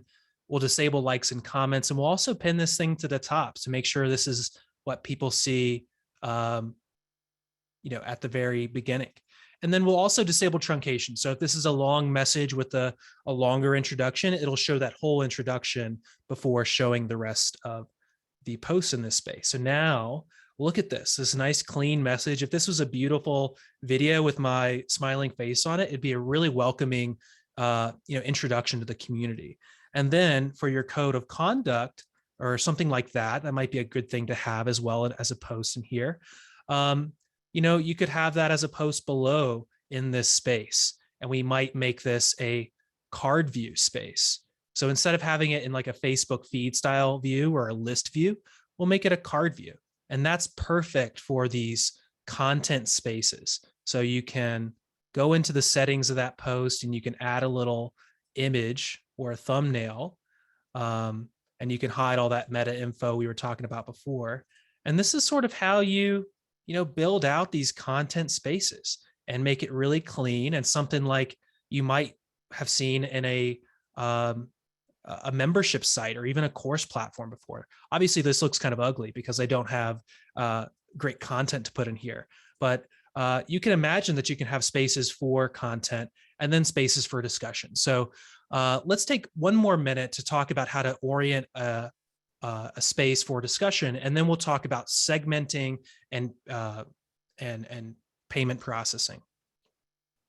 Great. So as Matilda was saying, a great way to lower the branch for people to be able to engage really easily in your community is to give them some sort of prompt. So we do that a lot in our community, where at the beginning of a space we will for example, in the say hello space, we'll pin a post to the top where we'll have some introductions or prompts about how you should introduce yourself within the community. So we'll just pretend like those are instructions about how to ask for help. and then we'll add this post here. So we'll add this to the top. We'll hide that meta info because author and post date information and liking and commenting is not really relevant here. And we're also going to pin this to the top so that it's the first thing people see before they start to ask for help, right? So now we have this introduction up here, but you can see it says see more. And now we'll just hide that by disabling truncation. So now you can come in here and you can have maybe some founding 2 or 3 members start to introduce themselves or ask for help. And then this will really help them to create their posts and help them understand what to do in there. Okay, great. So we've created some spaces for our community, and we have a few minutes left. We've got pushed back a little bit here and we've been delayed a little bit. So before we continue to move on, I created a webinar where I walk through step by step how to create an entire community. And I'll drop that link in the chat here, and you can also see it in our Circle community. And I go through this in much more detail about how to integrate this into your website, how to set up more spaces and more subgroups. But I'll just drop that link in the chat. And if you want to see a 2-hour version of this where I'm walking through this, you can go there to our community. So great. Let's talk about payments, because this is one of the best things about Circle. It's going to make your life so much easier. If you're working with Facebook groups, if you're working with WhatsApp groups or Discord or anything else where it's really hard to automate getting your members into the community, the Circle Paywalls feature is going to make your life so much easier. Instead of having to tie together a membership platform with Facebook or with Slack or whatever you're using for your community, you can have it all in one place. So our Paywalls feature is this Stripe integration, and it'll unlock certain spaces whenever, you can spaces or space groups, whenever people, purchase different recurring options. We heard a lot about quarterly billing options in the last call. That can help reduce churn and increase revenue over time. So you can give people all these different options about how to sign up to different memberships, and it'll give people, it'll create this link where you can send people either from your website or from a page on Circle, where you could say, hey, with all these, private spaces we're creating, you can draw people into your community, and then you can promote your different programs. So if I had a free podcast space or I'm adding show notes or things like that, I could also have a membership that could have a lock screen and maybe a little video to introduce people to the membership. And then you can link them directly to a Circle paywall so they can unlock access to that. And it'll also lock it back down whenever they cancel or fail payments. So this is just a simple Stripe integration. You can have as many paywalls as you would like to unlock different bronze, silver, gold tiers, or you could have a cohort-based course that's a separate price from your evergreen membership or things like that. So it gives you a lot of flexibility to have many different programs running within the same community and kind of cross promote them. So you can draw people in for the free stuff or the low cost membership, and then upsell them to one-on-one coaching or a mastermind or something like that. So this has been a whirlwind tour. I've taken 15 minutes here. I've dropped a link in the chat with my 2-hour breakdown of how to build a community from scratch, which is hopefully helpful for you. So, the last thing I'll say before we go and maybe ask some questions. I don't know if we have time for questions. I hope someone will tell me if we do. But the last thing I want to say about engaging your members over time is you can always go live. So you can create these live stream links that you can also add to your event information. And, this will help people, get pinged. They'll say, hey, Philip's going live in the Spanish Super Accelerator program. And I can be, on stage sharing my camera and microphone with other panelists. Like you could have a panel discussion like we just had in the call before this, right on Circle, without having to send people random Zoom links or things like that. It's all built in to the platform here. So hopefully this is a great tool in your toolbox, and hopefully this was this whole presentation has helped you get started today with your Circle trial. Amazing. Thank you, Philip. You should take Philip up on that offer of getting that. Basically, he built a membership site from scratch. His golf membership takes you 2 hours. So if you're like, hey, I want to do all this stuff and I want to do it really quickly, you just go and watch Philip's whole kind of end-to-end walkthrough. You don't have to guess at it. Mm-hmm. No steps are skipped. Brendan, first of all, and thank you also, Mathilde. I love that analogy. That was amazing. So good. Y'all are crushing it. Here's what's cool for those who are watching. You've met the Circle team today. Like, you're meeting real people who work to make you successful every single day at Circle.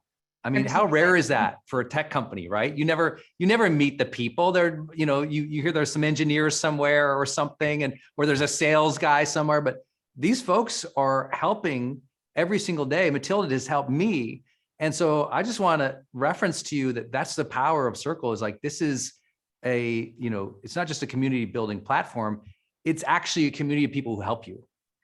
And that is a game changer, especially for those who are new and you're like, I don't know how to do this or how would you do that? It's like, you'll have the support, you have the education, you have the tools to make this successful. And that's really exciting.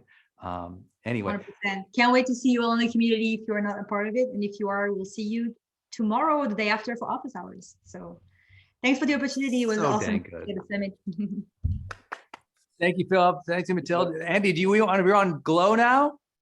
You know what? I saw a little flicker up in the right-hand side and it said Glow has made a co-host. And Brendan, I feel earlier on in the day, you were like, man, we should have music. And I feel like right now we should have had some amazing. I know, because when you bring on Glow, you got to play some music.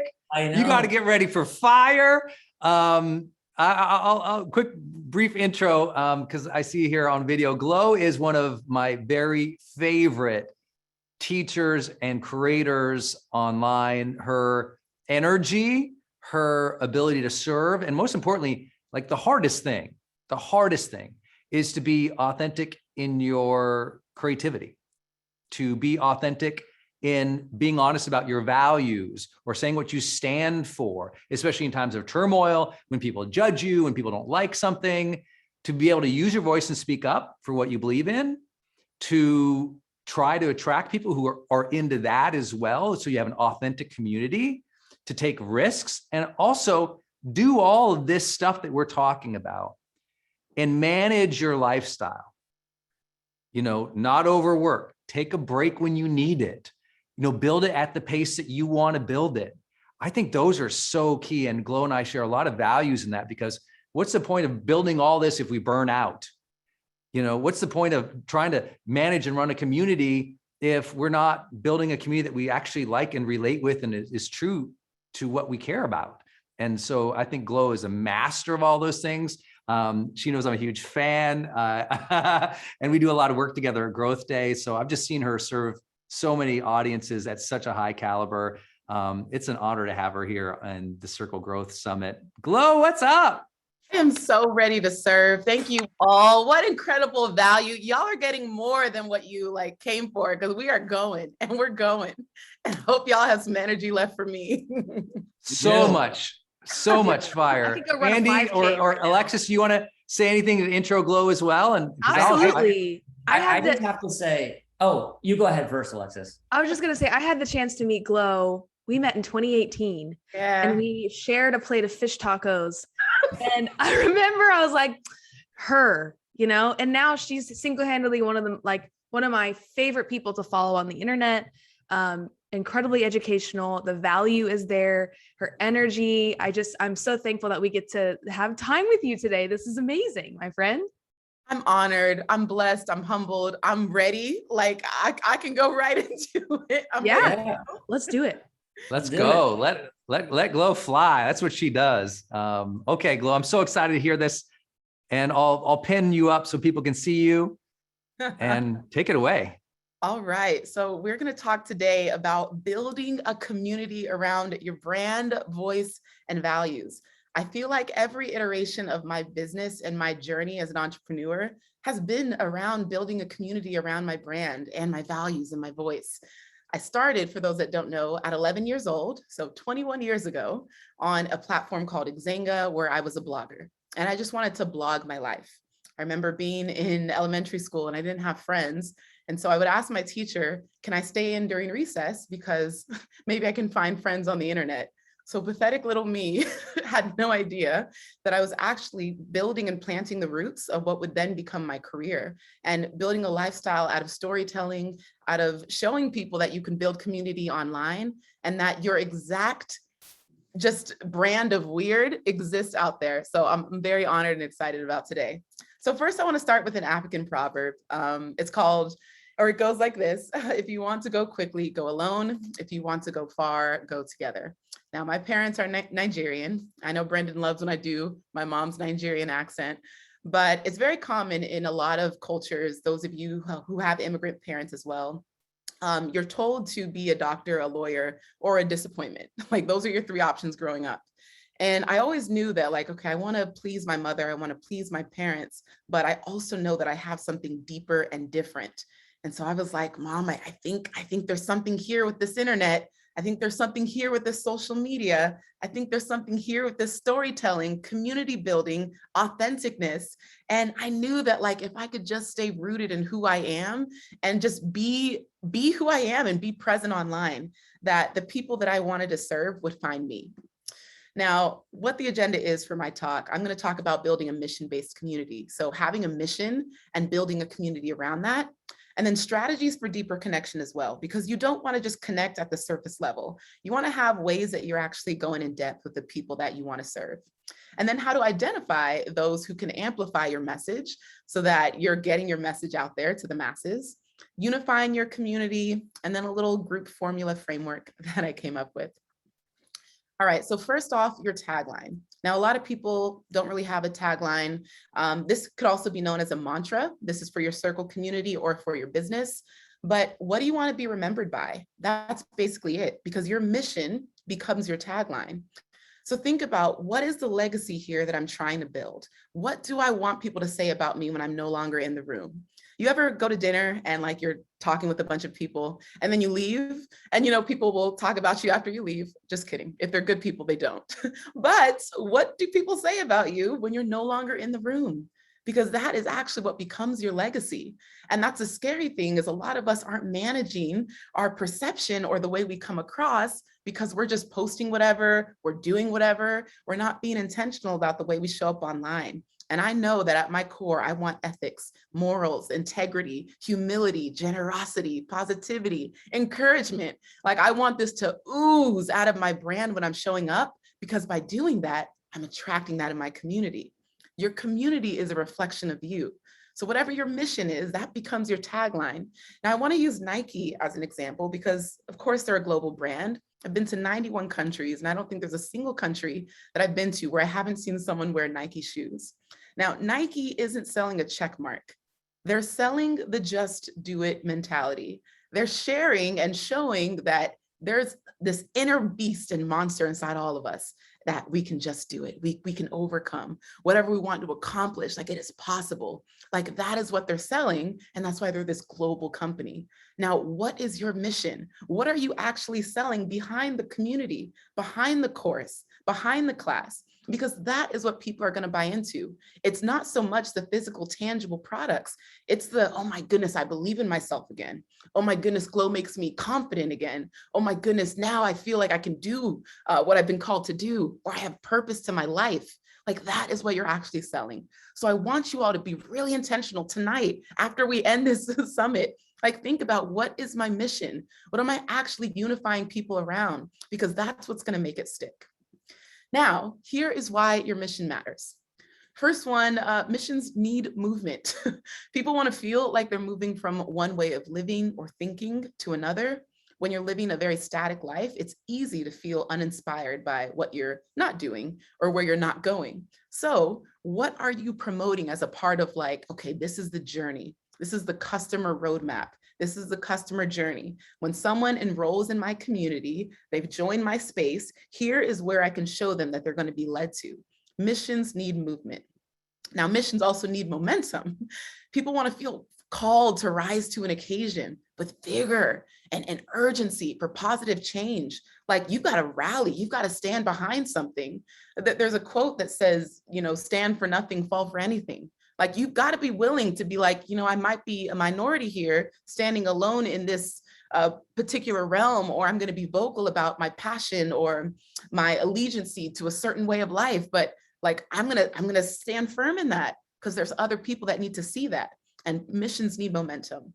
And last, missions need money, of course.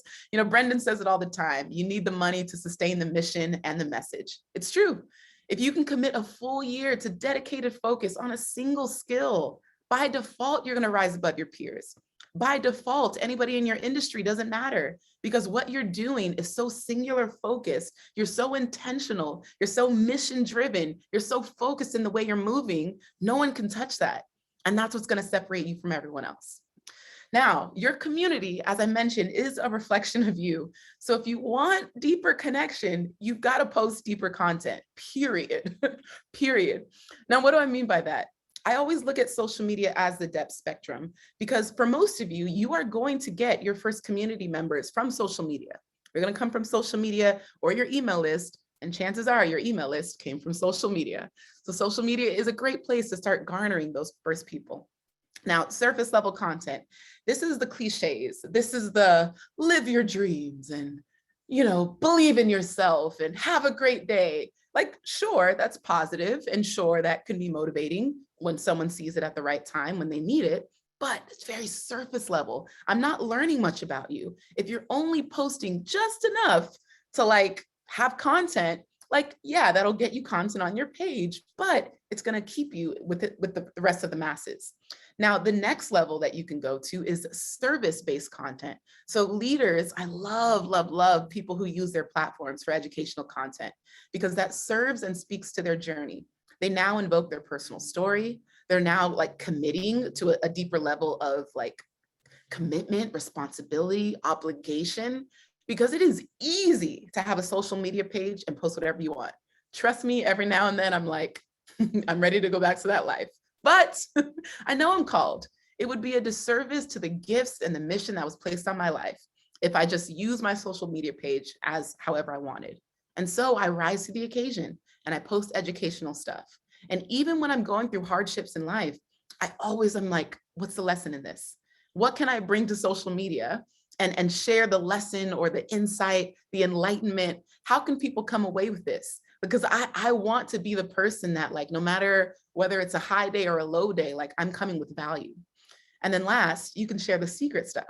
So very few entrepreneurs share their secrets, which I understand, keeping it, behind a paywall. But I'm talking about some of the mistakes of your past and things that you are kind of a little bit embarrassed to share, because I think that breeds connection and trust.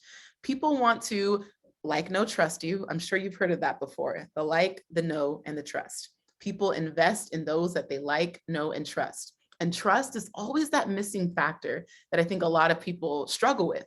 How do I get my audience to trust me? Show your face. How do I get my audience to believe in me? Talk to them like a human. Don't treat them like a number. Actually engage with them and treat them like a valued part of your community. And I think when you can take those very intentional steps, leaving voice notes in the DMs and going the extra mile, you'll start to see that conversion rate probably increase. Now, failing publicly, let them see you fall/fail. I put a little asterisk because I didn't know, what the age limit here was. I wanted to keep it PG, but it's relatable to fail. It's relatable to fall. It's just people need to know that you're human. And I think the biggest thing that entrepreneurs or leaders, public figures mistake themselves by doing is thinking that they need to be perfect 100% of the time. I want to be credible. I want to be looked up to. I want to be respected. So I'm never going to show my failures. I'm going to only show this clean-cut image, and I have my life all together. And I've tried that, and it is exhausting to live an image that is not realistic, because I can't even live up to that. So it's important every now and then that you share those public failures, or you share the private failures publicly, because it's going to make you more relatable and people will trust you more. When you're not just sharing the highs, but you're sharing lows as well, people will feel like, okay, they're still a little bit close to the ground. One of my favorite like analogies / examples is one person had access to CEO of Pizza Hut or their neighbor who owned a chain of pizza restaurants in the city. Which person are they going to go to get, they want to start their own pizza company? Who are they going to go to? CEO of Pizza Hut or their neighbor who has a chain of pizza restaurants in the city? Put it in the chat. What do you think? Okay, I'm just going to tell you because I'm so excited. I've had coffee. I know Brendan's had his green tea. I have had my coffee, so we're fired up. But of course, the neighbor. Of course, the neighbor. Good job. Well done. Yes, John. Yes, Brittany. Yes, Tisha. Y'all got it right. You're going to go to the neighbor because they're closer to the ground. The CEO's got jet fuel problems. He's worried about like how to, dock his yacht from Miami to the Bahamas. The truth is, people want to know that you're still, a little bit touchable, a little bit relatable. So it's okay to post your public failures. Okay. Now, behind the scenes, being active, present, and engaged across 7 social media accounts, doing the digital marketing, and on top of that, creating the cornerstone content, the evergreen stuff, and then the content creation, being consistent and creative with the photos, the videos, the captions. Like, it is a lot of work. And for those of you who are like, oh, well, easy for you to say you've got a massive team. You're looking at the team. It's just me. So if you're someone who's like overwhelmed with hiring and delegating, it is possible to start off as a solopreneur, maybe get contractors and assistants at certain periods for different events, but it is very possible to do it all yourself. But I do also have a media background, communications background, marketing background. So I'm formally educated in this stuff, but I also like really love it. So be realistic about like, how much of this can I handle? Okay, I want to start my circle community, but I'm so overwhelmed with the tech stuff. Even though like webinar, 2 hours, everything is laid out, you've got articles left and right, the circle team has done everything possible to make it super easy and super tangible to approach. You are still overwhelmed by the process. Like, partner with someone, hire someone who loves tech, who loves to do this stuff and would love to help you get set up, okay? So know that all of the things that you're trying to do before you onboard the community, it's possible, but it also is a lot of stuff. Okay, now talking a little bit more about social engagement before you bring them onto Circle. So your content should be a conversation rather than a lecture, because people don't like being preached to, believe it or not. And I'm a pastor's daughter. I grew up in the church. And there's something different about having a conversation versus lecturing someone and telling them what they should do. Because the thing about a conversation, there's like this mutual respect. There's this like mutual engagement. There's back and forth. There's, I value you, you value me. We're both the same. We're on this journey together. But being maybe in a lecture hall at a university, you have all the students in the lower pit, and then you have the one professor at the top. And it's like, do your work, do this, believe in this, I'm your professor, believe me, because la, la, la, la, la. And, and while that might work in some settings, AKA universities, people also want to feel like you have a level of humility to you, and you're just as much a student as you are a teacher. You might have all the money, access, whatever in the world, but let people see that you're still a student. Like, y'all, I'm here as a speaker. You best believe I tuned in when this started and I watched everyone else go through, and I'm looking in and I was like, oh yes, Leon, yes, Tom, oh my gosh, Megan. And I'm learning all of these people because I'm so excited to continue to learn and elevate my way of living as an entrepreneur. So understand that everything that you're doing, try to approach it as a conversation so that people feel like there's this mutual respect between you and them. All right. 5 personality traits that I channel in social media captions to draw closer to my audience, to get them to better convert for my offline communities. So the first one is humorous and witty. The second one is transparent and raw. The third one is thought-provoking. Fourth one, emotionally engaging. And then the fifth one, genuine and relatable. So all of these travel photos and like group pictures that you see me posting or including in my presentation. So I would host these like global experiences. I've done them across 14 countries in the last 7 years.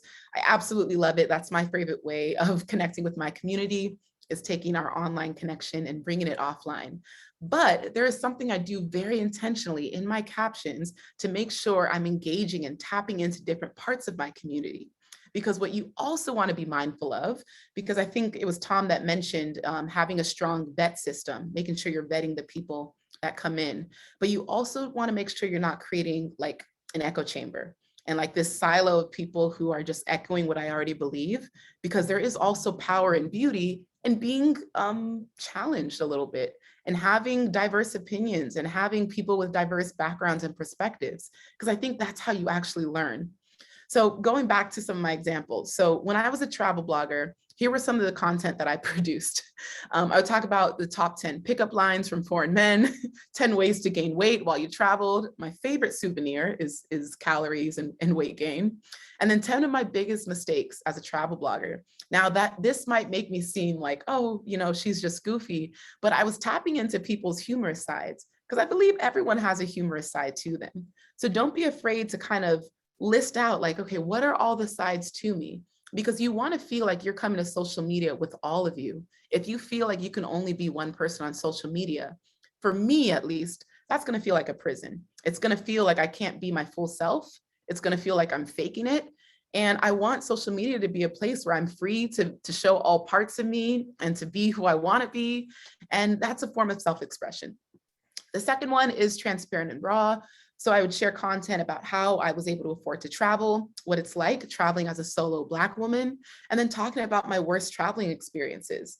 So imagine I'm building this career as a travel blogger. I'm like on this $10 a day budget. I'm like hustling, trying to pitch myself to hotels and to travel brands. And I'm just like really trying to like go for it. And then like people are singing me like, oh my gosh, living the dream. I wish I had your life. And then I share about a time that I was spit at on the streets, or a time where I was denied entrance into a restaurant because I was Black. And like sharing these stories, I'm like, as humiliating as it felt, it was freeing for someone else, because now people were like, oh my goodness, Glo, this happened to me. But like, thank goodness you shared it, because I felt so alone. You have to realize that your vulnerability and your transparency is going to free and liberate someone else. It's not about staying in your like ego of like, oh, I'm not going to share this because it's embarrassing. It's about freeing someone else. Every time you share a really shameful part of yourself, not only are you freeing yourself, but you're going to free someone else. Then I would share thought-provoking stuff. So I always say that the goal is to make your readers think with you, not like you.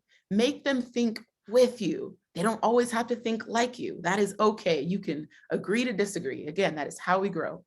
But I love to evoke some kind of emotion from my audience. I talk about identity shifts, entrepreneurial insights, and all of these things that are maybe taboo, or at the time, I didn't see many other travel bloggers willing to talk about, you know, socioeconomical issues, political issues. Like I was willing to go there because I knew that I was creating a lane of my own.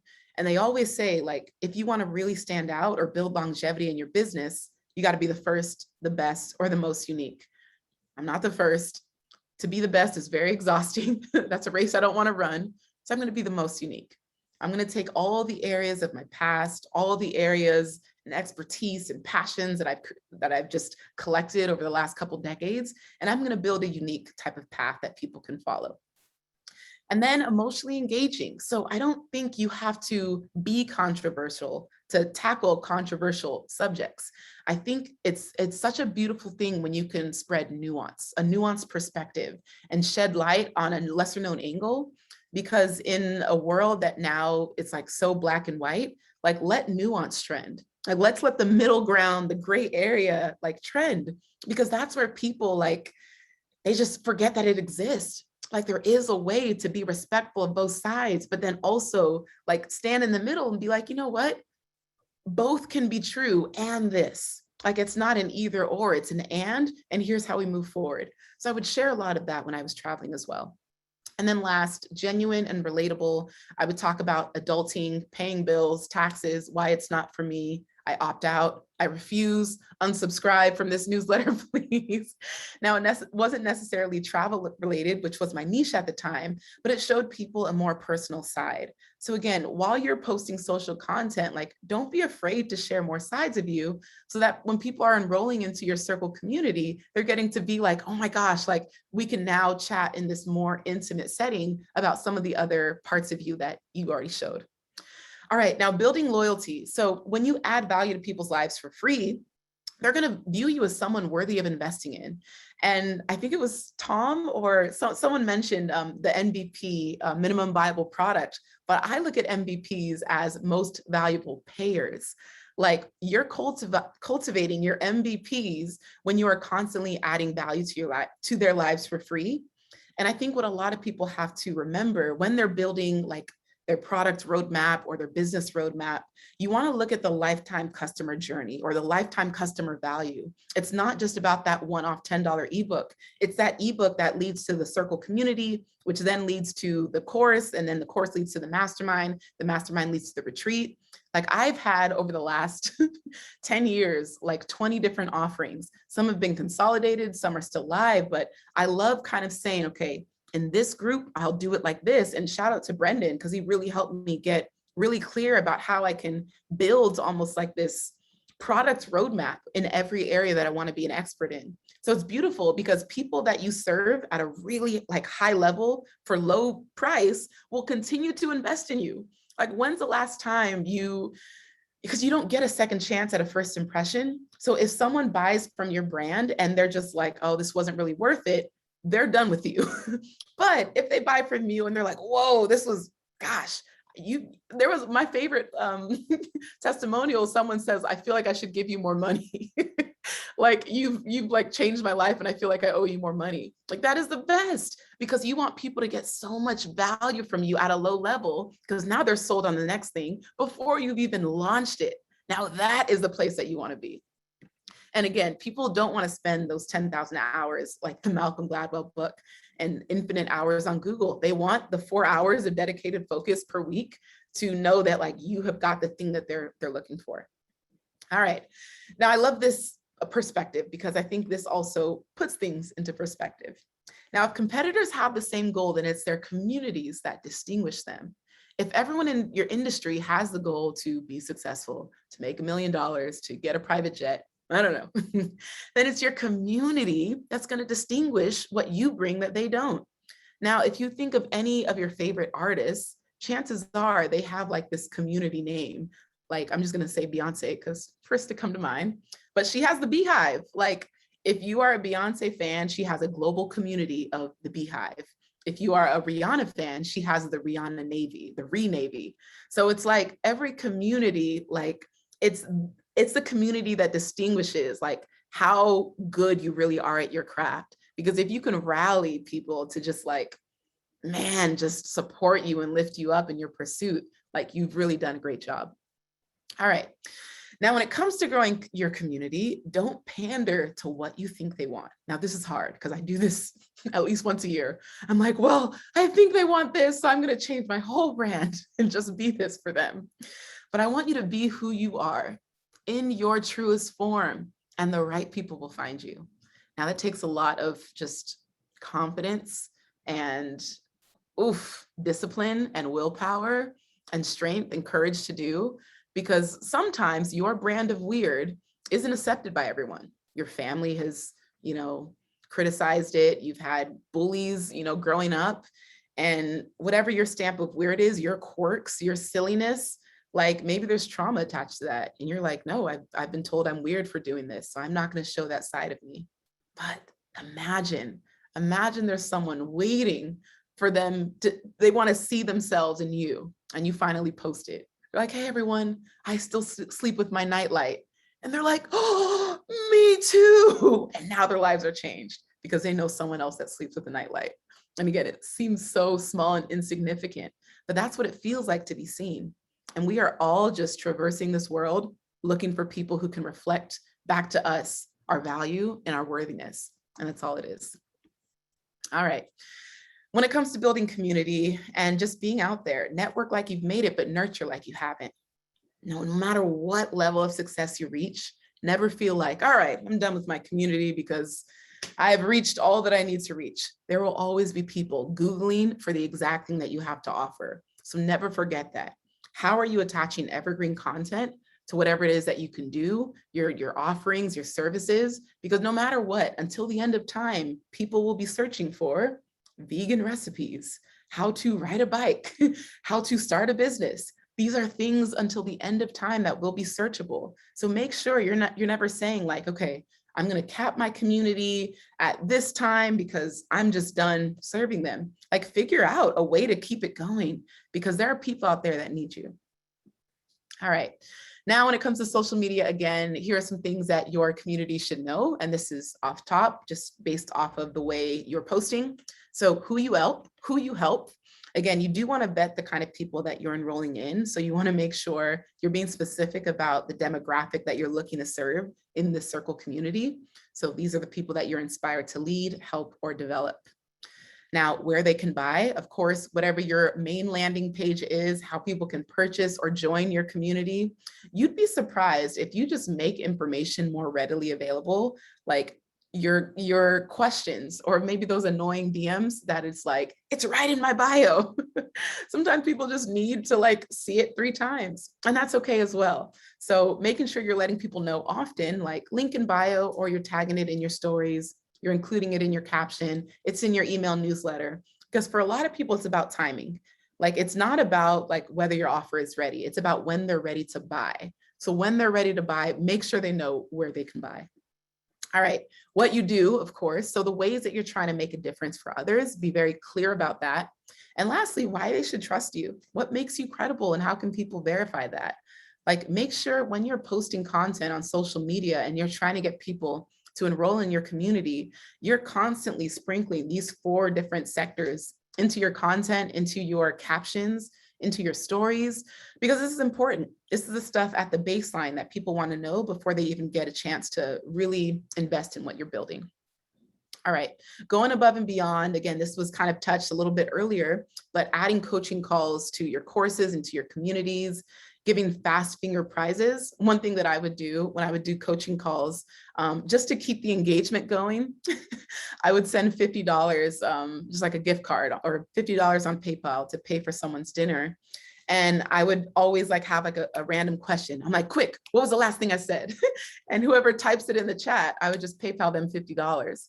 And what's great about that is that it keeps people engaged, because they know every call I'm gonna bust that out. It could be 2 minutes into the call or 58 minutes into the call, but it's like, they know they're ready to get their dinner paid for, and it just makes it fun. So of course, giving people more than what they paid for, holding intimate in-person meetups and events if you can, and as safely as you can, and then reposting or sharing the content within your community and from your community.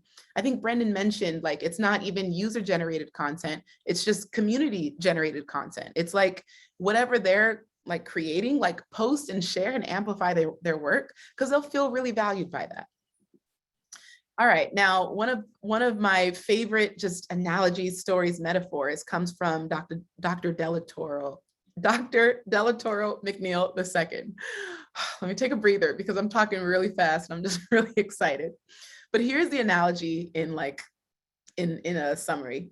So most of you are thinking like an airplane. Okay, some of you, not a helicopter. Now, an airplane, when you think about the way it takes off, there's this massive buildup. It's like engines are revving and it's like boom, boom, boom, boom, boom. And the whole tarmac or runway is massive. And it takes a minute to get off the ground.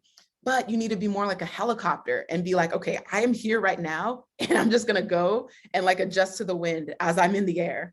And like, that is the best way to approach entrepreneurship and community building. I know after today, you're like, Glo, I'm so overwhelmed, but this, but that, my excuses, but wait, but, oh gosh, it's just allow yourself to take a deep breath and say, I'm gonna be a helicopter. Like, literally just be like, Glo, I'm gonna be a helicopter. Like, Glo told me to be a helicopter today, I'm gonna be a helicopter. And just take off from where you are, because that's how we all got started. Whether you're looking at any of the speakers, especially like, Pat Flynn, he's been doing this for so long, Brendan, it's easy to say, okay, well, they're used to it. They have the confidence now. It's like, They get it. They've been around, but it's like they all started with what they had and where they were. And they just allowed themselves to adjust and perfect and continue to course correct. And then they would, oh, get off track. Okay, we're coming back. But that's all. That's the journey of entrepreneurship. So don't be overwhelmed by how much you don't know. Allow yourself to be confident that the fact that you are in this room, you are in this Zoom, the fact that you are here, you are already ahead of the industry, ahead of the game, because you're preparing for what's coming while other people are sleeping. Like, give yourselves an applause for that. Now, I want to end on this, the group formula. So when you are thinking about, okay, if I can have one takeaway from what I need to do to really foster a community that aligns with my voice and my brand and my values, first thing is give intimate access. There are so many things that I rather not share, but I do it because I know the importance of giving intimate access into some parts of my life, because it's going to free people from their own shame. There is so much shame and guilt that we hold so close to us, and we stay stuck because it's like, oh my gosh, well, I feel so much shame around my failure and so much shame around being, an immigrant kid, and so much shame around this. And I'm like, I'm going to share my story, and I'm going to give intimate access to this painful part of my past so that someone else can be freed. Next, you're going to reward positive progress. Have incentives within your community. Have things that you can do to touch base and let people know, you know what, Michelle, like, girl, you have been for 3 months. I see you on every single call, or I see you in the comments, and I love that about you. And I'm just gonna, here's a gift card for Starbucks, or here's a $50 PayPal gift. Like, I just want to bless you because I see your engagement. I see you, I see your commitment, and I want to honor it. Reward that. People love to be seen. Oh, offer unsolicited support. Now you remember, I remember growing up, I would just see everyone's door signs that would just say like, no solicitors. And so I always thought of the word solicit as like bad, but then I was like, wait, unsolicited support. Let me change my framing around that word, because don't wait for someone to ask for support. Support them before they need it. My goodness, like talking about being next level, being extra, doing what other people aren't. Give the support before they ask. That will set you apart. You understand their pain points. It's so, so, so important that you're keeping yourself close enough to the ground that you remember what it was like to be a beginner. Come on, suck it up. You can do it. Ignore the trolls. Keep going. Forget about the girl. Excuse me, sir, miss. Nope. It's not that simple. Okay. Remember what it was like to be a beginner. Empathize with what they're feeling and meet them there, okay? And then y'all can both grow up together. And then P, pick out ambassadors. When you start to recognize those people that are just like playing full out, they're all the way in, they are committed, they are invested, they have great energy, like find a way to reward them and then call them an ambassador, make them an ambassador, give them like perks to being so involved in the community, and show other people what can happen, like being promoted as an ambassador when they are super involved in the community. Now you can go group the community of your dreams. I hope we're doing okay on time, but I am happy to answer any questions as well if we have time for it. But oh my goodness. Lo, you are just killing it. I was just sitting here with like a smile on my face the entire time. So fun, so like fun. Screenshot. I love talking about this stuff, honestly. I just can't believe every time I hear you teach how good you are. And just the fact that I know you do this and you think about it, but I also love that you acknowledge like, it's okay that you're a hot mess. And you said, that's what entrepreneurialism is about. Like we're always learning. I don't even think I just said entrepreneurialism right. I mean, it just happens, people. Like this is part of the journey. I think one of the biggest things that you and I have figured out is just go. Yeah. And it's okay. You set up your first thing and it didn't work right. And it's okay that you launched it and the spelling was wrong, or the image kind of sucked. Or like I've launched offers before where it was like, you know what? I should have had a better thumbnail. So what? You improve as you go. And that's the very empowering thing about this is, as she said, none of us, we all just started that way. We literally, every person you saw today started, and many of us use Circle for our community, and we are learning more and more and more about how to use the tools and how to monetize and how to grow. But many of us, we're hot messes along the way, and that's okay, y'all. That's, I think, the biggest thing. I just think it's so, Glo, don't you think people take themselves too seriously right now in this moment? Because you do your work with so much fun and joy. I don't know, how do you convey that to people that that's okay? Yeah, I think it's liberating, because I think as we become adults, we were fooled into thinking we need to take life like super serious. Like, you're an adult now. You're no longer a kid. Kids have fun. As an adult, you be serious. You put on a straight face. You attend the meeting in a tie. You put on a suit. And it's like, I'm in this colorful polka dot. I don't know what's going on, but I'm here for it. And there's I don't either, but I'm like, let's go. But it's like, I have to actively inject joy into my day and playfulness and kiddishness. Yes. I have a full setup home office, but I was like, today I'm going to be next to my beanbag and set up a makeshift office because it feels fun. It looks gorgeous too. Most people, that's a real background knowing you, right? It is. Like, look at that, people. That's no green screen. Oh my gosh. That's what I was like. I said, should I say that? Because once I remember she and I've done a lot of Zooms together, and sometimes I'll look and I'm like, are those real plants? She's like, I got those on Amazon. I'm sending you some. And she did. When I literally have this famous shot of one of my videos, and in the back it's Glo's, plants she sent me. Yeah, no, it was great. But I'm how did you get over? I got some questions from the community, if you don't mind, just a few of them. do it. When you started, what was the mindset shift that you feel like you had to make from the starting, I'm doing things, I have a content rhythm, I'm creating things, to the one day now you actually earned? Like, and now it was more of a business thing that you were providing for yourself and your freedom, like that switch from like free and social to, financial freedom, because I know you made that big shift. What's that look like for people in terms of mindset?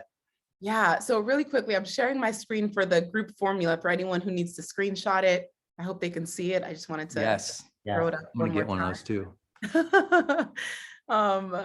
Yeah, but I think when it comes to lifestyle design and just having a creative career, because Brendan, I think when you are a coach and a creator and an artist and a writer and a speaker, it's really hard to know, like, what season should I fully lean into?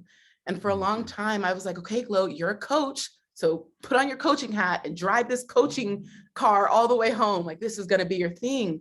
But I was like, I have so much value to give to creators. And I'm also a musician and I like to write. And I was like, okay, what makes the most sense? And so I had to learn how to operate in seasons. I'm going to have a season where I am a hardcore coach. I'm doing nothing but coaching and cultivating and doing classes and all of that. And while I'm in that hat and driving that seat, I am all in and I am tapped in. And naturally, because it's such an energy exertion that we give on these coaching calls, you're going to be like, I am tired and I need a break from people. And so I allow myself to take 6 months off to travel the world and go find inspiration for the next thing. Hashtag goals. Hashtag goals. 6 months off, travel the world. Let's go. But you've always like decided, hey, if I'm going to be in business, I'm going to feel the reward of the business now, not when I'm retired, as an example. Yeah, exactly. I think so. It's an interesting place to be, because I personally don't want kids. And so the concept of generational wealth doesn't actually motivate me. I want every dollar, anything that I build to go to friends, family, and charity. Before I die, it is dispersed. It is given away. It is donated. It is invested in the things that I believe in. Because when I'm gone and God needs me more than this world does, I want to know that every sweat, everything that I've invested into building my life has been given back into this world before I leave. So I'm like, I'm going to enjoy this journey. I'm going to live my life. I'm going to mess up. I'm going to stumble. I'm going to have my days. I'm going to ebb and flow, because I'm a human and I have anxiety and fears and all the things, but I'm going to do my best. I'm going to honor that this is what works for me now. So true. This is what works for me now. And I've seen you pivot. And I think that's a big question too we get of, as Alexis and Andy and the whole panels we're talking today, the whole Circle team. It's like, I think people get stuck on this, what does my perfect life purpose offer need to be? And obviously you and I both pivoted offers and brands and names of what we do and how we do. How do you tell that first person looking for their first offer, the first thing they should charge for, to both do it and get in the game, but also like, no, you're going to change it and that's okay? Yeah, I think a lot of times we think that, okay, I'm going to sit still and I'm just going to wait for the answers and the clarity to just download. But it's like the clarity, it reveals itself in motion. You've got to get moving. You've got to launch something before you know if it's the right thing. And so ebooks for me were a great way to have like a low ticket, low touch item that I'm like, okay, I don't know if this is my next thing, but I'm going to create an ebook for it so that at least it's out there. And I feel like I'm getting a little bit of like practice, like, okay, if I were to teach on this like full time, like, do I find joy in it? Is this fun? Like, does this make sense? Because chasing passion and profitability, sometimes we're like, wait, there can only be one. Which way do I go? And so I'm constantly course correcting, like, wait, this is really profitable, but I'm miserable. But this makes me happy, but there's no profit margin. So the pivot is real. I just want to tell people to just like honor what makes sense now. Act as if you had 30 days left of life. Give yourself a 30-day runway, a 30-day roadmap, and that's all you have, because then it'll take away the anxiety of the future. Just honor your now. I love that. Honor your now, get in the game, know that you're going to change over a period of time. And here's another reason I just said at the very beginning, when you think of community as your central organizing principle, it allows the freedom to go, you know what? I'm going to start a new space today. Oh, you know what I'm going to do? I'm going to do a new offer here in Circle today. It allows you the freedom to go, oh, if I understand I'm just always building audience, I might offer them something different. Yeah. But, I'll just lock that space, or that space is only for these specific people because maybe they're not interested in my other thing over here. That's totally okay, because they're there for you. They're there for the journey of the community and you growing together. And that's why I'm telling everybody to just go sign up at Circle, because when you create it and you see the menu and you use the tools and you actually try, I just feel like you get a lot of new ideas. And I'm just like Glo. I listened to this entire summit today, and I'm up to 2 pages of notes now after yours. I've got 2 full pages of notes of things I hadn't even thought about doing in my community yet. And that doesn't overwhelm me. It excites me to like, oh, I'll try this, I'll try that. It sucks when you think you have to do everything perfectly, but when it's a test, it's trying out, it's getting in the game, it's building, it's earning money for yourself, for your freedom, for your family, whatever it is. Now it's more motivating. And I've been so inspired by how you do it. I want to make sure I bring on Alexis and Andy and see if they've got any questions for Glo as well. I do. Well, first of all, I just one note is like, you'll never figure out that thing that works if you don't actually go out and like start to press buttons and try things out. So it's kind of like you have to go through like the weird experiment in order to get to the thing that starts to click. So if you're not taking any action, you're not going to get there. Truth. Glo, I'm really curious about, so, these different personality, you're like, these different personality traits, and you kind of identify the ones that are most authentic to you. And then once you've done that, all of a sudden, if you kind of own that, you're like, yeah, that's me. Those are the things, and intentionally go out and you start to, when you create content, when you talk about your offers and things like that, it's like, all right, this is it. Like there's no disconnect here. How can folks who are watching right now, who are like, I want to create this membership, I want to create this offer, I want to set up this community, I want to do all these different things, but I'm a little nervous about being me.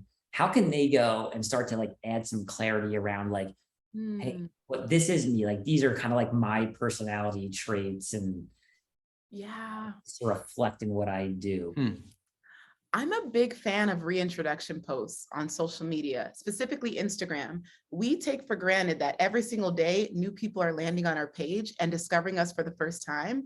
And so if we like allot once a month, once a quarter, to one dedicated post of like, hey, everyone, whether you've been here for 10 years or one day, here's who I am, here's what I do, here are my quirks, here's what you might hate about me, here's what you might love about me, and here's what I'm working on. Glad to have you here. And it's this almost like liberating, like, let me tell you the best and worst parts about me. And then you can decide whether you want to jump on board. Yeah. That's You so were- good. People are going to meet you at different times. You know, you're always kind of reintroducing yourself in marketing. Like even when we started this summit, I just assume, you know, some people know me, some don't. I'm still going to tell, you know, what inspired me to do my work. And I'm going to tell how I failed at it and sucked at it. And then I had to learn marketing. And then I had to get tools like Community to get better at it. You still have to like reintroduce people to your journey because it also shifts. Your destination's always shifting. Yes. And I think it's important that you do that. You do that so well. Alexis, did you have any questions for Glow? I did. I had a question around the honoring your now, and I'm curious, like, I love that one of the common threads of this summit has just been normalizing, experimenting, and trying, and just doing it.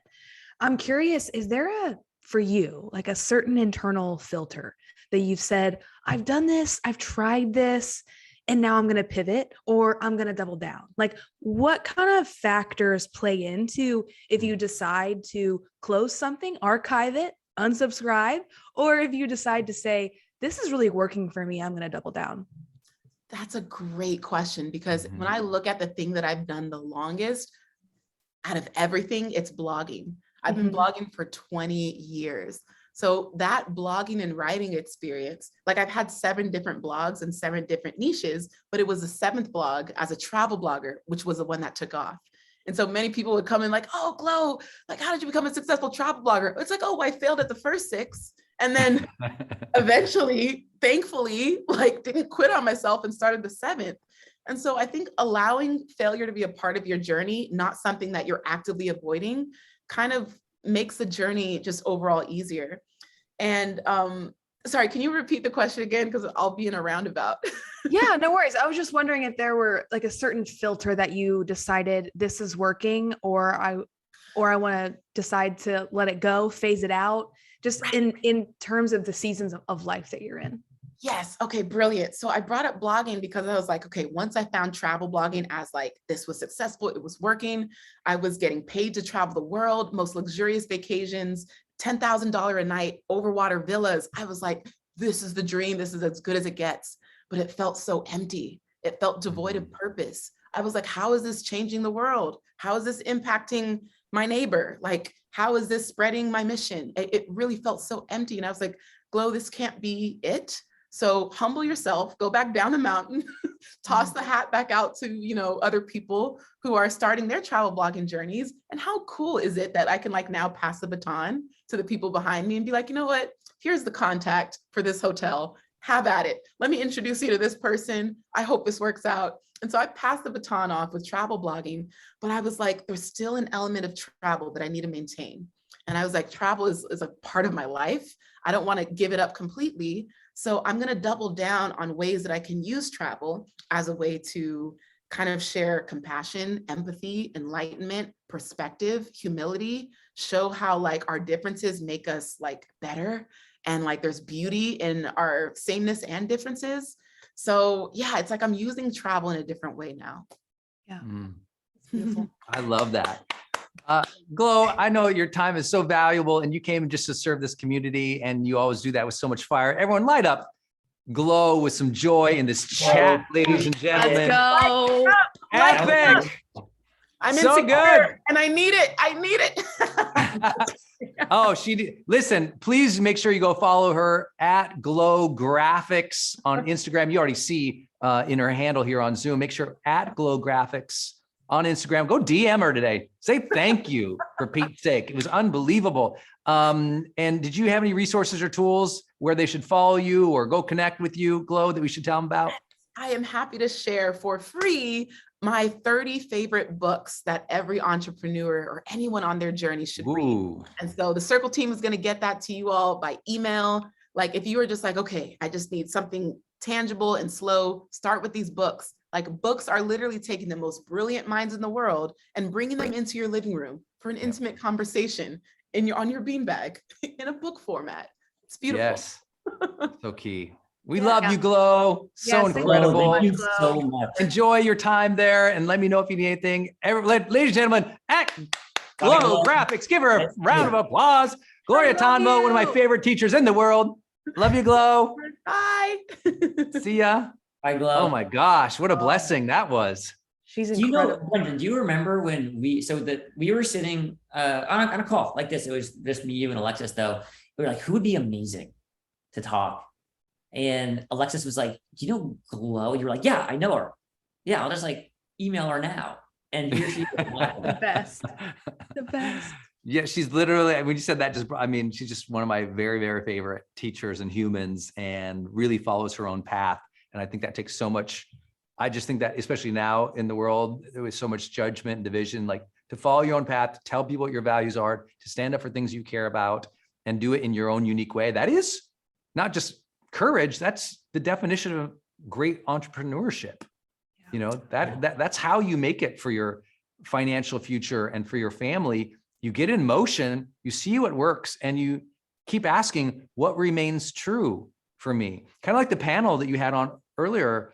Alexis, you did such a great job with that panel. So many of them like, yeah, I should have charged more. I gave too much there, or we weren't ready for this.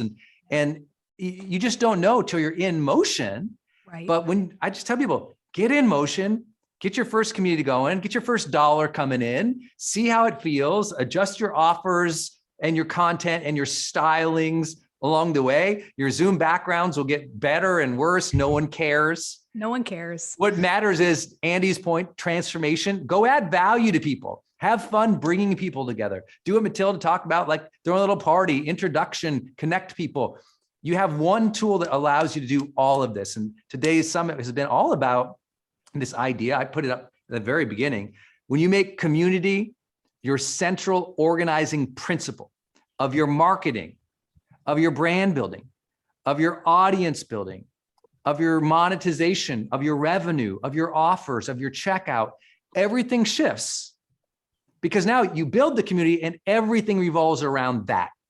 And this is why I'm passionate about Circle. That's the whole metaphor I have about Circle and community. It's like you're building an audience and everything revolves around that circle, right? Everything, your offer is going to revolve around that. Your live casts are going to revolve around that. Your segmentation is going to revolve around that. Who you welcome into which space and why. Your group DMs, your DMs, all the functionality we know from the modern social media realm is really in Circle that you can use. And now you own it instead of it's a Facebook group and they just run ads against it and don't show your post to anybody. And it's your community, white labeled for your brand, for your styling. And that's why I'm just urging everybody to go to circle.so/bundle. Maybe Alexis, you throw it in the chat here, and really take advantage of this incredible offer that they have, where you get these unbelievable bonuses, 2 or 3 times a month support from Circle, live training from me. And live training from me every month. And if you sign up by midnight tonight at that website they just gave you in the chat, circle.so/bundle, if you sign up by midnight tonight, I'll train you on email marketing, high ticket sales. You'll get exclusive content. We haven't announced yet that I have some exclusive content from myself and Glow that you'll be receiving. And what's really cool is you have 30 days. And I just feel like you'll see right off the setting up your first Circle, you're like, wow, this is easy. It's intuitive. I can do this. I can invite people in. And don't be shy when you get 5 people in, or you invite 100 people in, or it's 1,000, or it's too many. You figure this stuff out on the path. You get that first dollar, you replicate it, you do better, you get more clients, you grow. I'm only here because I just kept doing it every day. I mean, you guys see my dork of enthusiasm. It doesn't resonate with everybody. There's a lot of people who think I'm annoying as heck. I'm totally okay with that. But the thing is, this is me, how I am in real life. I'm this annoying all the time. Ask my wife. And, and I just showed up every day and I did my thing. And you have to figure out your thing. I had to learn to communicate along the way. I had to learn to market along the way. I learned how do I do a sales outline along the way? But that's what you're going to do. You're going to learn along the way. And best of all, you have Circle really supporting you. You met most of their team today who will be supporting you, like really. And that's an incredible opportunity. So please make sure you go to that website and sign up again by midnight tonight to get all the active bonuses. And if you are a Circle member like I am, you upgrade to Pro, and then you get these bonuses as well. So go upgrade, just go log into your dashboard, go to your settings and billings, upgrade to Pro level, and you'll also get the exclusive bonuses, but you got to do it tonight by midnight. And Andy, again, I kind of stole the conversation a little bit here. I apologize. I got so excited for the folks. That's exactly it. I guess all I would say is, I would challenge you to, when you go, like, first of all, there's the best guarantee you've ever seen, right? So like when you go and sign up for Circle's professional plan, you're going to get an email. You're going to get an email within minutes. If for some reason you don't have an email in like 3 minutes from now, right into support and we'll get you taken care of. But attend the weekly office hours on Friday. Come and like say hi to folks and ask your questions. Like get in there and play around with the tool, like set up some spaces. You can even do like a test live stream and go live. And by the way, those signature gatherings that we talked about earlier, like you got 2 of them or 3 of them, go set up your spaces to have the signature gatherings. You don't have any audience at all, like take Brendan's course on list building, which is in there. But man, I sent you an email about a month ago being like, hey, is this the right bonus for your monthly marketing training? Because I thought it was too valuable. I thought you made a mistake. And I was like, oh, Brendan, do you mean like a workshop or something like that? No, like literally your $1,000 monthly marketing training, which I see all the time. I see like the ads for it and stuff like that. And to get it just included is incredibly generous. So, I mean, one, thank you for just like leading throughout this entire summit today. You've done amazing, but also thank you for making this literally the best deal we've ever had for a Circle, because if you've ever been thinking about signing up for a Circle, there's no better time than this specific deal right now. After it's over, we'll still be here. You can come to the Circle community and all of that, but like, this is a pretty cool deal. So yeah, thank you, Brendan. This is, I mean, I love this slide you have. It's like, you're getting $2,500 in marketing training and support for something that's like $100 a month. I mean, it's like, guys, you go check that out. It's really game changing. I think I'd like to call out 2 things on it, which I think is so important. One, I go live every month for you, but then the Circle team does 2 monthly workshops with you as well. And I think the undersold thing here is that live weekly group office hours with Circle. So every week the Circle team is live and you can just ask them like, hey, I'm trying to set this up. How would I do it? And they'll show you. They're like, look, they'll share their screen and show you what to do. I think that is invaluable and super rare today, that software companies will actually work with you and help you and show you stuff. It's just a game changer.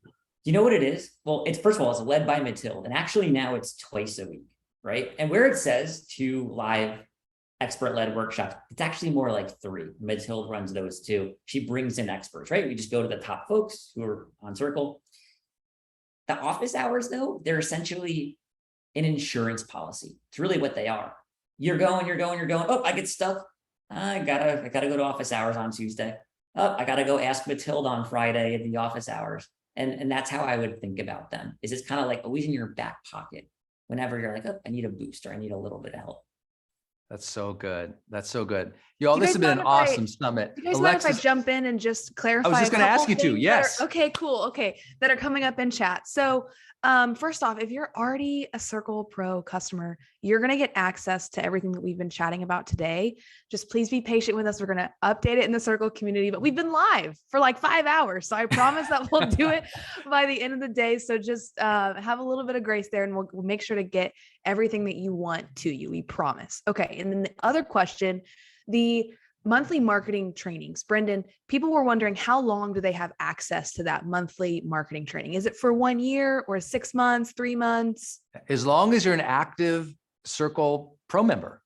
Okay. So, when you sign up for this event today, you're signing up for a monthly, plan into Circle. And as long as you have the monthly plan, you're in. You stay with me as long as you want. I'll be teaching marketing every month. I teach it usually on the first of each month so that we set your marketing goals together and that what's working in marketing that month. And you join me live. And then with Circle members, you'll get a 90-day replay on those. So the prior events you'll get for 90 days so you can watch them. And I'm just live teaching. And as long as you're on Circle, and as long as I'm alive, I'm teaching. I love marketing because every month there's something specific you can focus on in the marketplace. Every month something's going on in the economy, or every month we're learning some new strategies. And I always like to share those with you so that you're not inventing from scratch. I think the value of I've just done this for 16 years. I know what works. I know what doesn't sell. You can ask questions in the chat, kind of like we've been experiencing today. So I'd just love to have you there with us. And it's exclusive to those who get signed up for Circle Pro to get all of this bundle with that and some email training and some high ticket sales training, but you got to sign up by tonight at midnight. Yes. And also tomorrow, we're back live tomorrow. That was another question. We're back live tomorrow at 11 a.m. Oh, yeah. Eastern. Yeah, we have, Eastern. oh yeah, we have like, We're done. we're doing this tomorrow too. So that will also, we'll be talking about the offer and everything that you get again tomorrow. So if you have more clarifying questions, we'll be live tomorrow to dig into those as well. Yes, but exclusive tonight by midnight, you do have to sign up or upgrade into Pro to get all the bonuses, including like Glow's recording, not just from her event today. Her and I did a special training on audience building that is part of the bundle when you sign up by midnight tonight. So by the way, if you're here, just take the action, because whether you do it today or tomorrow, tonight you get the bonuses and you have a 30-day money back guarantee. I think that's the most important aspect. I always emphasize it because when I was beginning, I was so friggin' unsure of myself. I only signed up for things that had 30-day money back guarantees. I was unsure of myself, but I was like, well, the system's there. And to me, a lot of marketing is learning the systems and the tools. Because once you learn the systems and tools, now you can replicate it. You can do it again, and you can do it again. And once you make your first offer in Circle and someone gives you money for it, now you go, now I know that process, I can do it again. And my recommendation would usually be charge more next time. But once you figure that out, once you're in motion, once you figure out the tools, you never stop. Like once I figured out email marketing, I never stopped. Once I figured out how to go live like this, I never stopped. If it's a passion, if you love it, you love communicating and helping people, you're in the right place today. If you need to build the community, you need to have the tools, you're in the right place today. But to Alexa's point, yeah, we're back tomorrow. My friend Danielle Canty, from one of the founders of Boss Babe, she'll be in tomorrow with us. And we had a whole day from 8 a.m. Pacific to noon Pacific tomorrow. These two guys like to talk about East Coast, like everyone else is on East Coast. We'll be well rested compared to I'm on Central here with Time, my so green I'm not tea. on either of y'all. We'll have some green tea ready to go and be able to serve you again tomorrow from 8 a.m. to noon Pacific Standard Time. But take advantage of today. Get signed up. It's circle.so/bundle. Alexis will pop it in the chat. Get signed up by midnight tonight to get all of these bonuses, because as tomorrow and the week goes by, less bonuses. And then when we're all done, no more bonuses like this. So please take advantage of this today by midnight. And I just want to thank Alexis and Andy for trusting me to come on and be a little bit hyped up about my enthusiasm here. I know I'm a little, caffeinated with the green tea maybe, but I'm thankful. Best. We love it. Yeah, This would love be it. the best. It really delivered. Like this is it's amazing when you bring in somebody who just like does this stuff every day and is such a professional to come on and You're right. and Alexis bring is a everybody up professional. down. I mean, Yeah. I know you're not Hey, talking about me. I've been learning from the best. Okay. Alexis, And she's also, the I pro. just want to say thank you for trusting us. Thank you for believing in Circle and what we're building. We do not take that lightly. I've been following you since the Lewis Howes early days, School of Greatness, Summit of Greatness. I love know it. that you only talk about things you really believe in. And it Yeah. means a lot to us that you believe in where we're headed. And I'm amped that we get to do it together. Me too. I want to give a shout out to the whole Circle team, those who came on and those who are building behind the scenes every day, because they've built already the best community platform in the world. And they're just getting warmed up, which is amazing. The tools and the features, the ability to charge and grow. As I mentioned earlier, group chatting with your members is so key today. I mean, if you didn't have Circle, you're going to have 5 other systems and tools to do what it does. And that'll cost so much money. It doesn't make any sense. So I highly recommend you check it out, give it a try for 30 days. Let us know what you're thinking, and make sure you get signed up by midnight tonight for all of these bonuses. I'm happy to see you tomorrow at 8 a.m. Last shout out today is these chat members. Yes. You were fire today. I just want to appreciate all of you. The chat was just lit all day, and it shows an enthusiasm for what we are doing. I mean, this is the time to build. When the market seems uncertain, when other people are kind of hanging out, waiting to see how things are going, you build. You get that build mindset for you and your family, for your future. You just build. You show up every day, post something, build something, help somebody. When you do that every single day, you get a momentum that everyone else will someday say, where'd you come from? It was out of nowhere. And you're like, no, I was building, baby. When everyone else was holding back or uncertain or complaining or blaming, I just showed up. I add value. I put content out there. I served people. And that's your story. Everyone watching it, that is your story. And whether you get to it today or you get to it in 5 years, if you're still here watching this, it's part of your DNA. It's part of your calling. You might not have recognized that until a summit like this. You might have been scared to start until you had a tool like Circle. You might have been unsure, but now you've seen so many people doing this that we demonstrated today. It's time to get in. Get over the fears or the concern or the embarrassment of starting small and master the tools, master the system. And as you do that, you write your own check. You craft your own identity. You get to build your own destiny that might be different than where you came from or what people knew you for or whatever you came from. Because where I came from looked nothing like where I'm at today. And I'm proud of that. That's personal development. That's trying entrepreneurship. It's going for it. It's asking how you can serve every day. And when you do that, I promise things will change. And I'm excited for being along with you on the journey here at Circle. Thank you, Andy. Thank you, Alexis. Thanks to everyone in the chat. You brought the fire. Woo! So good. Let us know in the chat if you need anything. Otherwise, we're going to see you tomorrow, 8 a.m. Pacific Standard Time, 11 a.m. Eastern Time. And look at that. This chat is on fire. All right. Look at that. It's amazing. We'll see y'all tomorrow. We're going to bring the heat. Day 2. All right. See you all tomorrow. Thanks, everybody. Thanks, Andy. Thanks, Alexis. Thanks, everyone in the chat. Go sign up at circle.so/bundle. It is a midnight call to action to get all the bonuses you see on the screen right now. We'd love to have you in there. Make sure you upgrade to Pro if you're already a Circle member. We're going to rock this today. Thank you for everyone being here. We'll see you in the morning, 8 a.m. Pacific Standard Time. Bye, everybody.